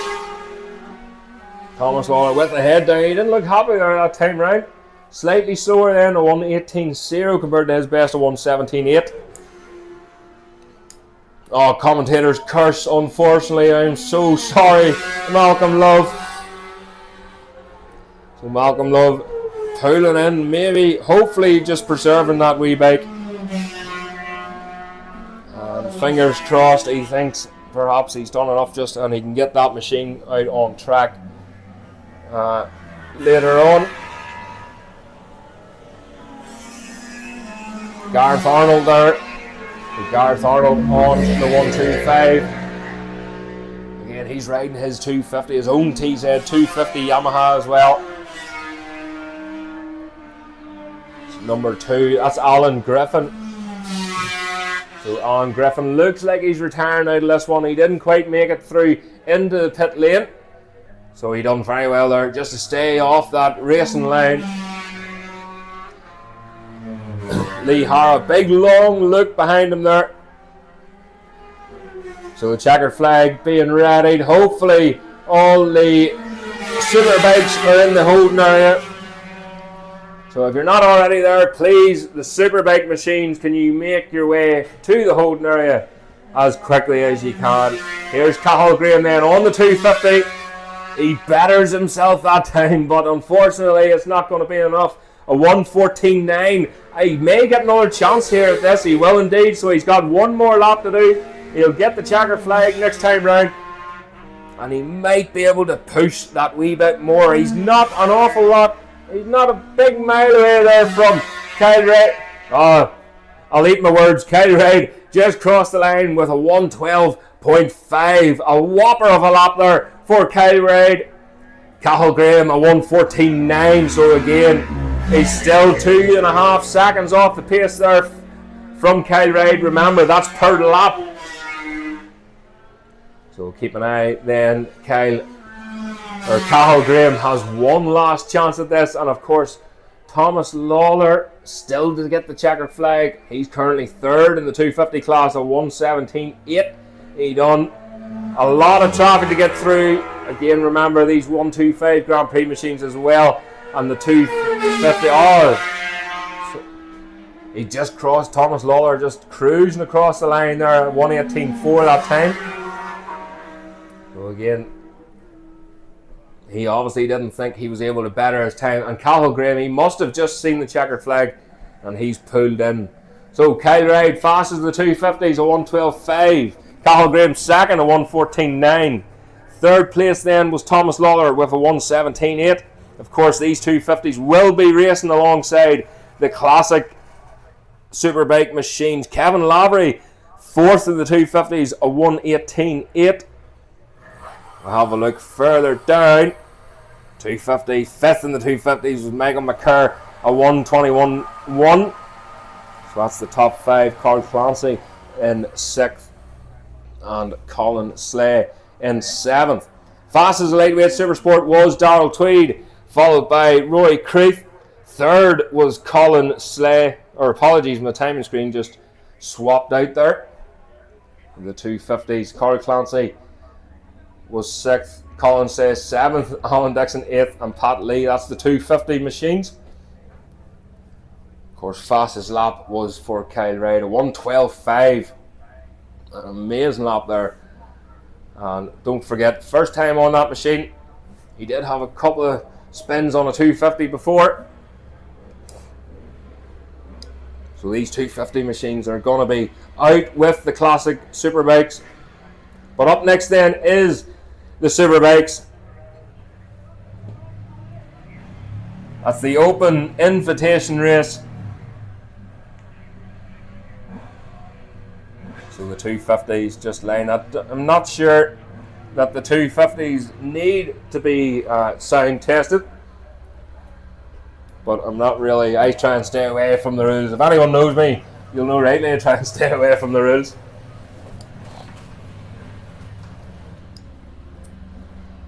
Kyle Martin there then, number 5 in the 125s.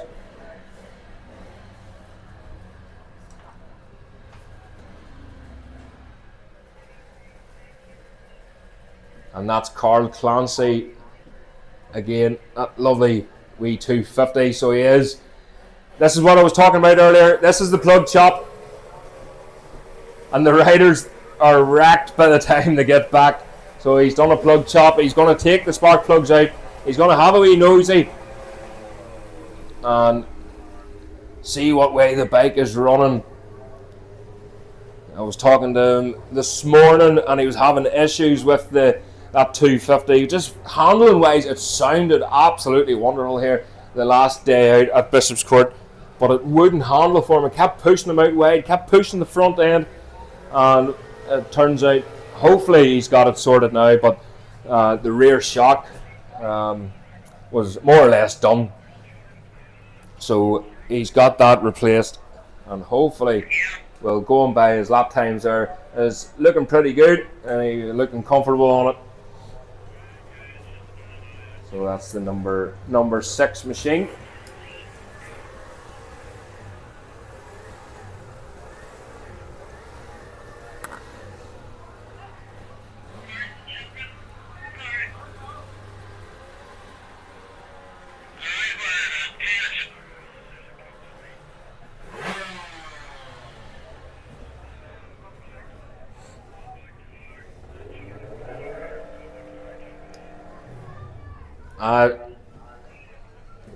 We're seeing here just behind us, guys, is where the trials bikes are running. Just a reminder, please, any children, please get off the car. You can't be playing on the car. And the worst thing can happen if one of you go through the windscreen or fall off it. And we don't want anyone getting injured. So there's a car there that's used in the trials, the stunt riding. So please, any children playing on the car, can you please remove yourselves and stay away from that area as much as you can. I see one kid trying to jump on the windscreen. That is not a smart thing to do. Saying that, he would never do it again if he did go through it. I'll teach him a lesson or two. So the open invitation then, we'll be going out on track here very soon, as these 250 machines, they are making them do the sound testing. So any plug chops that were done was a complete waste of time. And I think I've been putting my own petition in on that one. So again, not ideal for these two-stroke machines where setup is concerned.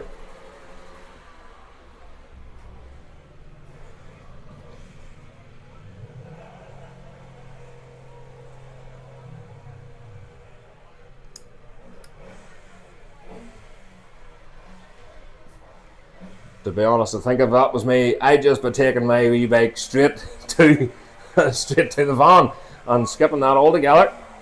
If you want the bike set up correctly, that's what you have to do.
So the green flag then is waved at the bottom of the pit lane, and the Superbike machines will be heading on to the track now. The tyre warmers come off.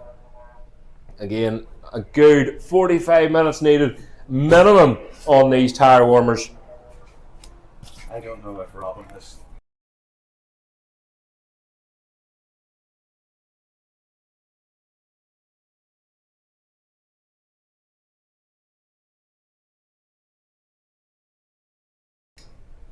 So that's the Superbike machines out for their qualifying session here.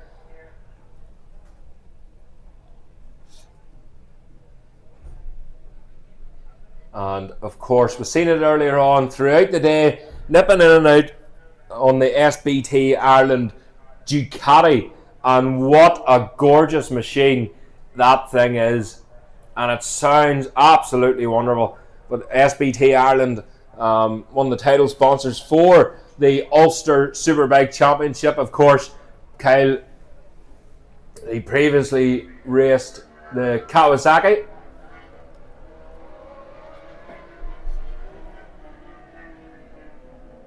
So we'll be keeping a close eye on him as he comes down towards trying to get out. That is of course, another close eye we're going to keep is Danny Kent. So Danny Kent away through on that Martrain Yamaha at R1.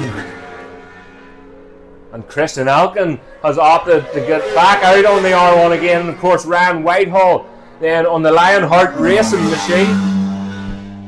come down through to begin the first of their qualifying laps then. And they've been pushing hard straight away. Mark Hewitt there. Storm Stacey is back out on his Supersport machine. So we've got a few Supersport machines out, including that one there of Ross Irwin. So number 11 machine away through 17. I think that was Stephen McGill. So back with Old Faithful. Stephen McGill back on the Aprilia like an old slipper. And I'm pretty sure that is his own again. He's bought that back. Young Burns there on the McKillop Racing Suzuki. So again, back round already. Danny Kent across the line. The transponder's just not reading as good there. So Corey McGreevy. Oh! Big movement there from Christian Elgin. The back end of that R1 just skipping about. But here's Carl Phillips. Carl Phillips up in the 4th place then. But it's Corey McGreevy who is fastest over Richard Cooper. Mike Brown in 3rd. Don't forget Mike Brown with that Fireblade. Gorgeous machine as well. He hasn't had much time to ride. I'm not sure. It looked like the R6 that he was actually on. So Carl Phillips then up in the 4th behind Mike Brown. Storm Stacey 5th. Ryan Gibson 6th. Danny Kent is in 7th. Ross Irwin in 8th. Derek Shields 9th. 10th is Andrew Wardy. Christian Elkin 11th. Jack Wardy then. Jack Wardy is in 12th.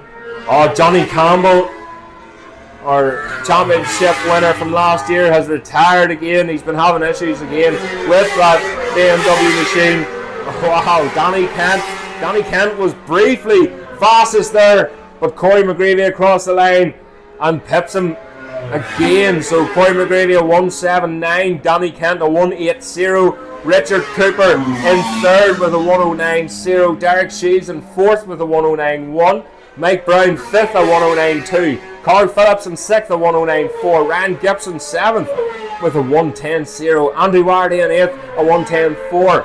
Storm Stacey climbing up the screen now, up into 7th place then. Damien Carson showing himself there. He's currently in 20th, a 114.2 for Carson. Again, we look on to the top half of the track. Carl Phillips is still in, he's in that 6th place at the minute. Again, new machinery, he will be getting used to it. But here's Danny Kent on the McWilliams Racing R1 across the line, a 107.9 or 108.0 should you say. Across the line. So out of the top 4, the only one that went faster was Richard Cooper there, that time a 108.3. We'll have a look. Christian Elkin just struggling.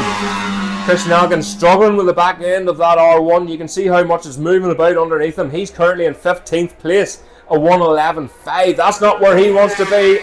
Ryan Whitehall now up into 19th. Ryan Whitehall a 114.1. William Donnelly just pipped him there across the line. Again, new machinery for Ryan Whitehall. He's used to be riding this R1, his own R1 Yamaha, but he's opted for the Lionheart racing machine. Johnny Campbell away through there, so he's made his adjustments and he's back out on track. Keep a close eye on Johnny Campbell. He'll be at the point end, no doubt, in this qualifying session. McGill away through once again. Here's Danny Kent then across the line, a 184, slower that time. Derek Shields. Derek Shields away through there then. Great to see Derek Shields out. He's been out nearly every race in the Ulster Superbike Championship at the minute, but Richard Cooper, teammates riding the Russell Racing machines, the 2R6 Yamahas. Richard Cooper and Mike Brown 3rd and 4th respectively. Carl Phillips up into 5th place now as he gets the swing of that Ducati. We're looking for Johnny Campbell. He's yet to put a time on the board. Here he comes. There's traffic ahead of him, but he has to get past this as quickly as he can. Johnny Campbell up into 5th. So Johnny Campbell currently in that 5th place. A 108.4 for Campbell. He holds the number 1 plate, our Ulster Superbike Championship from last season. Danny Kent around the outside. Is he around the outside? It's close there as he gets pushed out wide. Danny looks over his right hand shoulder. Says, what are you doing, buddy? Out of my road. Corey McGreevy then slightly slower that time. Corey McGreevy on the McAdoo Kawasaki. Again, a brand new machine. Halfway through the season, he's posted a time, a 1:12.8, but he's still fastest with a 1:7.8. There's the R1 then of Christian Elkin. A wee bit steadier that time, but he's closing the throttle on when he's exiting Dunsford at the top half of the track. Here's Storm Stacey then. Storm Stacey out the white line. He's pushing that R6 Yamaha hard. He's currently in 6th place, a 1:08.6 for Storm Stacey. Ryan Whitehall across the line then. Ross Irwin still holding on to that 10th place at the minute, a 1:10.0 for Ross Irwin. Mark Hewitt on the BMW across the line. So Mark Hewitt currently 20th at the minute. The competition is fierce this weekend in the Superbike in all classes. Oh, Danny Kent with a wee bit of a moment there coming out of Dunsport, and he's all by himself now, and it's looking like it's working. A 1:07.0. Danny Kent goes fastest so far in this Superbike qualifying. Next up then, the junior parade laps, if you can make your way to the holding area, please. That's the junior parade machines to the holding area.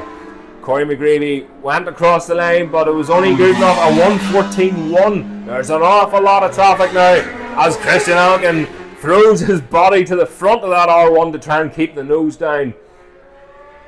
Storm Stacey then on that R6. We'll have to have a wee look at that later on. That R6 Yamaha. Storm Stacey a 1:08.6 that time. Right, look at Ross Aaron just moving over on the R6. Moving over from the R6 out of the road. And he still holds up into 9th place then. Or 10th place for Ross Aaron. Ryan Gibson now up into 9th. A 1:09.2. Danny Kent again across the line. Slightly slower that time. Nearly a second slower compared to his best lap. But Corey McGreevy, can he do anything about Danny Kent? Of course, Corey has raced with Danny in the past. He goes across 1:08.0. So 1:08.0. He's nearly a second slower on Danny's best lap. Again, he's just getting in the swing of it once again. Carl Phillips across the line. So Carl Phillips is currently in 8th place. Remember, a lot of new machinery for a lot of these riders, including Storm Stacey. I haven't seen him out on that R6 before. There's a big long look behind him, wondered who that is. One of the Parker transport machines. So Taylor Morton through in 16th at the minute, the number 89 machine. A 1:11.0 for Taylor Morton. William Donnelly then on the R6 across the line. Have a look to see where he's slotted in. It doesn't look like he's made the top 20 there at the minute. Damien Carson up into 18th place then. Johnny Campbell back in again, makes some more adjustments. He's currently 3rd fastest with a 1:07.9. But Danny Kent faster again, a 1:06.8 for Danny Kent. Absolutely flying here on that McCann Motortrade racing machine. Corey McGreevy in 2nd with a 1:07.8. Johnny Campbell in 3rd with a 1:07.9. Richard Cooper on the R6 in 4th, a 1:08.3. Mike Brown in 5th, a 1:08.4. Storm Stacey in 6th with a 1:08.6. And Derek Shields 7th, a 1:08.6. Carl Phillips in 8th, a 1:08.7. Ryan Gibson in 9th with a 1:09.2. How close do you like it? And this bodes well for this Superbike race later on. Christian Elkin across the line then. Another call then for the junior parade machines to the holding area. That's the junior parade machines to the holding area as Ryan Whitehall again getting used to that machine. That's new machinery for Ryan Whitehall as well, don't forget. He had a run round Kyrgyzstan a couple of laps. He did 5 or so laps at Armoy, and then this will be a good test for that bike and a good setup time for that machine this weekend. So Corey McGreevy then, he's got a bit of a clear road ahead of him now, so that was a 1:08.9. He's going through the right direction. There's the checkered flag for Daniel Matheson and Carl Phillips across the line. Carl Phillips, where does he stays in that 8th place, a 1:08.7. Here across the line then, Dean McMaster, 15th at the minute, a 1:10.7. Storm Stacey, look how much he can get tucked. He's about 10 foot tall, and he can get tucked right in behind that little R6 Yamaha. Taylor Morton then 14th. Ross Irwin, Johnny Campbell got back out again there, but he obviously wasn't happy with that setup. So Ross Irwin still holding on to that 10th place, a 1:09.4 for Irwin. Christian Elkin pulling in on his R1 Yamaha. Again, just not playing ball for him today by the looks of it. A lot of movement on the back end of that R1. But of course, Christian Elkin himself is like a fly on an elephant's back. But he can fairly tame the beast here today. He's just struggling a wee bit of handling issues. So it's looking like that was Corey McGreevy then across the line. Pretty sure he did indeed get the checker flag. So don't forget the junior parade machines should be in the holding area, please. So the junior parade machines to the holding area. So Danny Kent then goes fastest, a 1:06.8. Corey McGreevy in second, a 1:07.8. Johnny Campbell in third with a 1:07.9. And then we have Richard Cooper in fourth, a 1:08.2. Storm Stacey 5th with a 1:08.3. Mike Brown 6th, a 1:08.4. Derek Shields in 7th, a 1:08.6. Carl Phillips 8th with a 1:08.7. Ryan Gibson in 9th, a 1:09.2. Ross Irwin in 10th with a 1:09.4. Daniel Matheson 11th, a 1:09.7. Andrew Wardy in 12th with a 1:10.0. Jordan McCord 13th, a 1:10.3. Taylor Morton in 14th, a 1:10.5. Jack Wardy 15th with a 1:10.7. We have Dean McMaster 16th with a 1:10.7. So close there between them per. Christian Elkin in 17th with a 1:11.5. Mark Hewitt 18th, a 1:12.2. Damien Carson 19th with a 1:12.5. And Don Gilbert rounds up the top 20 with a 1:12.5. So the junior parade machines then up next, and they'll be out on track here very shortly.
Okay,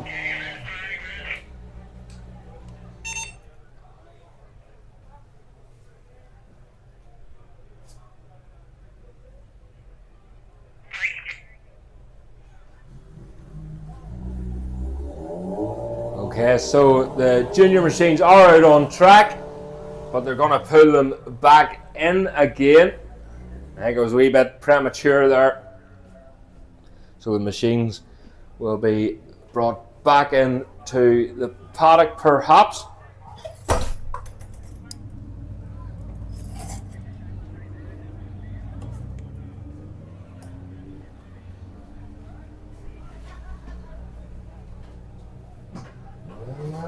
Right.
So the bike's back into pit lane. They will be going out once again. And then they complete their 12-minute sessions. And then, I haven't heard any different, but we will be going into racing. And that will be with the Superbike, the classic Superbikes, and the 250 Grand Prix machines. So the classic Superbikes and the 250 GP machines will be up next for their race. And again, I haven't heard any different, so that's what I'm going with at the minute. There has been a few changes to the programme. Obviously, with this next race, the 250s, they had to go out qualifying with the 125s and the Supersport machines, the lightweight machines. But now they're going racing with the classic Superbike, so that'll make it really, really interesting indeed. And I would dare say the times aren't too far away.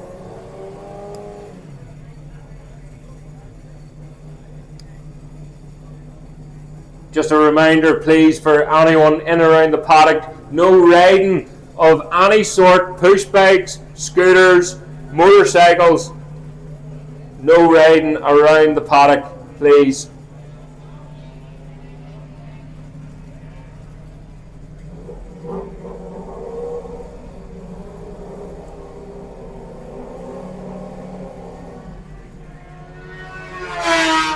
So here's the junior machines out on track then.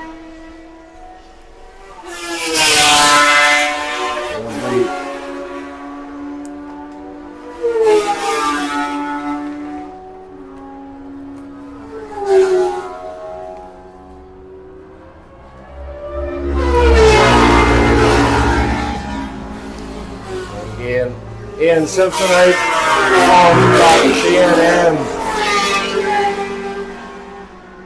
V&M Honda, the CBR 600 Honda. Lovely machine. Built from the ground up for this event.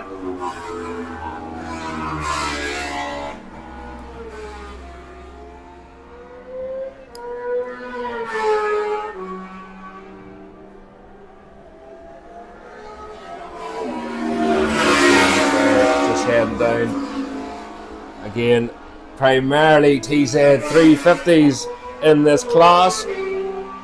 Here, a couple of clutches just slipping there. Of course, the clutches, the fabric that they use or the fibre that they use is probably what was in it whenever the thing was built, or whenever the last race that it competed in. So they do have to nurse these machines. Some of them aren't nursing them as much as maybe what the owners would have wanted. Again, that City Racing, that Philip McCallan machine away through there, a CBR 600. And again, we heard a bit about that last night, and I'm sure we'll hear a wee bit more about it as the weekend progresses.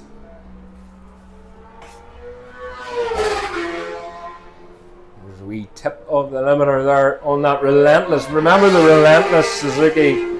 Oh, lovely machine, that Relentless energy drink, obviously. Relentless Suzuki. Don't think you can get Relentless anyway. I haven't seen it anyway. More of a monster man myself. Some of the bikes coming back down in. That's 161. So, Alistair Swan.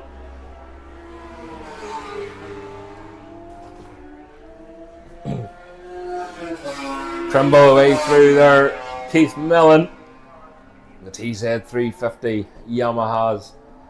So make their way through once again. So another reminder please for the classic Superbikes and the 250 GP machines to the holding area please. For the first race of the weekend there has been a slight delay, but circumstances beyond our control unfortunately. But we will be going racing next. Again, that City Racing machine off V&M. So, Simo, Ian Simpson just getting a wee bit racy now. Coming through here. Again, they're let loose a wee bit more during this parade lap. A wee 250 there, wee 350 there, just struggling to get gears.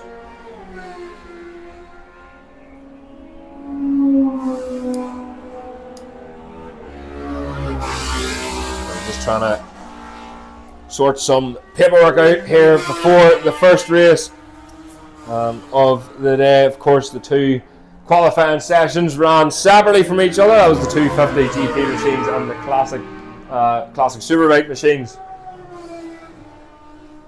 So they're up next. That's the 250 GP machines and the classic Superbikes to the holding area. Milling away through there. Kreml just dropping back a wee bit off and just looking down the left hand side of that TZ350. Of course, he also has a TZ750 as well. I think he still has it. A lovely, lovely machine. As they make their way through, CBR 600 Honda and Simo.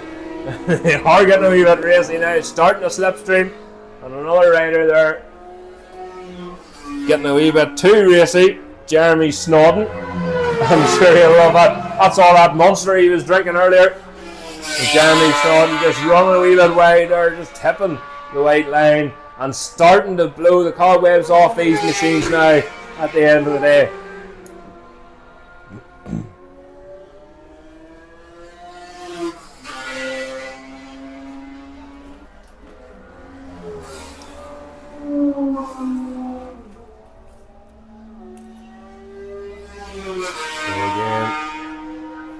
Peter McDonald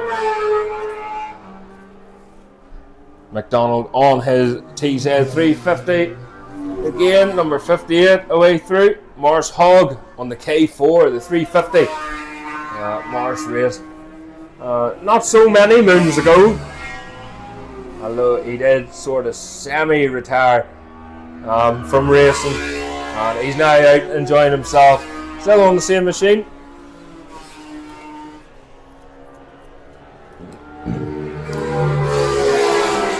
Again, another gaggle of riders coming down. That's Simo once again on the F&M Honda.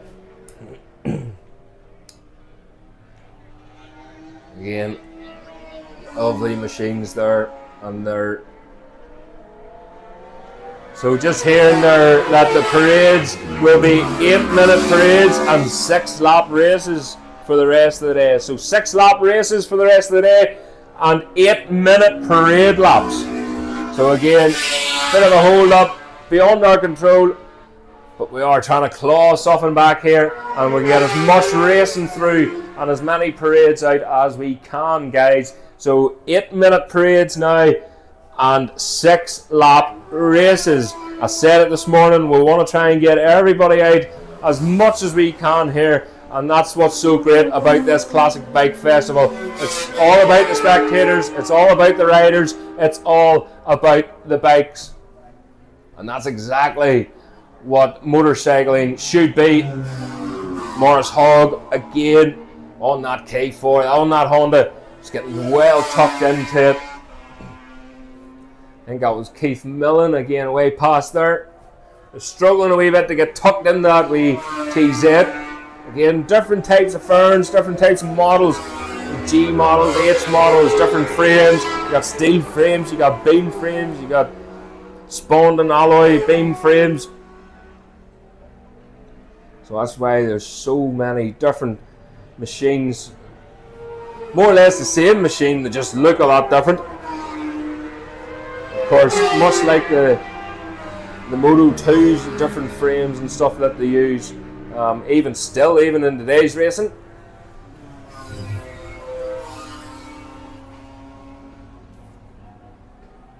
So again, another call please for the Classic Superbikes and the 250 Grand Prix machines. That's Classic Superbikes and 250 GP machines to the holding area, please.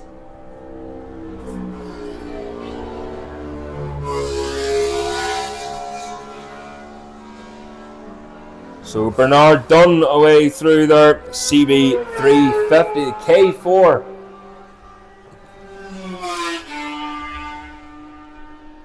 That's the K4 Honda again of Dunn. Hogg then again, Keith Millen. Oh, Ian Simpson. He is definitely getting a wee bit racy there, as he's using all of the track and a wee bit more. But the checker flag is out then, and these machines will be coming into pit lane. These iconic machines, lovely machines. A few very familiar looking machines that some of you might notice throughout there. One of them looked like actually one that Barry Davison had previously raced. I'll have to look into that, look a wee bit closer.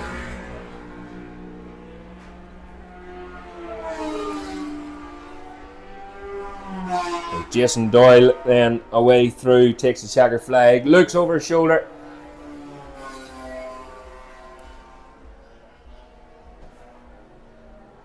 So Jeremy Snow and Keith Millen, they will all be making their way back into the paddock to cool down, get a wee bit of a drink, because I'm sure they're a wee bit under pressure under them leathers now, under that helmet.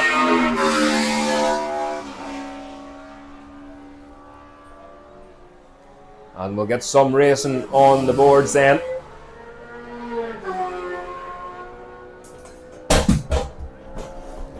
As I wreck the place.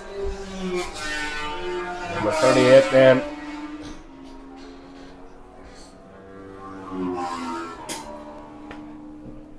Away through again, primarily TZ 350s in this one. And of course Simo, number 22 there on that F&M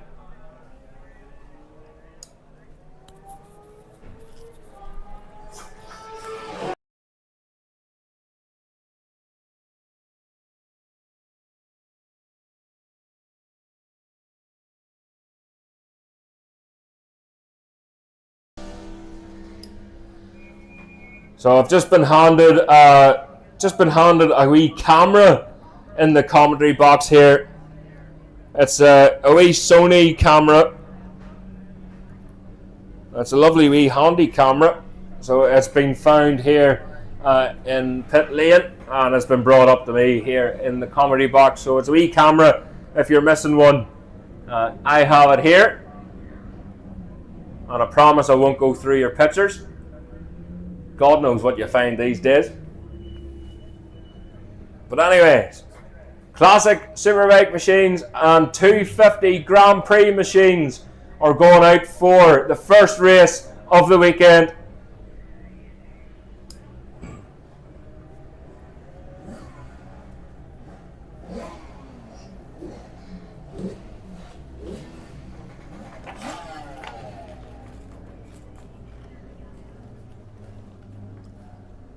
So following that race, we will have the senior parade then. And remember, the parades are now 8 minutes. The races are now 6 laps. So this will really be interesting. This classic Superbike and 250 Grand Prix race up next.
Okay,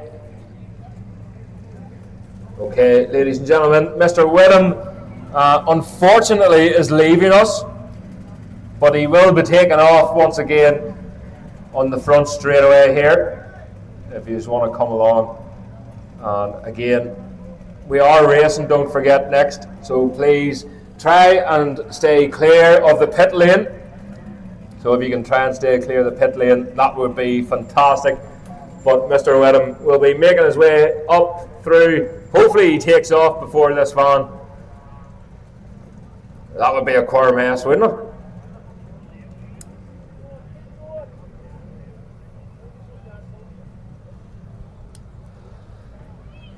I was waiting on seeing some sort of die-hard scene there.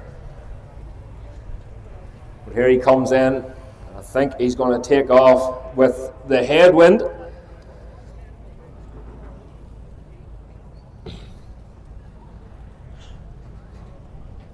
And he is indeed so. He'll be making his way. The revs are going up. Watch the lights. Mr. Whitham, you're clear for takeoff.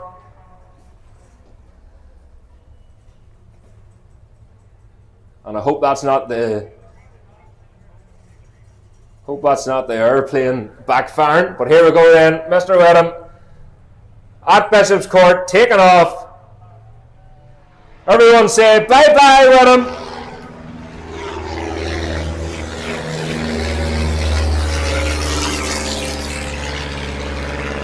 And away he goes. There's some amount of black rake underneath that. He must be running it in red diesel. So Mr. Whitham away back home again. It was great to have a wee chat with him. I wanted him up here in the commentary box, but he says I make him look like an amateur. I can say that now he's away. Here we go, he's coming back for a wave. Wow! That must be one of them 2-cylinders. Fantastic. He is a show-off. It's a good job them hang gliders aren't there anymore. He'll be taking them home with him.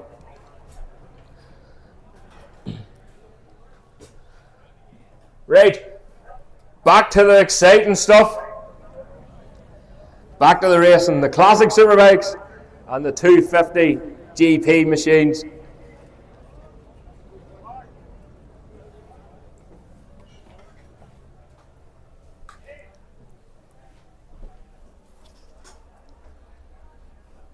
So in the 250 GPs then, qualifying on pole is Kyle Ride.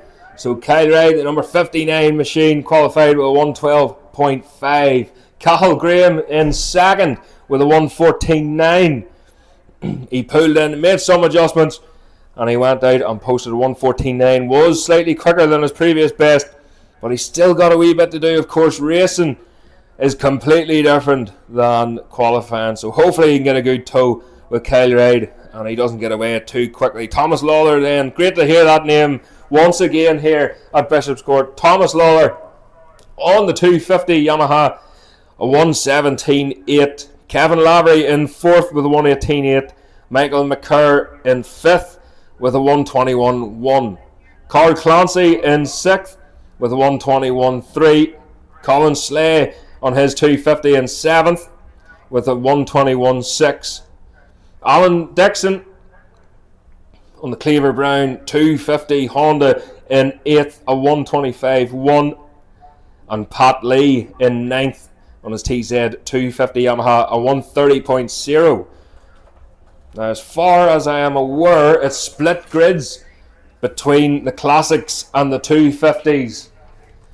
So the classic machines then headed off by Jake Crean on his R6 Yamaha, a 115.7.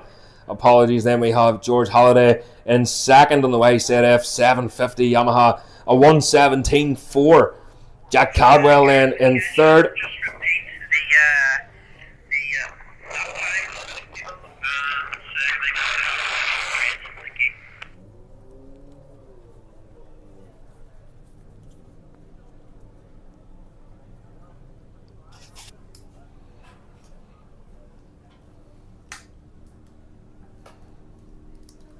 Sorry, can you repeat that? My radio's messing about.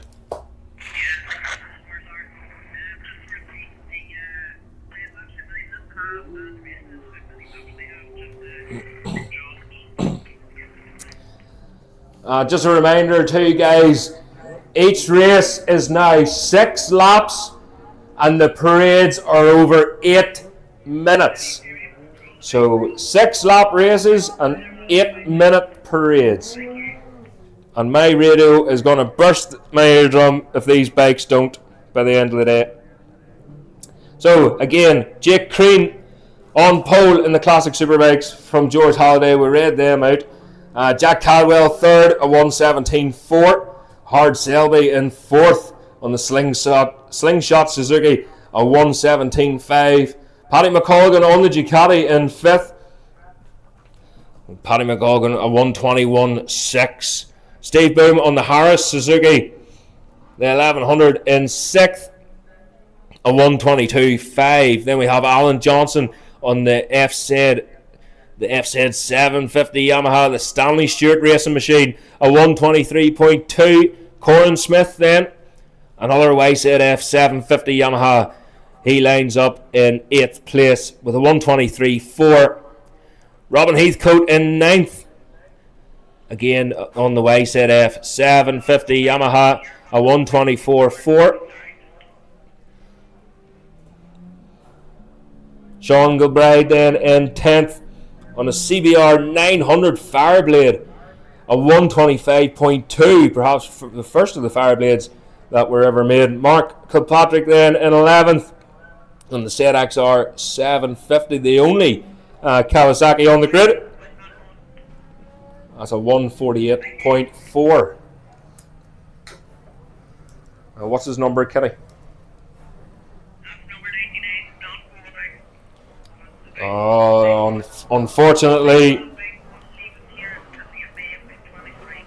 Unfortunately, Alan Johnson having issues there. The number 99 machine. We're having issues with that Stanley Stewart racing machine at Armoy, and it was Jeremy McWilliams that were riding. And did overhear a conversation that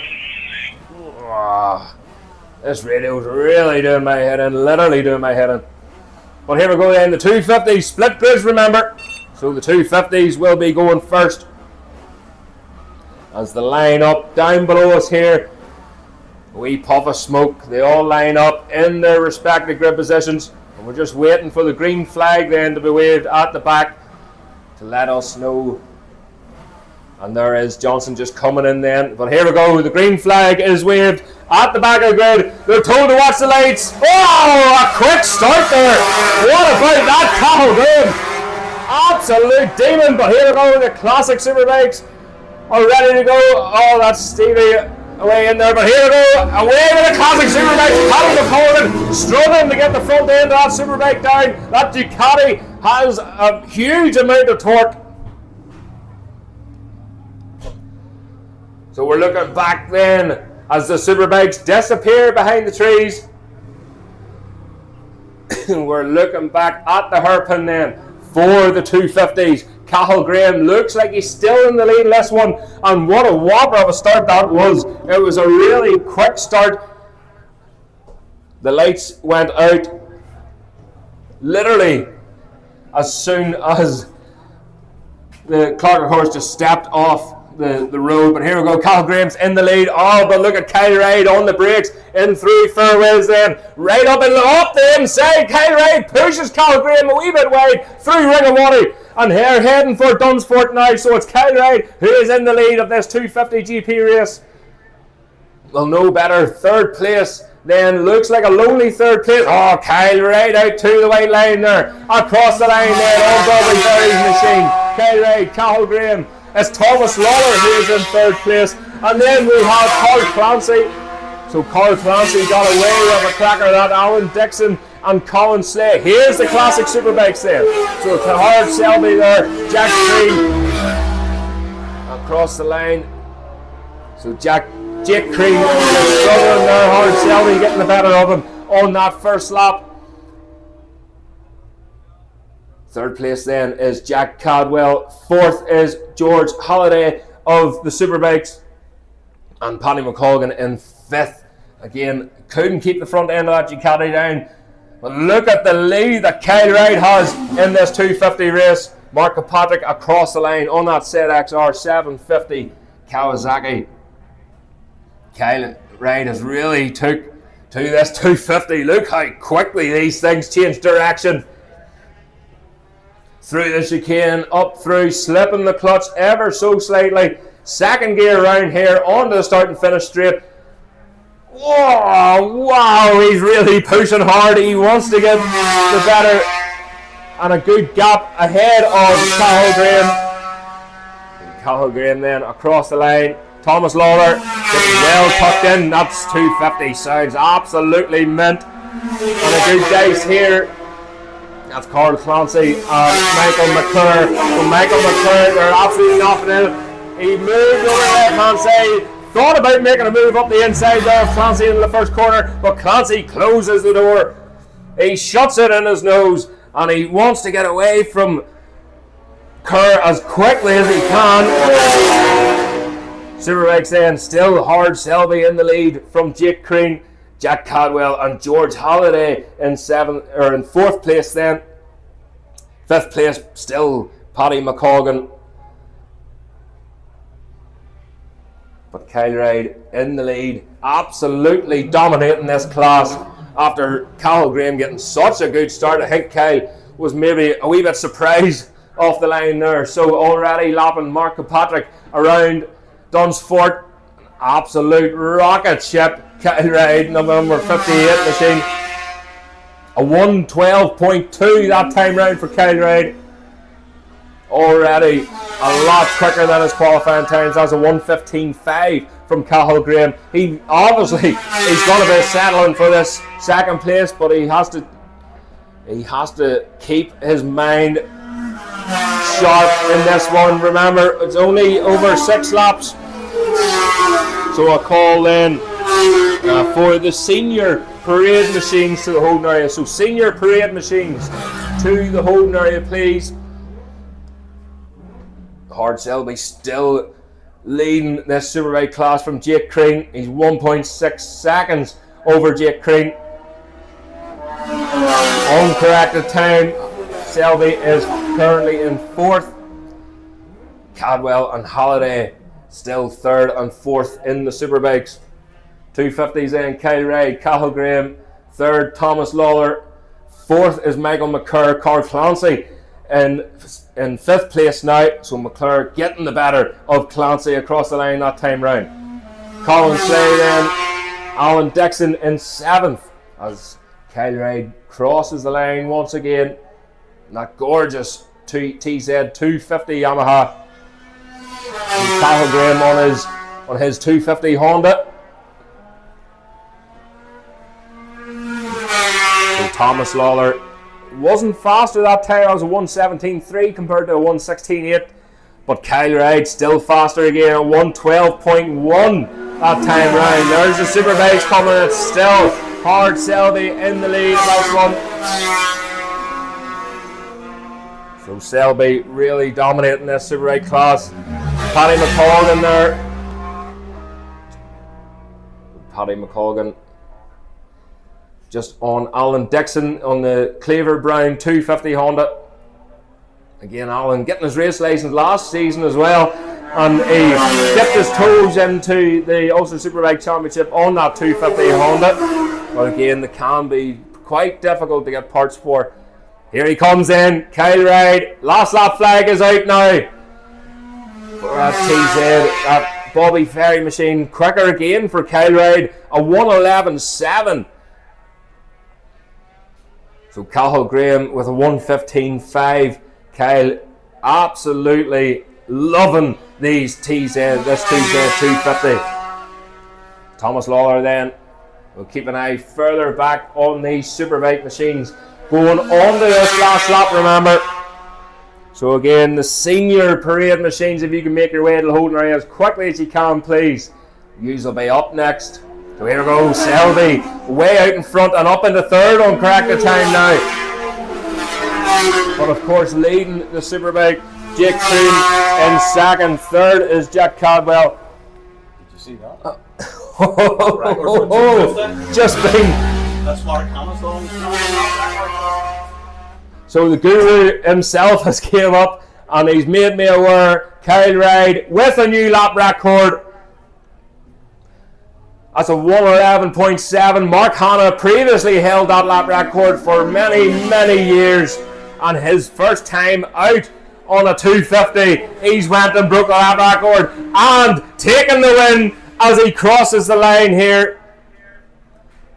What a result for Kyle Ride. He'll be on cloud 9. He'll not want to get off that machine. Here's Cathal Graham then. Cross the line, taking second place from Thomas Lawler, who rounds Dunsfort. And I'm sure these three men will be smiling ear to ear, especially Thomas Lawler. It's great to see him, multiple championship winner, back out on the track. Oh, Selby with a wee bit of a back end sliding there. The number 24 machine across the line takes the win in the Superbike class from Jake Green across the line. Guido across there. Who got the better of that? Jack Caldwell got the better of George Halliday across the line for fourth place in the Superbike class, and Paddy McColgan then across the line in fifth. And that's Alan Dixon finishes up seventh then in the 250 class.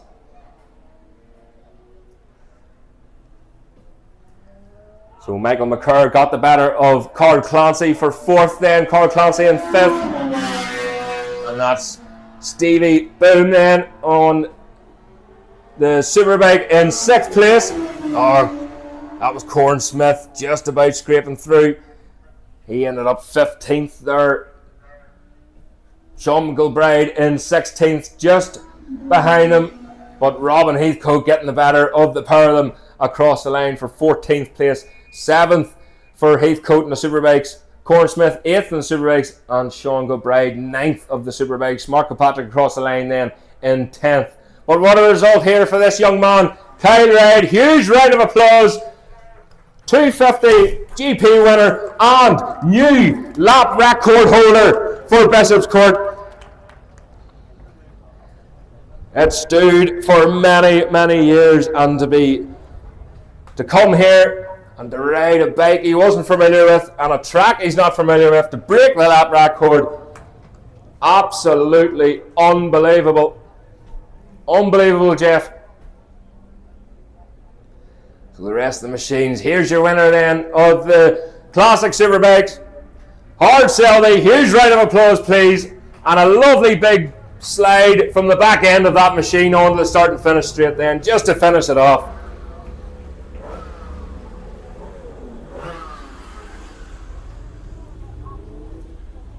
What a great start to the weekend's racing. That's the first race. The first race of many.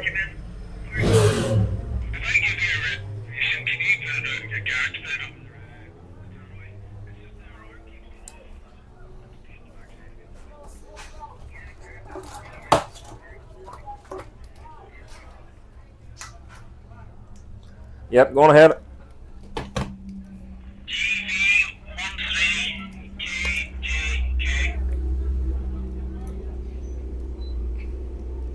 Sorry, can you repeat that? It's my radio's messing about, something shocking here.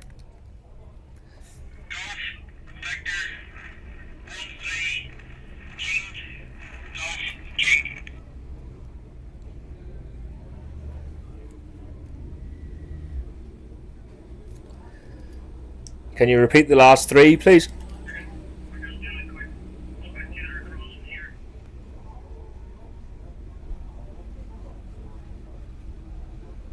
Sorry, can you repeat the last three of that registration?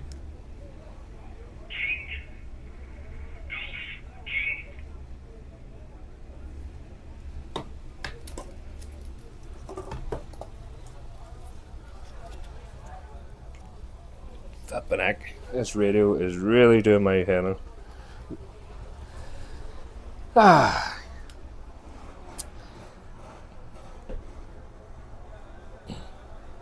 Okay, ladies and gentlemen, just hearing there, again, well, hearing my best because my radio has really done damage to my ear. So we have a golf registration GV, that's Golf Victor 1-3, and I didn't get the last couple, but there is another G in there somewhere. But your alarm has been going off, and it's been going off for most of the day. So that's a golf registration, Golf Victor. It's a Honda. It's not a Honda, or it's not a Golf, it's a Honda. So there's a wee Honda with the alarm going off. Golf Victor 1-3 is the beginning of the registration. Golf Victor 1-3. If you can go to your vehicle and unlock it, please. The alarm is going off and it has been going off for quite a while.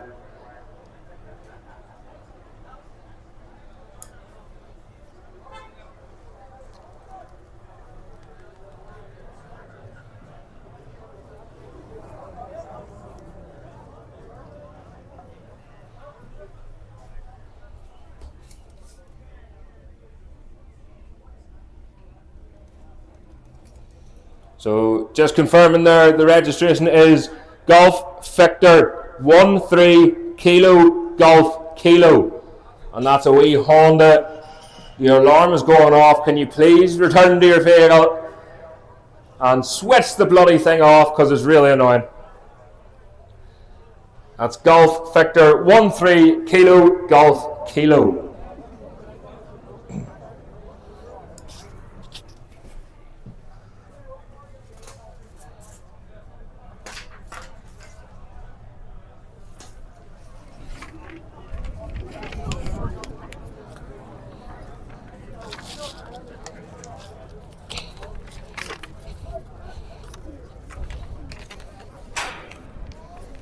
So again, the senior machines, the senior parade machines heading out on track here very, very shortly. And we'll get, obviously there's photographs and whatnot being taken here, but we'll try and have a word with, I think they are, yeah. They will be, they should be. But the senior's out now. Yeah. I don't know. I think we're playing a beer at the minute, but at the minute it is going ahead, yeah. Okay, ladies and gentlemen, can I have your picture, mister? Kyle Ride, how are you? What a result that was! Race win and a new lap record. Were you expecting that at all? Not really. I did a decent lap time in the qualifying session. I didn't think I'd be able to break the lap record today. I thought with a new tyre tomorrow and a few changes we might be able to do it, but yeah, big bonus there. So you're going to smash it again tomorrow, are you? I think there's a few more attempts in me yet. Coming out of this top corner, oh, I was holding my breath every time, and through that chicane, it's good view up there. You'll have to come up sometime. Maybe not today. You're all sweaty, but anyway. This chicane, how quickly you can change the direction of this bike. Compared to a Superbike, what would you rather ride? I mean, you can't beat these bikes, so I had a lot of fun. But like you said, it's a big change. It's completely half the weight of my Superbike, so you can change direction pretty fast, if not too fast, and it unsettles the bike. But I'm having a lot of fun, so thanks to everyone that's involved. It's been a great weekend up to here. Good man, that was the right answer. Proper race bike for a proper racer. Another huge round of applause for Kyle Ride. And Howard Selby, winner of the Classic Superbikes. Again, you've been sort of in the background this weekend, and then all of a sudden, you did this last year too, boom, you just stole it. Yeah, I'm not a great lover of qualifying. I love racing. As soon as racing comes together, Red Mist comes down and give it a go. But it's really nice to get a nice group of guys and also good racing. That's what it's about. Fantastic. Will you be out in the parade as well later on? So you get plenty of track time? Yeah, get plenty of track time. Yeah. Happy days. Thanks very much. Another, please, round of applause. Howard Selby, Classic Superbike winner. Fantastic. What a start to the weekend. And there's me breaking up now. Look at this. My battery's running down on my mic as well. I had to go recharge it. My radio's busting my eardrums. I will have to recharge myself later. I'll get away now. But these machines then, the senior machines are out on track now. They're starting again, a lot of T's out, 750s out. A lot of very, very expensive machinery indeed.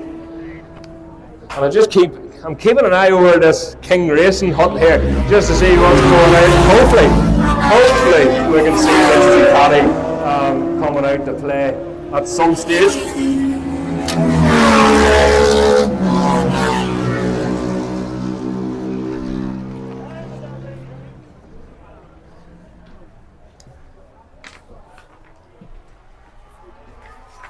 So again,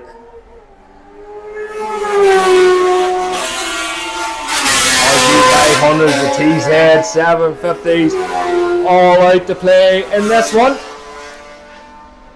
And look at the smoke there, the 750, the RG, that was the RG500, just clearing its guts after a while. And again, running really rich. You have to remember, there's a lot of changing of jetting, changing needles in these machines. No such problem for that one on Gibson's BMW.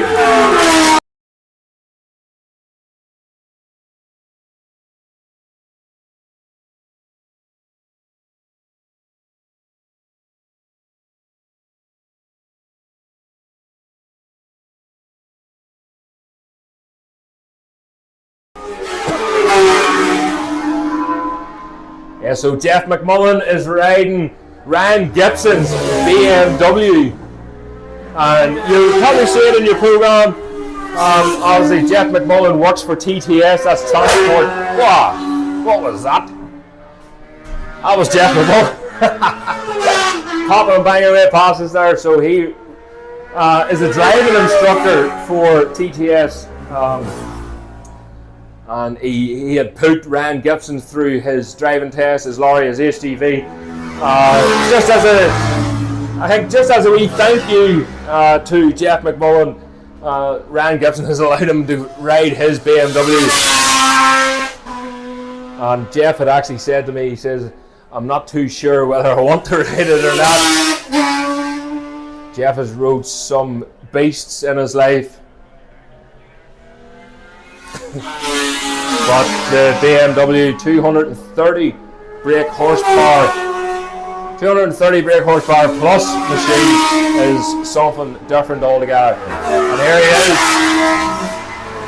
way down through there was Jeff McMullen, and he can hardly keep his head on his shoulders as he goes through. I would like to be down through there, but again, only 8 minutes now of these parade laps, remember. So next up then is the lightweight. So the lightweight parade's up next, guys. That's the lightweight parades. If you can make your way to the hold now, please, as quickly as you can.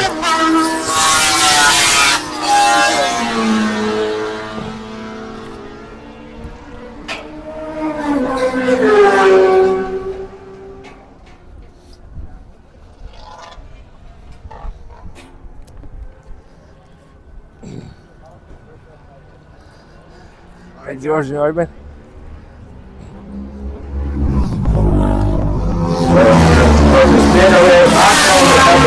I love it down here, it's quite frightening, but something different. How we look there. We'll give Jeff McMullen a wee bit of a go here. Paul Dunlop there on the R1. And again, this yoke smoking here. That time. Number 13 machine, and once again, that is that relentless Suzuki. The VFR Honda. Coming on that TZ 750 Yamaha. Very very smoky down here. Caddy 998. Again, we've seen a couple of them. Sam West was racing one at the Armoy and just got clipped on the line by Andy Fowle. So Andy Fowle with a fantastic classic Superbike win at Armoy on that Ducati, but Sam West on the second of the Ducatis, and a lovely machine. So one leads out on track at the minute.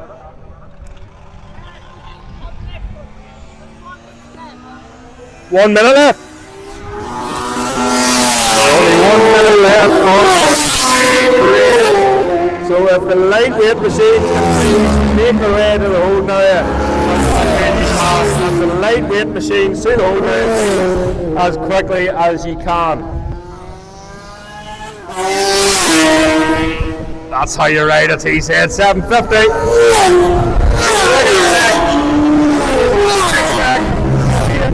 There for Jeff McMullen. Poor chap can't hold on to the bloody thing. He's going to get blown off. It'll be like a windsock. There are a few Superbikes out there again. A bit of a go at it just before the race later on today. Fingers crossed, and we'll keep you posted. And there's the checkered flag then. There's one of the riders just saying, do you want to do 2 more laps? Again, that's that Ducati way back through again. So lightweight machines up next then, guys.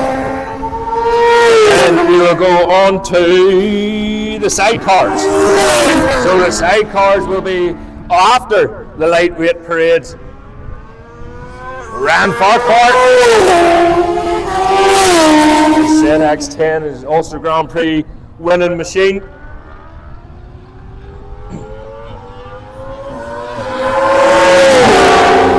Paul Garland away through again.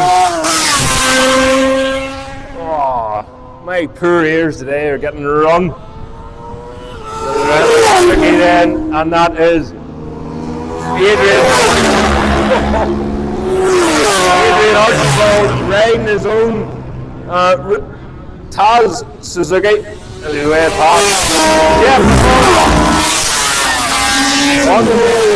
Here, that split the split throttles as he goes through. Just on the shut off of the BMW, he just splits the throttles and it controls the power delivery out of the corners then, and it makes it a lot more rideable. So again, another shout then for the lightweight machines, and that will be followed by the first sidecar race of the weekend.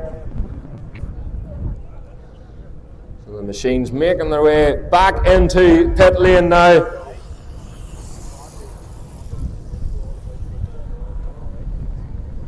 And I think the instructors are just having as much fun as the parade riders. So I think just for the crack, we'll have a wee chat with Jeff McMullen, and hopefully he hasn't done a Philip McCowan and ripped his bloody shoulders off his back, because it looked like he was under a wee bit of pressure there. Ran Farquhar then, that's the Richard Britton machine. Ran Farquhar on his home ZX10, the Norton. Again, bellowing in the background there for that Norton. You were close, Mr. Garland. That's your first warning. Here we go, Archie then. The Taz Suzuki with the number 1 plate.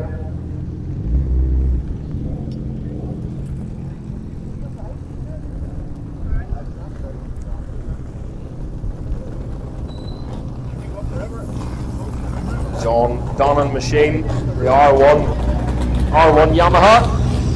Well-known colours, well-known machine, well-known man in the right paddock who unfortunately lost his life. I think you're in trouble, Jeff McMullen. I think you're in trouble. Oh, You weren't meant to go that fast. You look a wee bit shaken. What's wrong with you? You know what? That's the quickest motorbike I've ever rode. That's the quickest motorbike he's ever rode. Okay. Still missing nervous than racing. Ryan Gibson, I was going to ask you, how nervous were you there? Worse than riding. So Jeff McGowan just making Gibson a wee bit nervous there, to say the least. You're all right now, boys. The bar's open. You can go and relax. So the lightweight machines then lining up, ready to go out on the track. And don't forget, that will be followed by the sidecars. So if you can make yourselves ready, please, and available in your holding area. So there we go then. The lightweight machines just getting themselves ready. The instructors are heading back down again for another blast.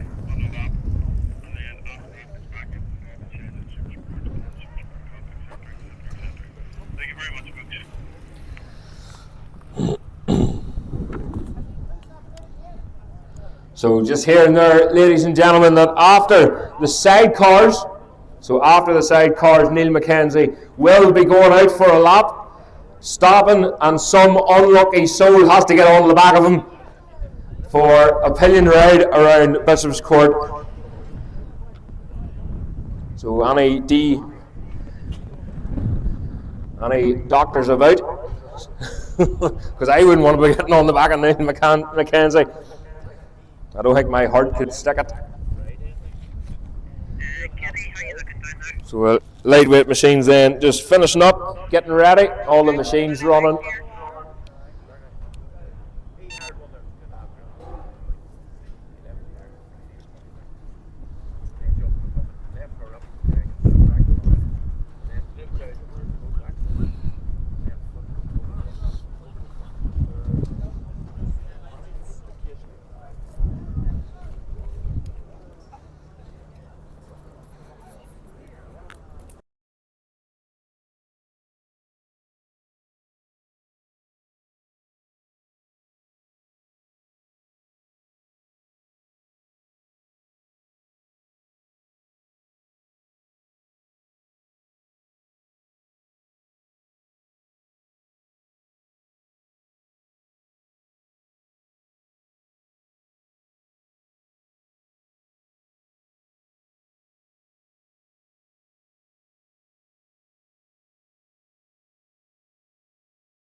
Okay, ladies and gentlemen, so the lightweight machines are now out on track. And if anyone's trying to get a hold of me on the radio, I've turned it off because it is literally doing my head in. So I'm just sitting on the pit wall, and we're waiting for these lightweight machines to come through.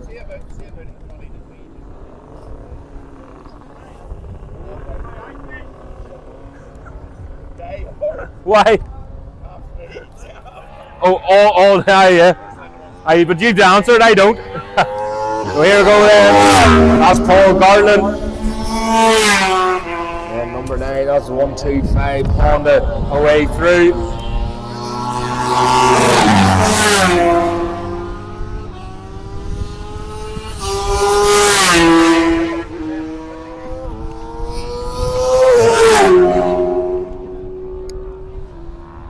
says there that Chris Reese on the Moran, the Moto 3 machine, but I don't think that's it.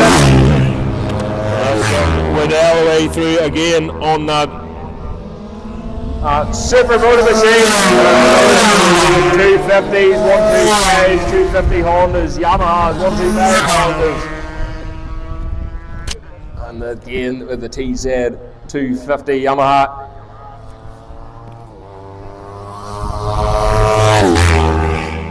And our young future lady racer away from the 65 machine.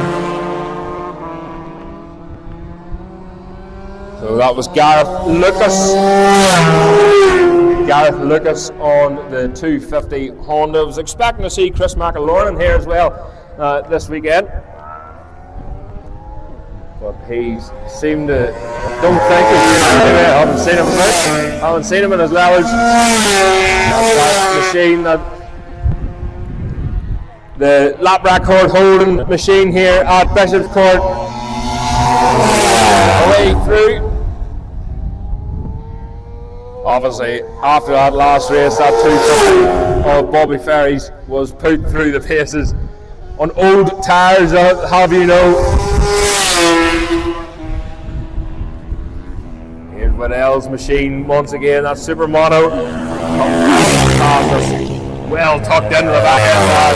Young Joe Hurd on that 250 Kawasaki. Joe competing in the Ulster Superbike class championship.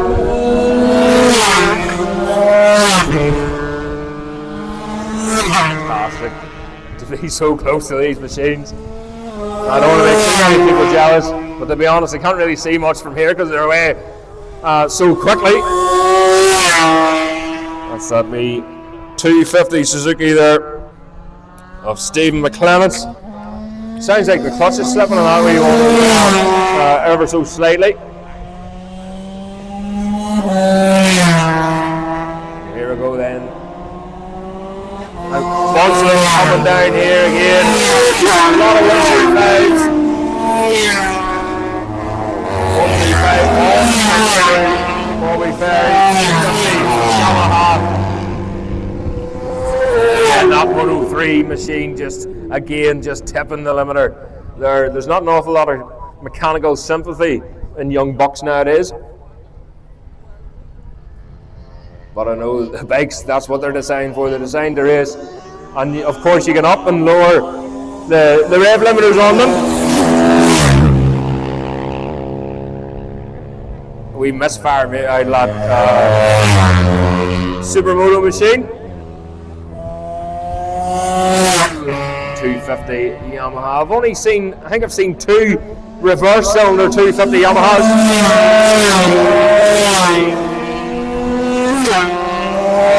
11 going through there.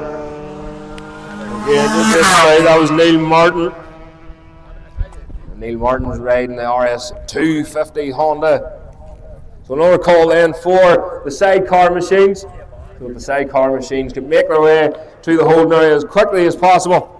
And then remember, now Makenzie is taking a pillion, some unlucky customer around Bishopscourt for a wee scalp, just to wake them up that wee bit.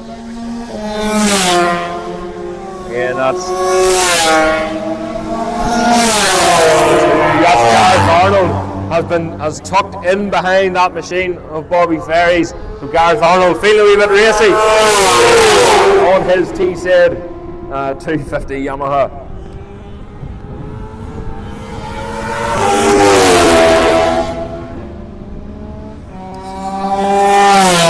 Paul Garland just right the outside of them there, just trying to herd them all up like a bunch of sheep. As that 250 on it, just get the way that close for comfort there on the pit wall.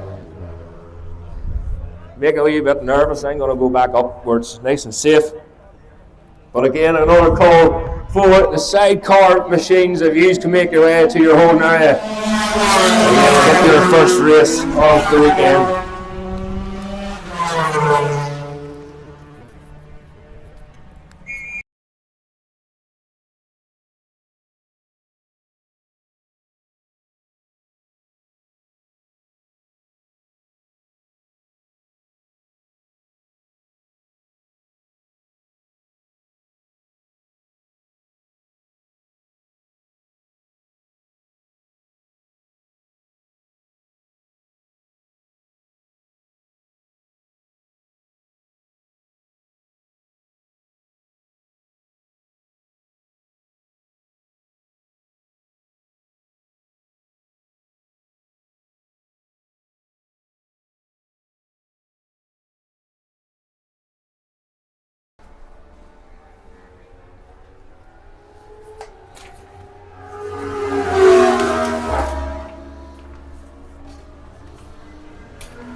Back up then in my wee cubby hole in the penthouse here at Bishopscourt. That was Gareth Arnold on his 250 Yamaha going through.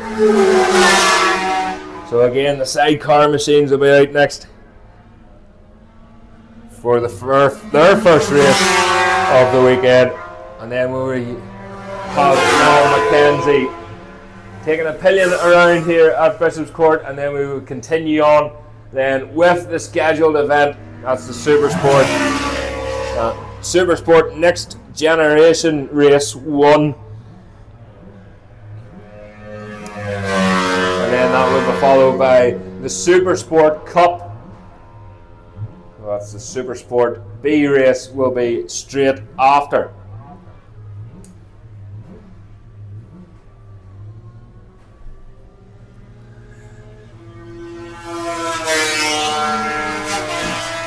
So that's the checkered flag being shown then for this parade lap. That's the lightweight machine will be heading back into the paddock.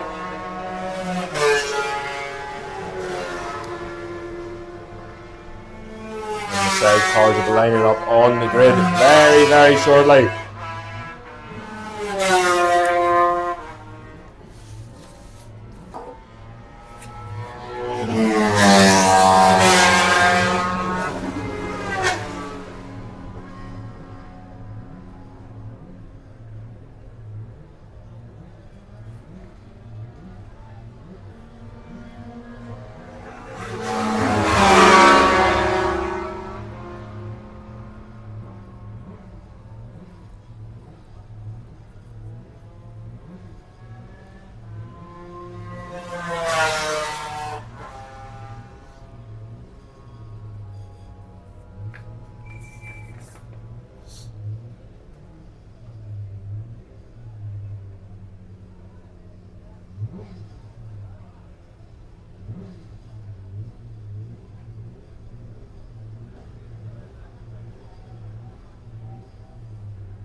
Out of the paddock.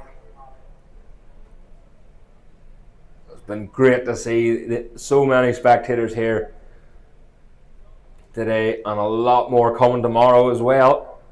So more action-packed racing for you tomorrow. But we'll continue on today with the sidecars.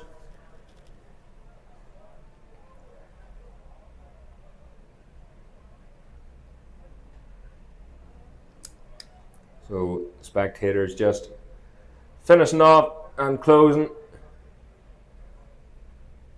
And there's a man running there. Never thought I'd see that in my life. A man running with a sack of giant onions. I don't take onions in my burger, thanks very much. But a wee tip to any of the marshals, if there's anyone with food heading this direction, let them through.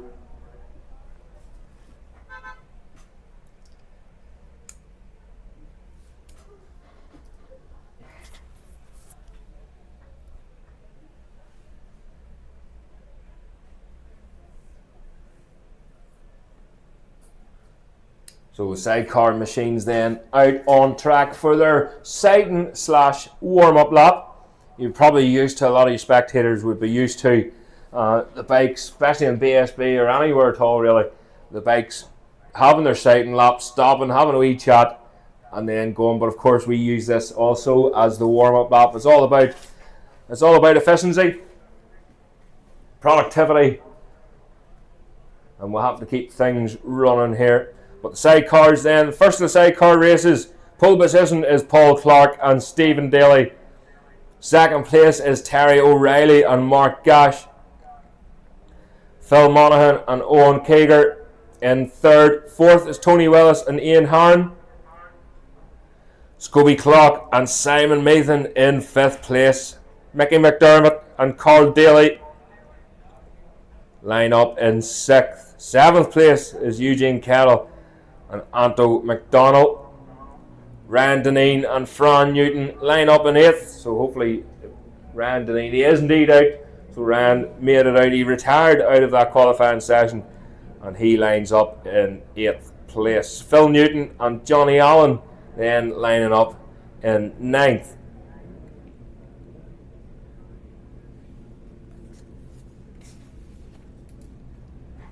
So again, the Baker Suzuki lining up there. That's the number 73 machine. You'll notice the pole position is left empty, and that's in respect of Darren O'Dwyer, who unfortunately lost his life in a work accident. But here we go then, the green flag is being waved. They're told to watch the lights. Oh, what a way to go! A great start there. A great start there for Paul Clark. Not so great for Ryan Deneen. Just couldn't get that outfit off the line. I think he stalled it maybe on the line. So not ideal there for Ryan Deneen already in this race, but hopefully that outfit will make it to the end.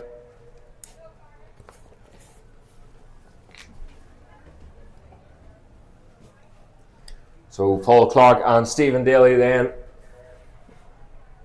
with a clinker of a start as they head down towards the hairpin and then back up again towards Deegan. So Deegan's is the chicane, the first chicane through here, and then they work their way up through fairways one, huge left-hander swapping over to the right. It's a really fast chicane basically.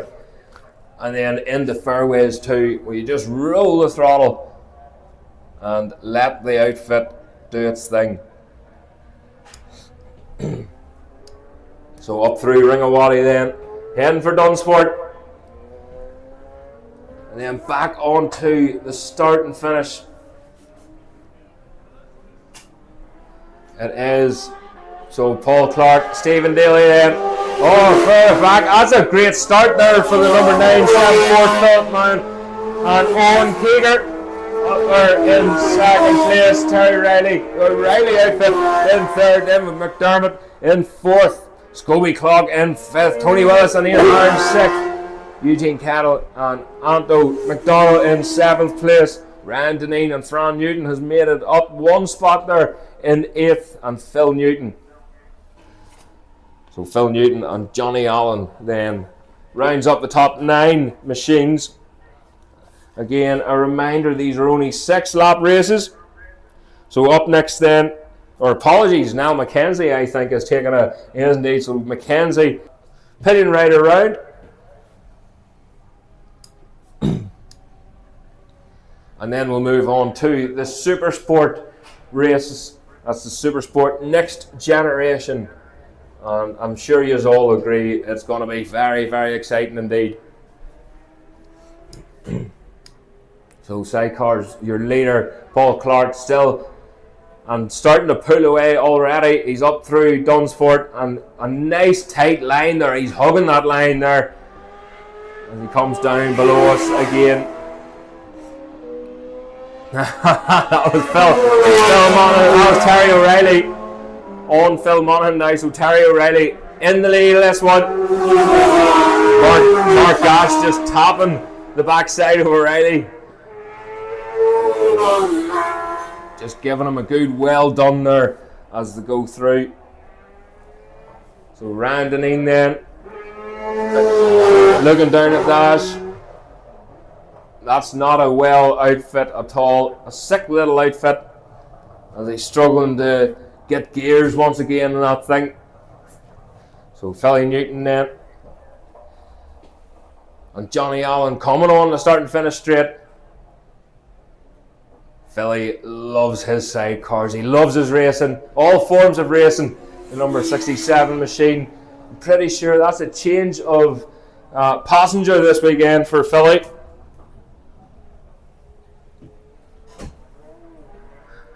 As you can hear, Paul Clark and Stephen Daly slipping and sliding their way through the curbs here at Bishopscourt. The battle then heats up then further back at Scobie Clock. So Scobie Clock in under pressure now. So I'm having a look. That's not Tony Willis.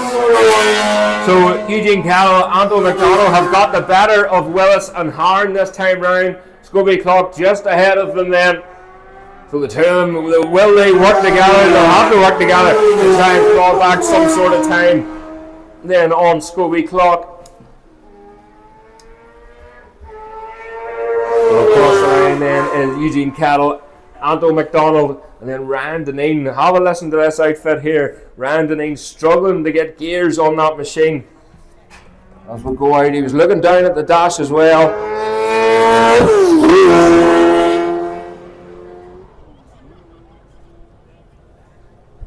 He really has to give it the clutch when he's changing up the gears there, just to make sure it's selected properly. The problem is using the clutch for changing gears. It is better on the machine, but it is more difficult on the rider, and that's when you start to get a lot of unnecessary arm pump. So here's Philly Newton then. So Philly Newton then across the line, closely followed by Paul Clark and Stephen Daly here. So they're across the line. They will be getting the last lap flag the next time round. That was a 120.4 for Clark and Daly. O'Reilly and Gash then across the line, a 120.6 that time round. So in actual fact, O'Reilly and Gash are starting on the charge now. A wee bit too little, too late perhaps for them here.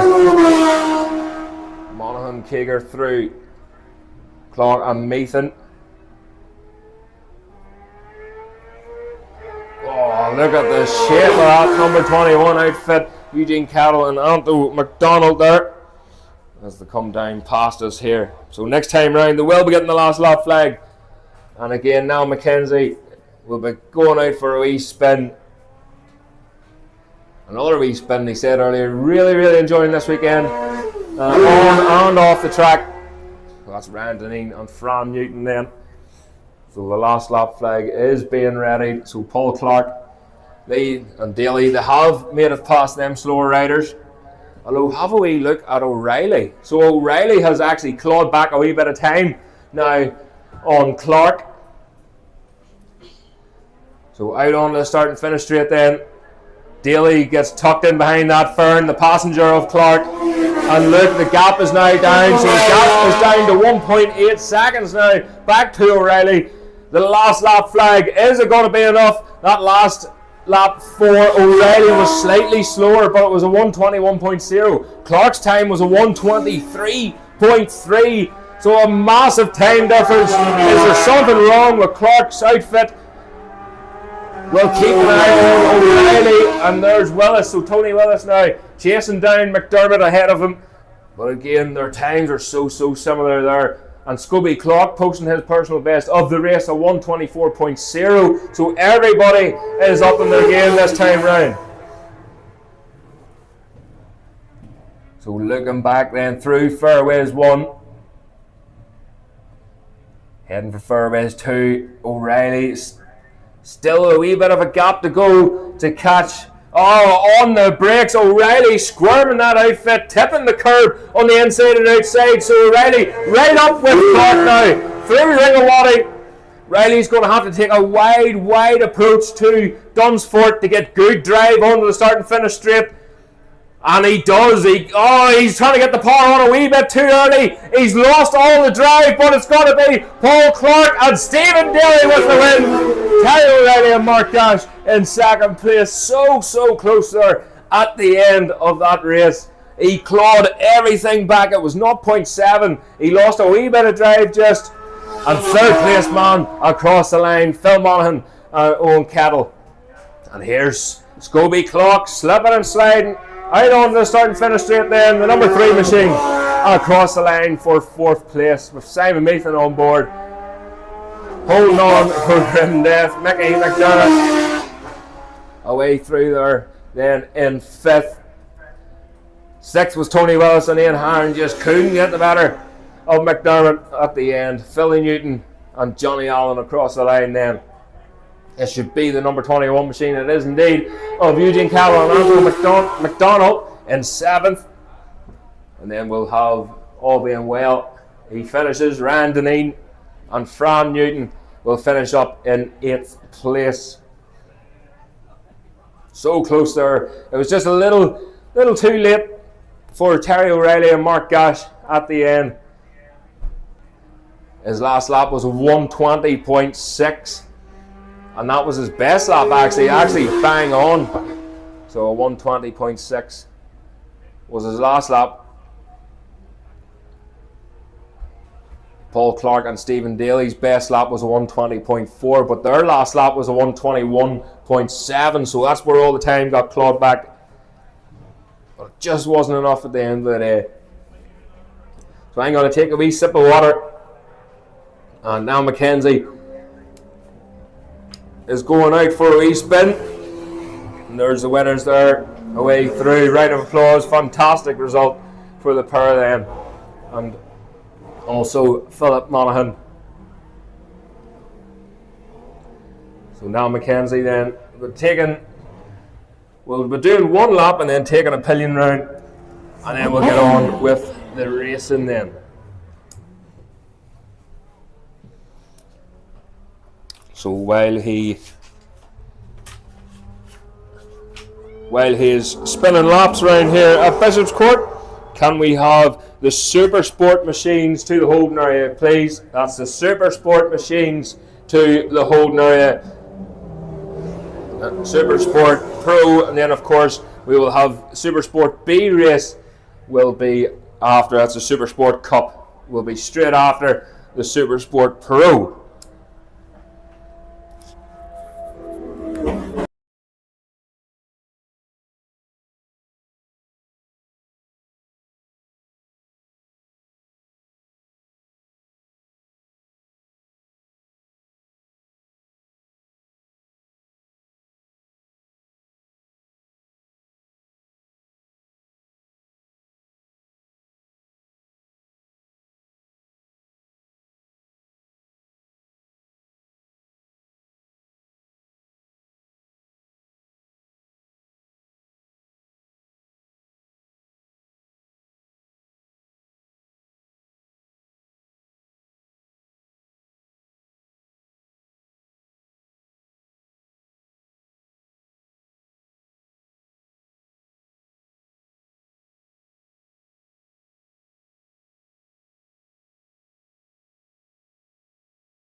Another call for the Supersport machines. Race A to the Holden area, and that will be followed by Race B.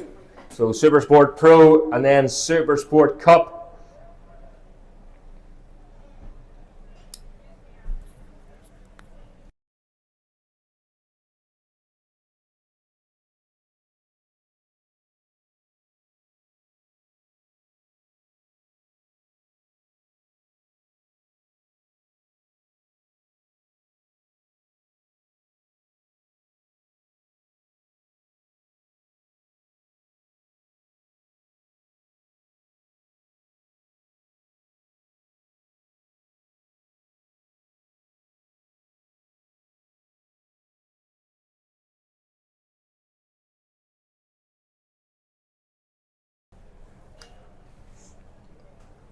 So now Makenzie just out on road bike version of the McWilliams by Martre Racing Yamaha, and he's going to be coming around here very soon and picking up, we'll say, a lucky customer. And I've got my wee son up here, my helper. And Maddox, would you go in the back of that madman on a motorbike? Yeah. Yeah. Do you want to go motorbike racing? Yes. I don't think so, somehow. I can hear my ears burning from here. So Makenzie then just having a wee waiting for his Uber, and he's going to be jumping on then, just looking over, adjusting the foot pegs. Makenzie looking some extra preload perhaps.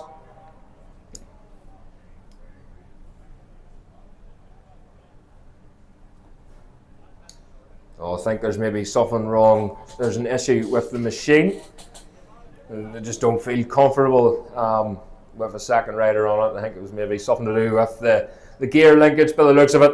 So the Supersport machines are going to go up next, and they'll be out on track. They will come back round and form into their grid positions.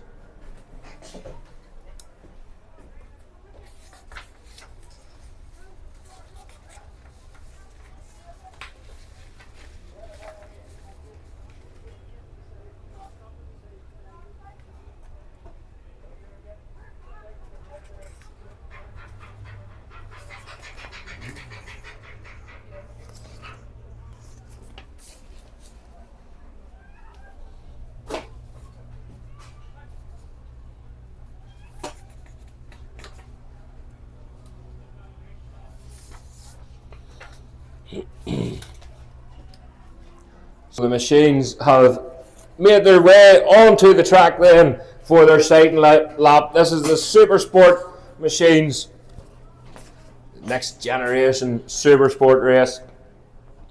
Lining up on pole will be Richard Cooper on the BPE by Russell Racing Yamaha, followed by Storm Stacey.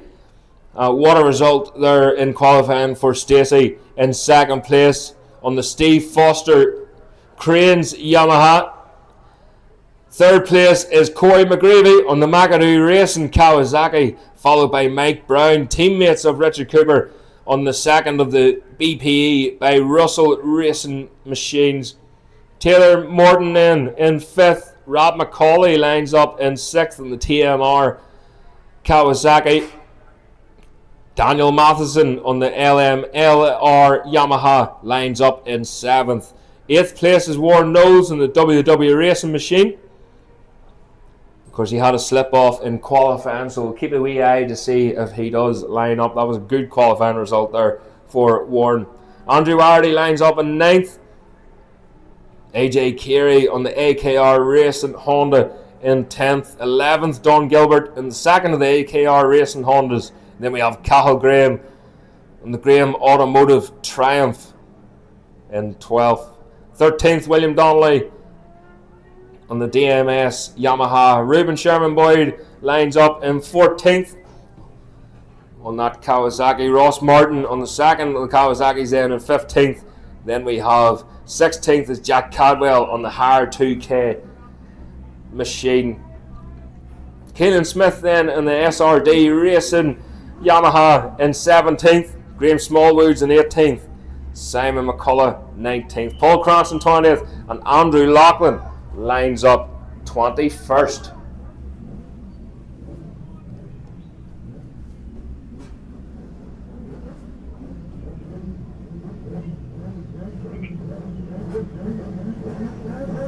Yeah, so here we go then. Just looking at the lights there. Engage gear. Revs go up. A long wait for the lights to go out, but away we go. And a great start there. Great start there by Corey McGreevy. Was he able to get the front end down on that Makenzie machine? As they tip into turn 1, I had a glisten of blue there, with a hint of yellow perhaps that got the whole shot. But we'll know more when they come back up towards us then.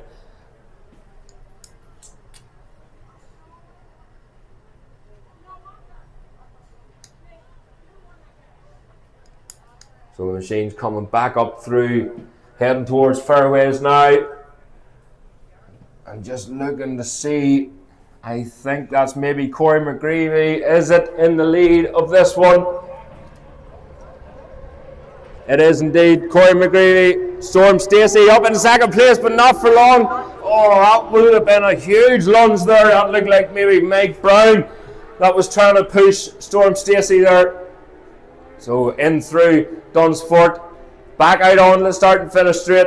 The three of them coming down. Oh, it was Richard Cooper. So Richard Cooper in the moves over the left hand side. Into turn 1, and you're going to make a move into turn 1. He does indeed. So he outdrives that Yamaha R6 machine of Storm Stacey. Corey McGreevy now. Richard Cooper now in the lead from Storm Stacey. Mike Brown then in 4th. Rob McCauley 5th. 6th is Taylor Morton. 7th is Don Gilbert. 8th was Daniel Matheson. 9th AJ Carey. Andrew Wardy 10th. 11th William Donnelly. Ross Martin in 12th. Cahill Graham in 13th. Paul Cranston up into 14th. Ruben Sherman Boy 15th. Jack Caldwell 16th. 17th is Simon McCullough. Graham Smallwoods 18th. Keelan Smith 19th. And Andrew Loughlin in 20th. So here they come again, screaming them 600cc. Oh, a big move there, Corey McGreevy. Richard Cooper got the better of him into the chicane, but Corey McGreevy squeezes Cooper up the inside at Ringawati. Through Dunsfort then, Coots is going to get the drive, get into the slipstream of that ZX6 machine. Here they come in, down passes here. It's still Cooper moves over the left hand side. Cooper up into the lead once again into turn 1. But Corey McGreevy has the line in this one. Corey McGreevy pushing hard, and he's got the line into turn 1 then, and he can adjust himself and pull that machine back over to get the drive out of turn 2. So Corey McGreevy in the perfect position here at the minute. It's the only position really that he's got a choice to have, because Richard Cooper is on a mission this weekend. Did Corey McGreevy, was he able to get the better again of Coots into turn 2? No, it's Cooper that is in the lead in the BPE Russell Racing Machine. Corey McGreevy now under pressure from Storm Stacey. Storm Stacey has seen what Richard Cooper can do. Can he? Oh, he's lost a lot of drive through Ringawati there. So Corey McGreevy loves that place. He loves Ringawati. It's a real elbow down show through that section of the track. But here they come once again. Richard Cooper last lap posted the fastest lap. And once again, Cooper with a 108.2. So it's Richard Cooper, Corey McGreevy, Storm Stacey, Mike Brown, Taylor Morton, a cracker start there up into 5th place. Rob McCauley 6th, AJ Carey, and he's up into 7th place. Don Gilbert 8th, 9th is Daniel Matheson, and the top 10th is Andrew Wardy. As we look back towards the leaders now. So the leaders through the first chicane already and heading for fairways 1, and this is flat out on one of these machines. You really have to pull the machine. Use all of your body weight. Oh, Storm Stacey on the brakes on Corey McGreevy. Corey McGreevy closes the door, doesn't let him through, but look at Ring of Waddy. So Storm Stacey this time is going with him. So again, we're just going to try and truck through as many of these races as we can. Get as many done tonight as we can. But Richard Cooper in the lead. That's a 1:07.9 that time round for Richard Cooper. Corey McGreevy in. So Corey McGreevy in that second place. Storm Stacey still holding on to third. He's struggling to get anywhere close to Corey McGreevy then. The only place is up through the back section of the track. You keep an eye on William Donnelly all the way through there. And Ruben Sherman Boyd on that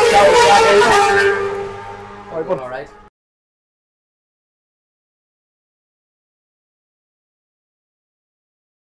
So Richard Cooper then with that fastest lap, a 1:07.9. Phenomenal lap there from Coop. So the last lap flag then is being waved back at the leaders. Again, Richard Cooper just... Storm Stacey ahead of Corey McGreevy then.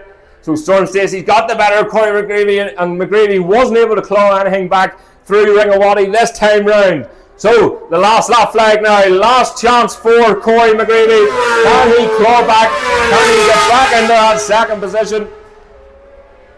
Or will Storm Stacey close the door on him once again? Through the first corner then, in through the second corner. And it's going to be a real Dyson match here to the line. AJ Carey there across the line. His teammate close in behind him, Don Gilbert in 8th place. Daniel Mathis in 9th. We'll look back at the leaders then. This is going to be a close one as we go through the first chicane then. Storm Stacey already opening that gap back to Corey McGreevy. But it's Richard Cooper under the windmill to go. Through fairways too. And again, nice and smooth. Corey McGreevy late on the brakes, but it's not going to be enough. Storm Stacey has really bit the screen this time. He's actually catching Richard Cooper now, but too little too late for Storm Stacey. Here he comes in. Richard Cooper takes the win in the Supersport race, followed by Storm Stacey. And again, Corey McGreevy in 3rd place. But look at Storm Stacey's lap, a 1:07.7. That's the fastest lap of the race. And we knew he was clawing something back. He's got used to that machine. He's got used to Bishopscourt. And he's feeling fast this weekend. And that's exactly what he needs. What a result there for Richard Cooper. And even Storm Stacey, from not knowing the play, he's as green can be, and he goes along. And look at Ruben Sherman Boyd up into 12th place. So he battled it out. He was able to hold off Ross Martin. And don't forget, that machine of Ruben Sherman Boyd is I think it's 2003, perhaps that thing. 2003. So there's a lot of riders out here. I don't think Ruben was he born in 2003? No. So what a result there for young Ruben Sherman Boyd. Up into 12th place, he battled it out, he used his head, and he really, truly is a star of the future. But Richard Cooper takes the spoils from Storm Stacey and Corey McGreevy. Mike Brown 4th, Taylor Morton 5th, Rob McCauley in 6th, 7th is AJ Carey, Don Gilbert in 8th, 9th was Daniel Matheson, William Donnelly in 10th, 11th Cathal Graham, 12th is Ruben Sherman Boyd, Ross Martin 13th, Jack Caldwell 14th, 15th is Paul Cranston, Simon McCullough 16th, 17th is Graham Smallwoods, Keelan Smith 18th, and 19th Andrew Loughlin. Huge round of applause please for your top 3, Richard Cooper, Storm Stacey and Corey McGreevy.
Fair play to him. You wouldn't get me doing that.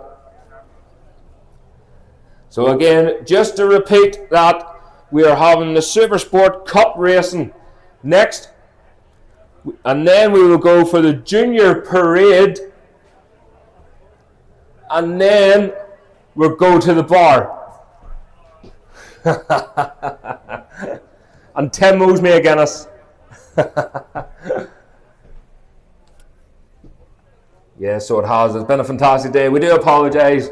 Again, certain conditions throughout the track, oil spills, etc. It's just beyond our control. But again, the marshals, the clerk of the course, John McClure, the marshals, flag marshals, absolutely everyone, the Team Classic Bike Festival, everyone involved today has done a fantastic job. They've all chipped in. And even the scrutineers up nice and early. They were up well before I was, scrutineering the machines, and throughout the day, obviously. So well done, everyone. And we'll get some more of this tomorrow. But another race to go then. And Makenzie just, backing it in, pinning on the back. Fantastic. So what a feeling that must be, not being in control. And I hope there's a change of knickers in there somewhere.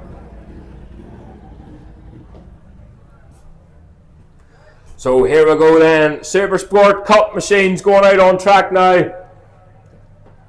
As the green flag is being waved at the bottom of pit lane.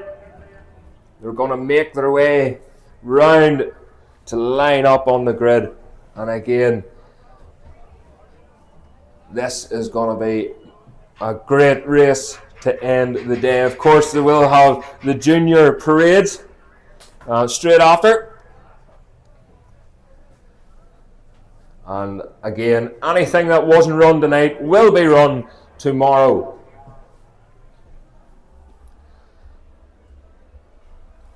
So there's the machines out on track. Remember, this is Supersport Cup. And going by my sheets, it's William Young that is on pole. And it is indeed. So William Young on pole from Scott Clements in second place. William Young again, I think he may, does he have the bib on? Pretty sure he is a newcomer again this season. He had to reapply for his license. A really, really good 125 and 250 rider, and he's proven his worth in the super sports as well. And a very, very humble guy indeed. So great to see William Young back on the grid.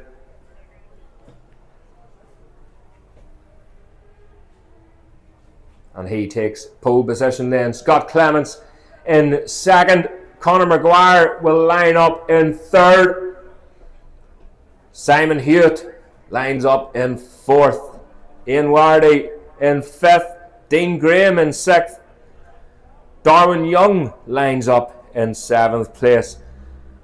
Anthony McColgan, aka Paddy McColgan, will line up in eighth. Brett McCallan in ninth. 10th is Connor Curtis. Now Monaghan in 11th. Ben Crooks in 12th. Dara Ward 13th. 14th is Ross Quinn. Tom Oliver lines up in 15th place. Mark Shields 16th.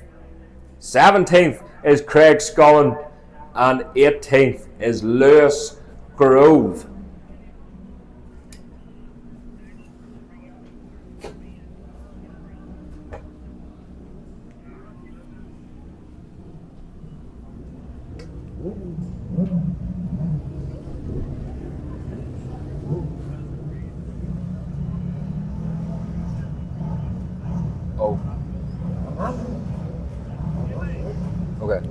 Okay, ladies and gentlemen, just here and there now that we will be able to run the pre-73. That's the pre-73. We will be able to run that after this. But here we go, the Supersport Cup are go and the lead the line and head down towards turn one.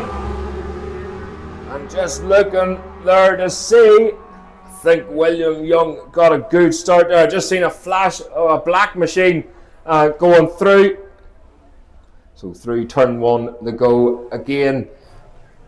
Again, just another call. Circuit management has very kindly agreed that we can run the pre-73s after the junior parade. That's the pre-73s classics after the junior parade. So we will be able to run that. And then again, anything else can be run tomorrow. This bar's getting further and further away, John. So, great result there for the team. So again, the junior machines will be going out on their parade laps, and then we will go for the pre-73s. So the machines then, the Supersport Cup machines up through Dunsford. I know for certain, no I don't, I know for certain, I was struggling with that one, but it's Brett McCallan. What a start there for Brett McCallan. William Young in the lead, Brett McCallan, Ian Lowry, Tom Oliver, Thomas Curtis, Conor McGuire, Dean Graham, Scott Clemens, Dave Monaghan, Ben Crooks, Darwin Young, Darrell Ward, Lewis Grove, Mark Shields, all the way through.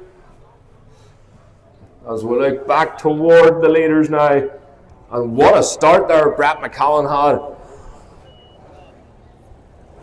And he's just bolted his way right up to the front of this race and into the lead by the looks of it now, through the chicane, and then heading toward Fairways 1.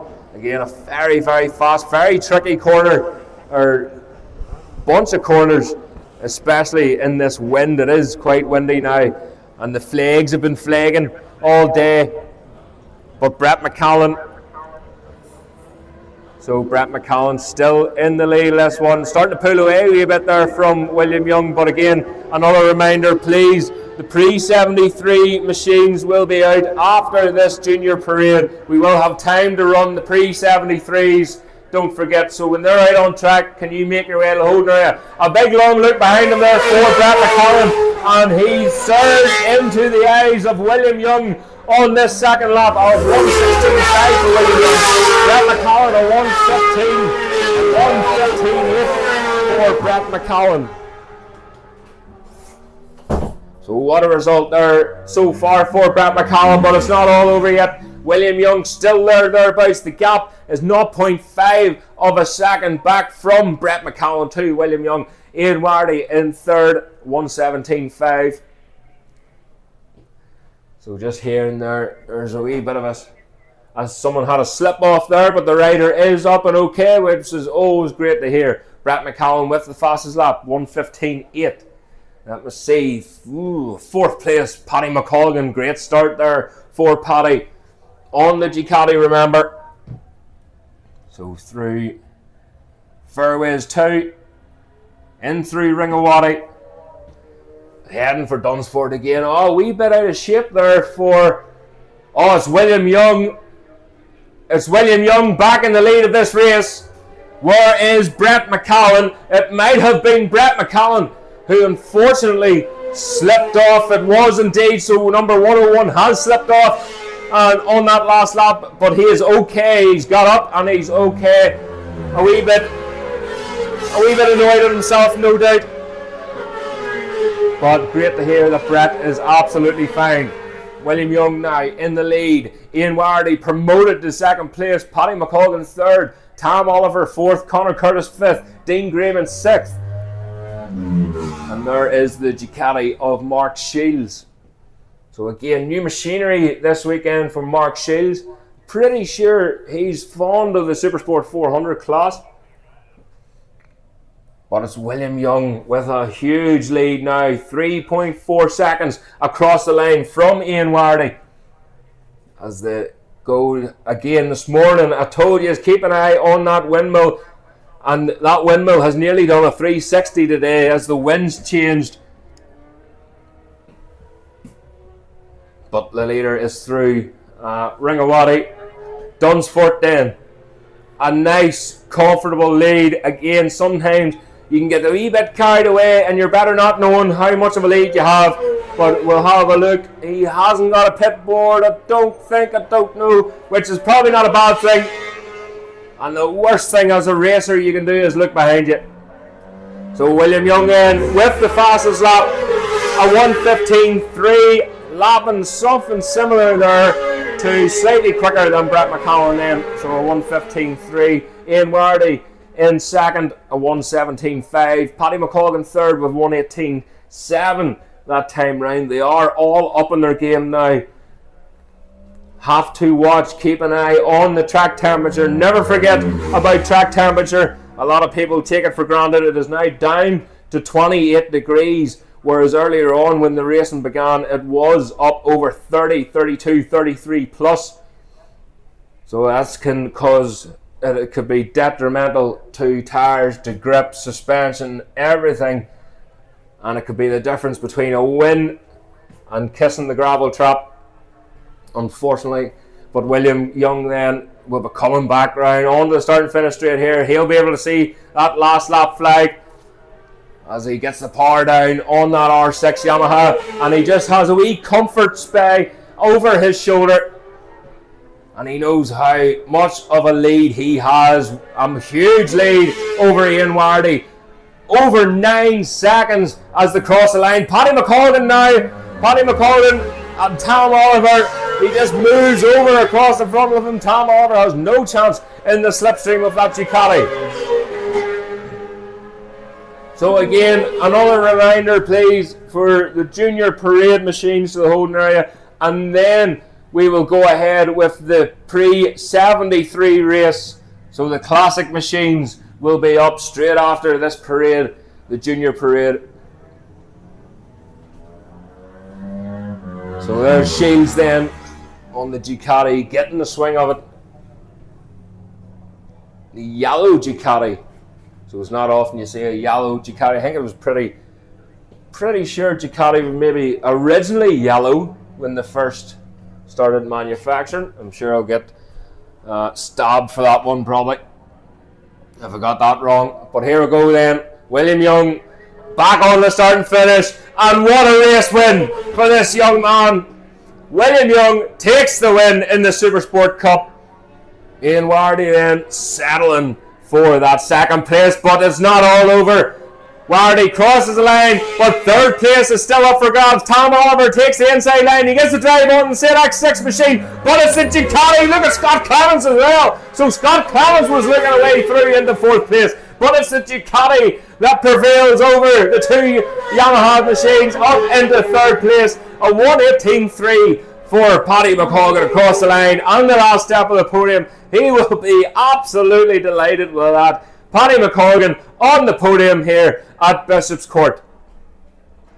Fourth place then was Tom Oliver from Scott Clemens, only just 0.031 of a second across the line. Connor Curtis then in 6th, Dean Graham 7th, as Mark Shields crosses the line then. Conor McGuire in 8th, 9th was Neil Monaghan, 10th was Ben Crooks, Lewis Grove in 11th, Darwin Young 12th, 13th was Dara Ward, 14th is Mark Shields, and unfortunately Brett McCallum on the second lap went down out of the lead after such a fantastic start.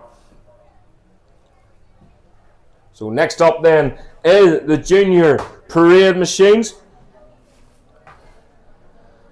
So the junior 3 parade will be up next, followed by the pre-73. Guys, please spread the word. The pre-73 machines will be going out for their race after this junior parade.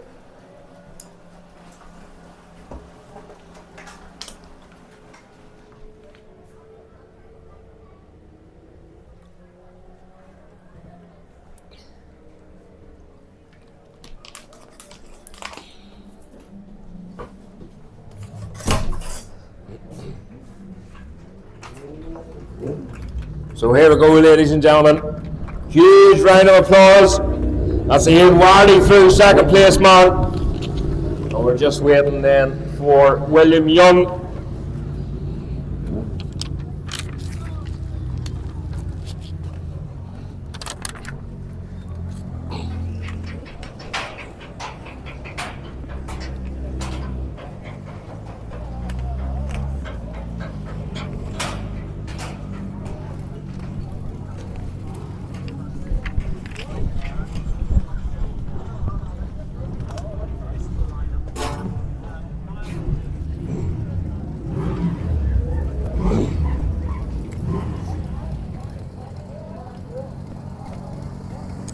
So we'll try and get that. My wee legs are absolutely rushed off.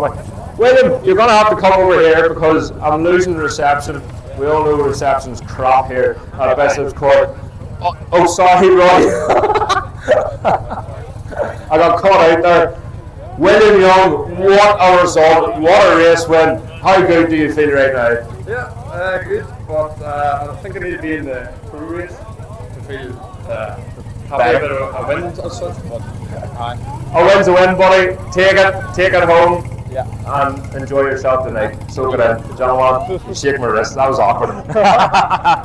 Good man. Paddy McColgan, come here, you rascal. Come on, you have to talk about your machine. Come on, we'll go over here. We'll come over here. And we'll have a wee word with Brett McCallan as well, I think. You stay there, buddy. I want to hear this story. He doesn't look happy. Paddy McColgan. A podium finish at Bishopscourt. What a result. When's the last time you stood in a podium? In the Supersport class? Never. Never? Never, no. Never here. And after last time I raced here was 2007. So it's 18 years ago. So surprised myself a wee bit there. Fantastic. And the Ducati, obviously you're getting on with it really well. You look strong on it. Even Cookstown, Tandragee, all the road races, you obviously get on well with it. Every day is a learning curve. Like it's the bike about itself. It's Yeah. unreal. Like all the talents fast, as you know, Yeah. the guide followed it. Yeah. But it's something different, you know. It's very enjoyable. Brilliant. Fair play, Paddy. Good talking to you again, buddy. I'll see you later. Oh, Tom Oliver.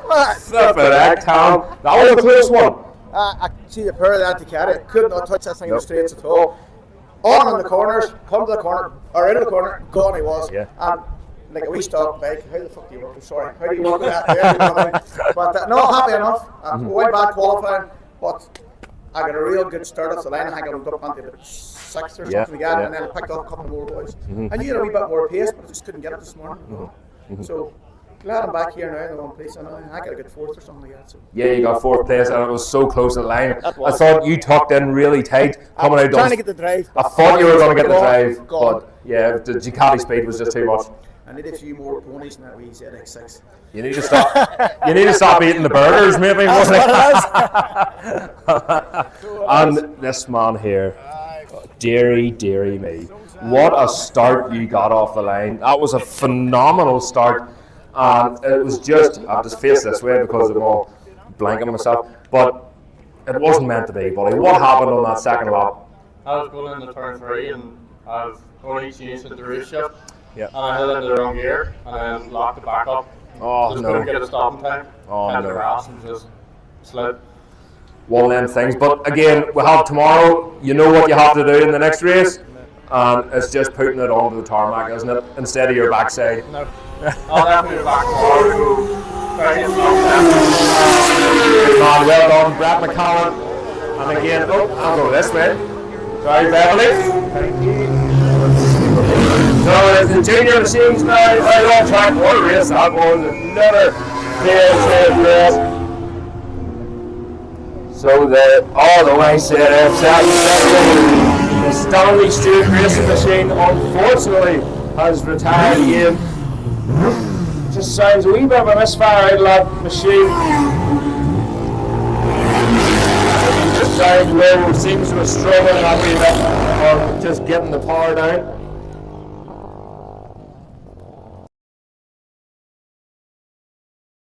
I'm going to do a chat show, but I don't know how we're going to fit it in because it's going to be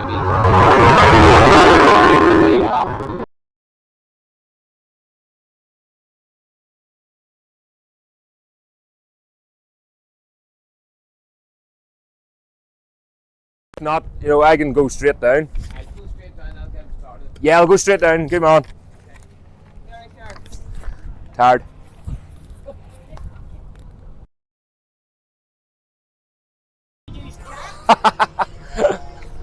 All about the chat. So again, with the junior machines, and a near fall on the backside. Again, a lot of 600 machines away. Jeepers, oh, that's fast down through here. Again, here this way again. They are lovely machines. Magnificent machine, and of course, Italian built. Phone's been found. If anybody's lost a phone, let's see if we can start and finish. Yeah, that's one of Dwayne's. I think that's Dwayne McCracken's team. I don't want to put the name out. I know, no. Just another re-announcement. There has been a mobile phone has been found. So there's a mobile phone that has been found, and John McClure, our clerk of course, has it down here at the start and finish. So if you're missing a mobile phone, check your pockets, check your purses, check behind your ears. John McClure has it here. And if you can identify the phone, it's yours. You win the prize. Hey? Dennis Wilson was running about looking for a phone now. No, it's not his now. It's one of the Anhart's crew. So as I make my way back up here, and we'll get ready then. Don't forget, ladies and gentlemen, the pre-73 machines are up next. So that's the pre-73 machines are up next. So if you can please get yourselves ready and get to the holding area as quickly as possible, that would be fantastic.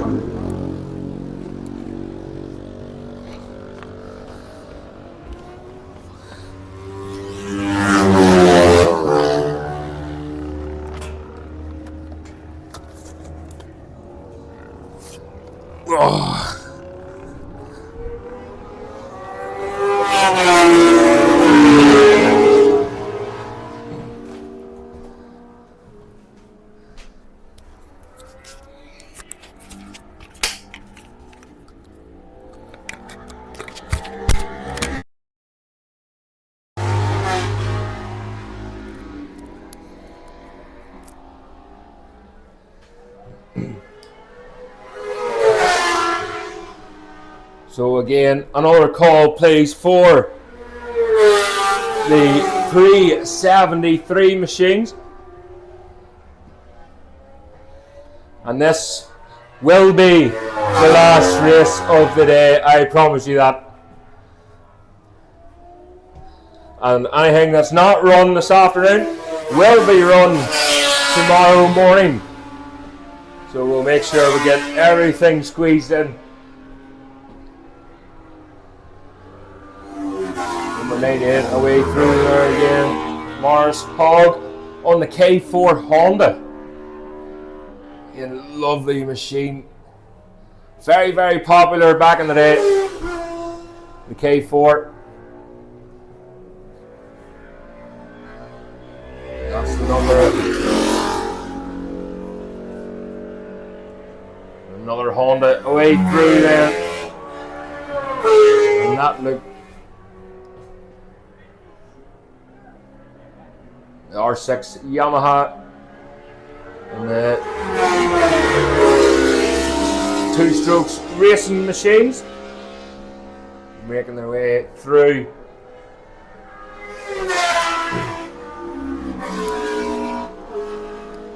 There's the number 19 away through there on that CBR 600 Honda. Lovely, lovely machines. And again, another call please. This parade session will be coming to a close here very shortly. So the pre-73 machines, can you please make your way, if you're not already there, to the holding area? That would be fantastic.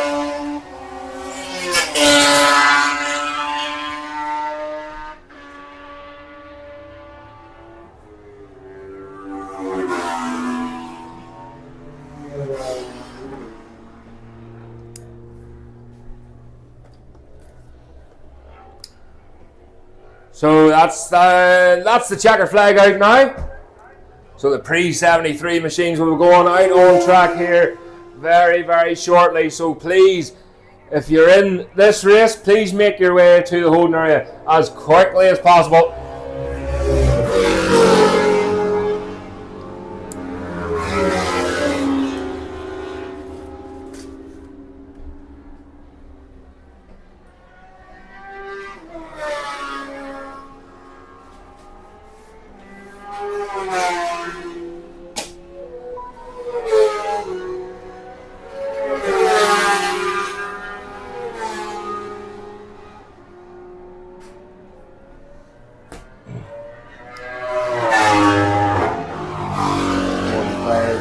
Through there, another Honda, very popular, and of course they do talk about the Hondas being bulletproof, and well, the proof's in the pudding. They're still circulating today, aren't they?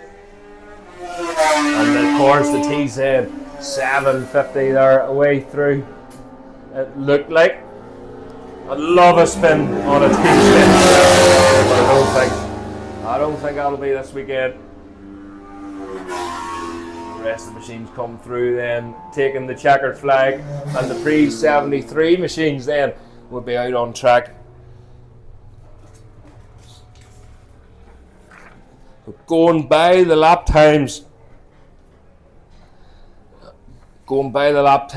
it's going to be some good racing in this class as well.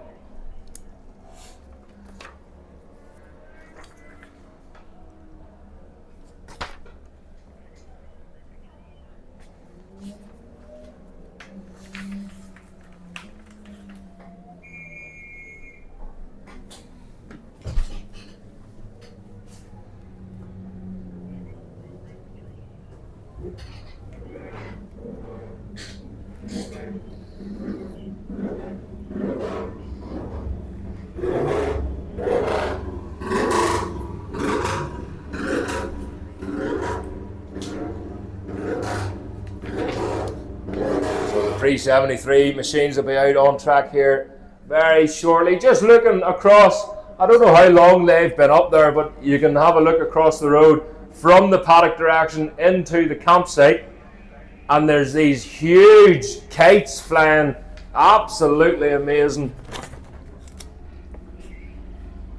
And there's Goofy up there too.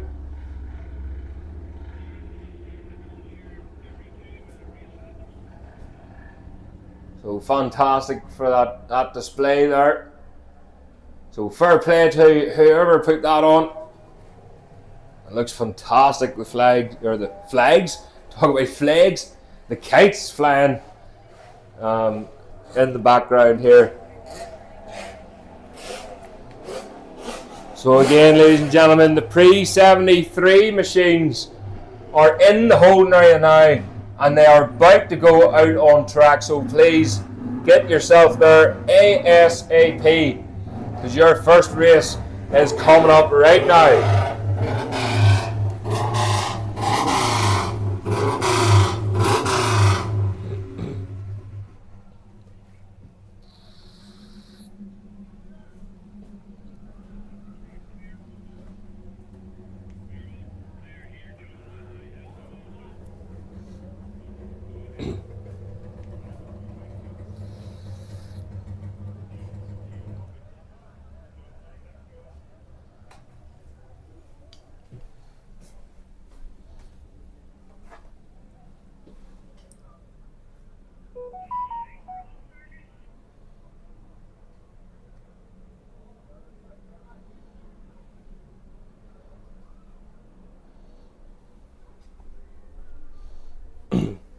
So the machines are now out on track and making their way round 4 to line up on the grid.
So here we go then. The machines lining up on the grid.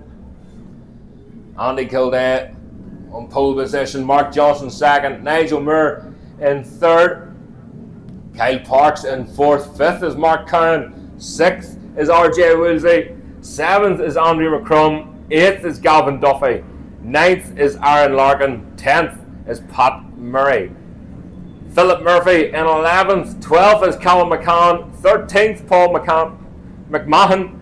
Phil Lunny 14th. Adam McKee 15th. 16th is Brendan Neeson. 17th Sean Leonard. 18th Michael Butler. Brian Matthews 19th. And 20th is Malcolm Love. And the green flag is waved at the back of the grid.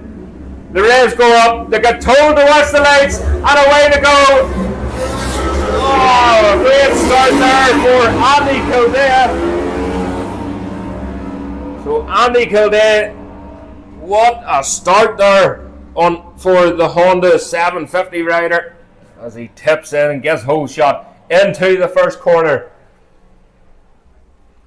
And again, what a great grid of pre-73 machines.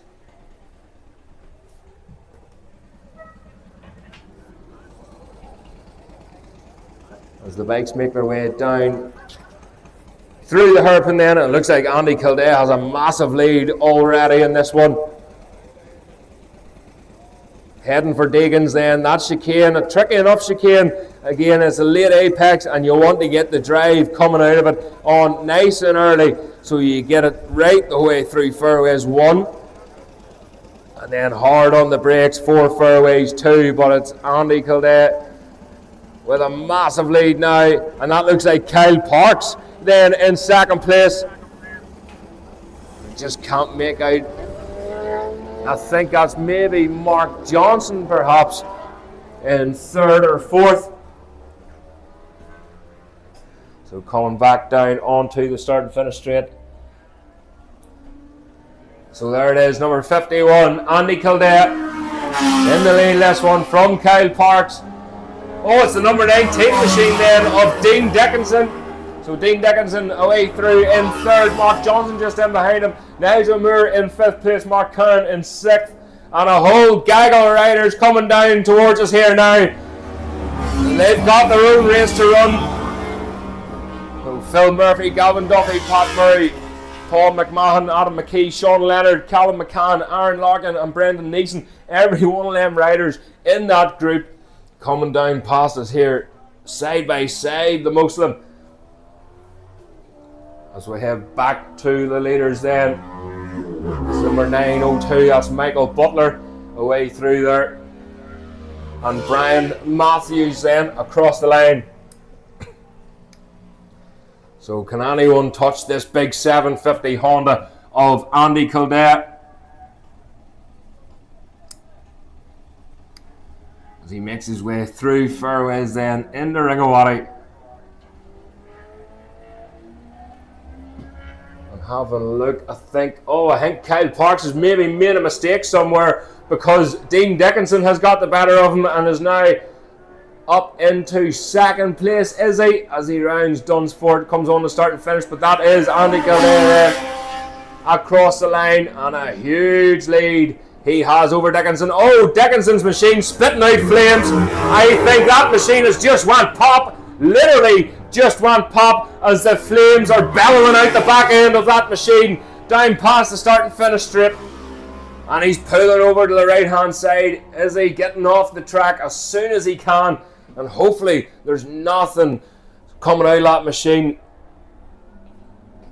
So here we go back to these guys there. We're going to have a fantastic race right to the very end. Sean Leonard just getting tucked into the slipstream there of, I think that was Aaron Larkin, who's now up into 13th place now. So again, hard lines there for Dean Dickinson, and hopefully that machine is, or someone's got a cure for that machine for tomorrow.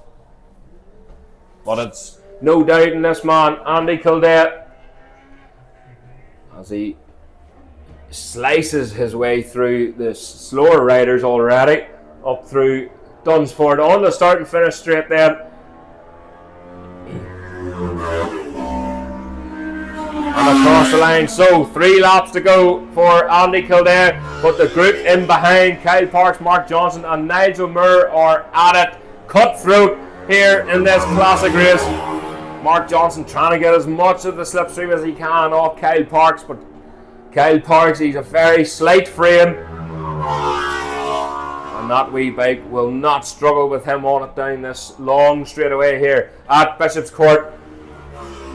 Andy McCrum then up into 6th place. He's first of the 500cc machines. With the 911 of McCrum, that was a 132.9, but the fastest lap is Andy Kildare, a 123.8. Kyle Parks in 2nd place, a 126. And here they come then, Pat Murphy, Gavin Duffy, Phil Murphy, Paul McMahon, Adam McKee and Aaron Larkin, and Callum McCann in 13th place then. So everyone getting promoted to place as Dean Dickinson slips down the timing screens here. As we look, Andy Kildare again already rounding Dunsford. He is on an absolute mission, but it's Kyle Parks who's still in lead. Nigel Moore then. So Nigel Moore getting the better of Mark Johnson. In through Ringawaddy. Mark Johnson trying to go up the inside of Dunsford, but Nigel Moore closes the door. Nigel's feeling racy this year. He's got it between his teeth, and he's up now into 3rd place. But Mark Johnson, look at the speed of that 350 then, just pulls over the left hand side. He gets tucked in behind the screen. Nigel Moore with a bit of a disadvantage here with the wind, especially up round the back half of the track, where you get that awful headwind through fairways. And without the fern on the machine, it might help him with cornering as he tips in through these chicanes with that headwind against him. But Mark Johnson has the advantage on a straight line when he's able to get tucked in behind that big screen. So this race further back then, this race is for 7th place then. Pat Murray was in the lead of it, the number 70 machine, and only just, the 35 there. Oh, that was Gavin Duffy, nearly taken to the pit wall just to get past. So looking over, big long look there, Sean Leonard. Again, Brendan Neeson. I think Sean Leonard just looking across, that was Aaron Larkin. So last lap time then for Andy Kildare. But the race goes on. Nigel, it looks like Kyle Parks is sort of controlling this in 2nd place, but anything can happen. Look at the drive that Nigel Moore got, and Mark Johnson is tucked right in behind him once again. He follows him through Dunsford on the start and finish. Into turn 1 then, it's Kyle Parks. He has to stay tucked in behind that fern. He can't give an inch to these guys behind him. Last lap again, Andy Kildare with the fastest lap, a 123.4. Kyle Parks in 2nd place, a 125.9. Nigel Moore 3rd with a 125.8. And Mark Johnson in 4th with a 125.8. There is absolutely nothing in it between these 4 riders. So Mark Cowan, really good result there. Holding on to that 4th place as we look down the road. Again, a big stretch back in this group now. So the number 35 machine starting to disappear. That's Gavin Duffy. Again, just coming into it a wee bit later than usual. But Gavin Duffy really knows what he's doing further down the field then. But here he is, number 51, across the line, gets it done.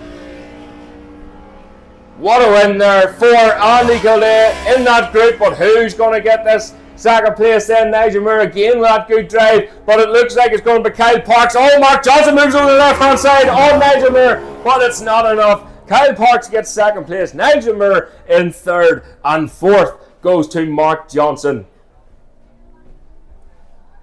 What a result there, what a race that these 3 have put on. And of course Mark Curran then, number 26 machine, across the line. in 5th place.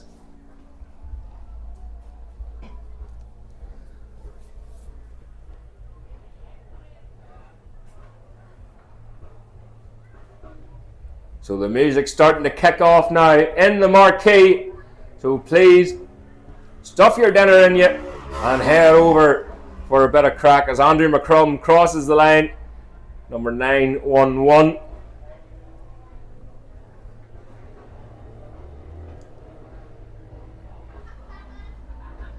Andrew McCrum then, that was a 132.9. Mark Johnson will go from Kyle Parks then, 125.9. Nigel Moore in 3rd at 125.8. So there's Duffy. And look at this gaggle further on back then. Number 70, Pat Murphy. But who's it going to be? Is it Phil in the lead? Phil Murphy of this one is indeed, crosses the line. He was ahead in this group. The number 98, a big wave there, Aaron Larkin. Loving life, enjoying that race. So Mark Kine then was 5th. Andrew McCrum 6th. 7th was Gavin Duffy. Pat Murphy across the line in 8th. 9th was Phil Murphy. 10th was Paul McMahon. 11th was Callum McCann. 12th was Sean Leonard. 13th is Aaron Larkin. 14th was Adam McKee. 15th was Brendan Neeson. 16th was Michael Butler. And 17th was Brian Matthews. Again, a fantastic result there as they head back down towards us here.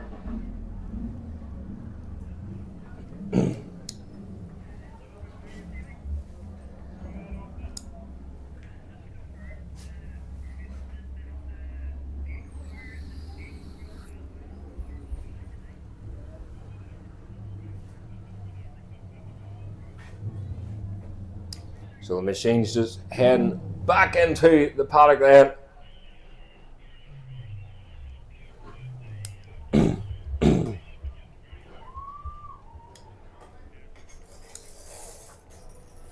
So again, what a race. There's the classic machines in. And please, ladies and gentlemen, a huge round of applause for all these guys, including the club. But these riders, these racers, they've all put a fantastic show on. What about that then? Another one for Andy Kildare to add to the list. Kyle Parks in 2nd. Nigel Moore clinching 3rd of Mark Johnson. What a result. And what a day it's been here, ladies and gentlemen. A huge thank you to the club, the Classic Bike Festival, Robin Titterington, Philip McCallan and team. Everybody involved. John McClure, Carter, of course, all the marshals, scrutineers, flag marshals, the 2 flag girls, the brolly dollies down below me here.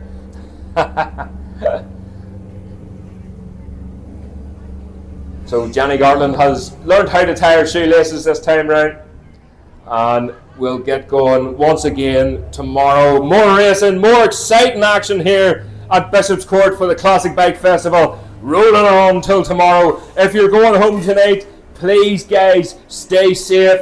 And if you're on a machine, a motorcycle, stay safe. Keep the racing to the track. If you're staying tonight, head over to the hospitality suite over here and head over to the stage and the bar. Get yourself a few drinks and we'll have a wee bit of crack later on. But for now, ladies and gentlemen, thank you so much for coming down and supporting this. And hopefully we haven't disappointed. More action tomorrow, up nice and early, 9 a.m, and we'll get everything going out on track.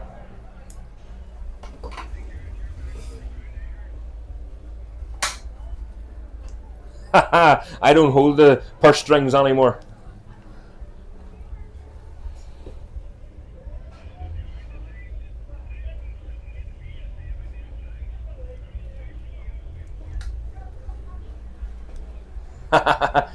I've only noticed them recently there.